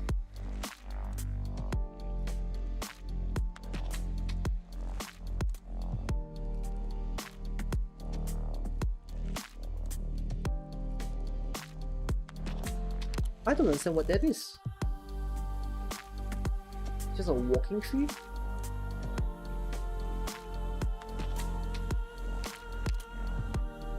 Right, so I've been hearing the word Sami villain.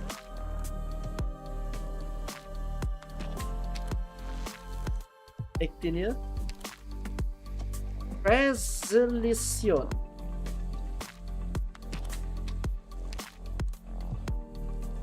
Can I just say, these two things, from the look of them, looks like they make sense. And then when you see these three, you're like, what?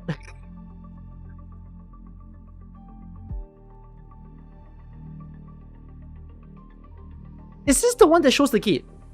Is this the gate ending? Or is this the gate ending? This is the gate ending.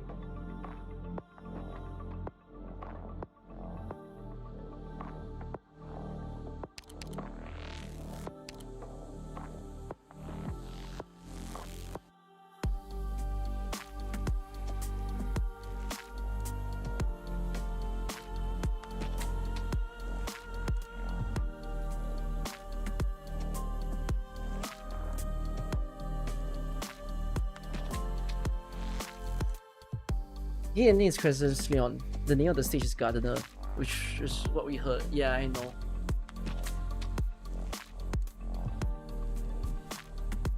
I have to get to reading this again to digest this. Cool. Alright, was the story worth reading? Hell yeah. I'm happy. I'm happy, but at the same time, my life won't be happy. Because guys, it's almost 4:20. You know what that means? Bedtime. Bedtime. I don't know if I'll stream tomorrow. I'll see. It's either I'll stream tomorrow or I'll take a break tomorrow. I'll think about it. But oh, I'm tired. I'm boomed. I should go to bed. Poof. Plus one story. Yeah, another one to the collection. Let's go. I wonder what's the next story I'll read. I'll see what my plans are. I'll read everything but the main story. Imagine. I'll stay here until this thing turns 420. When this thing turns 420, I end the stream.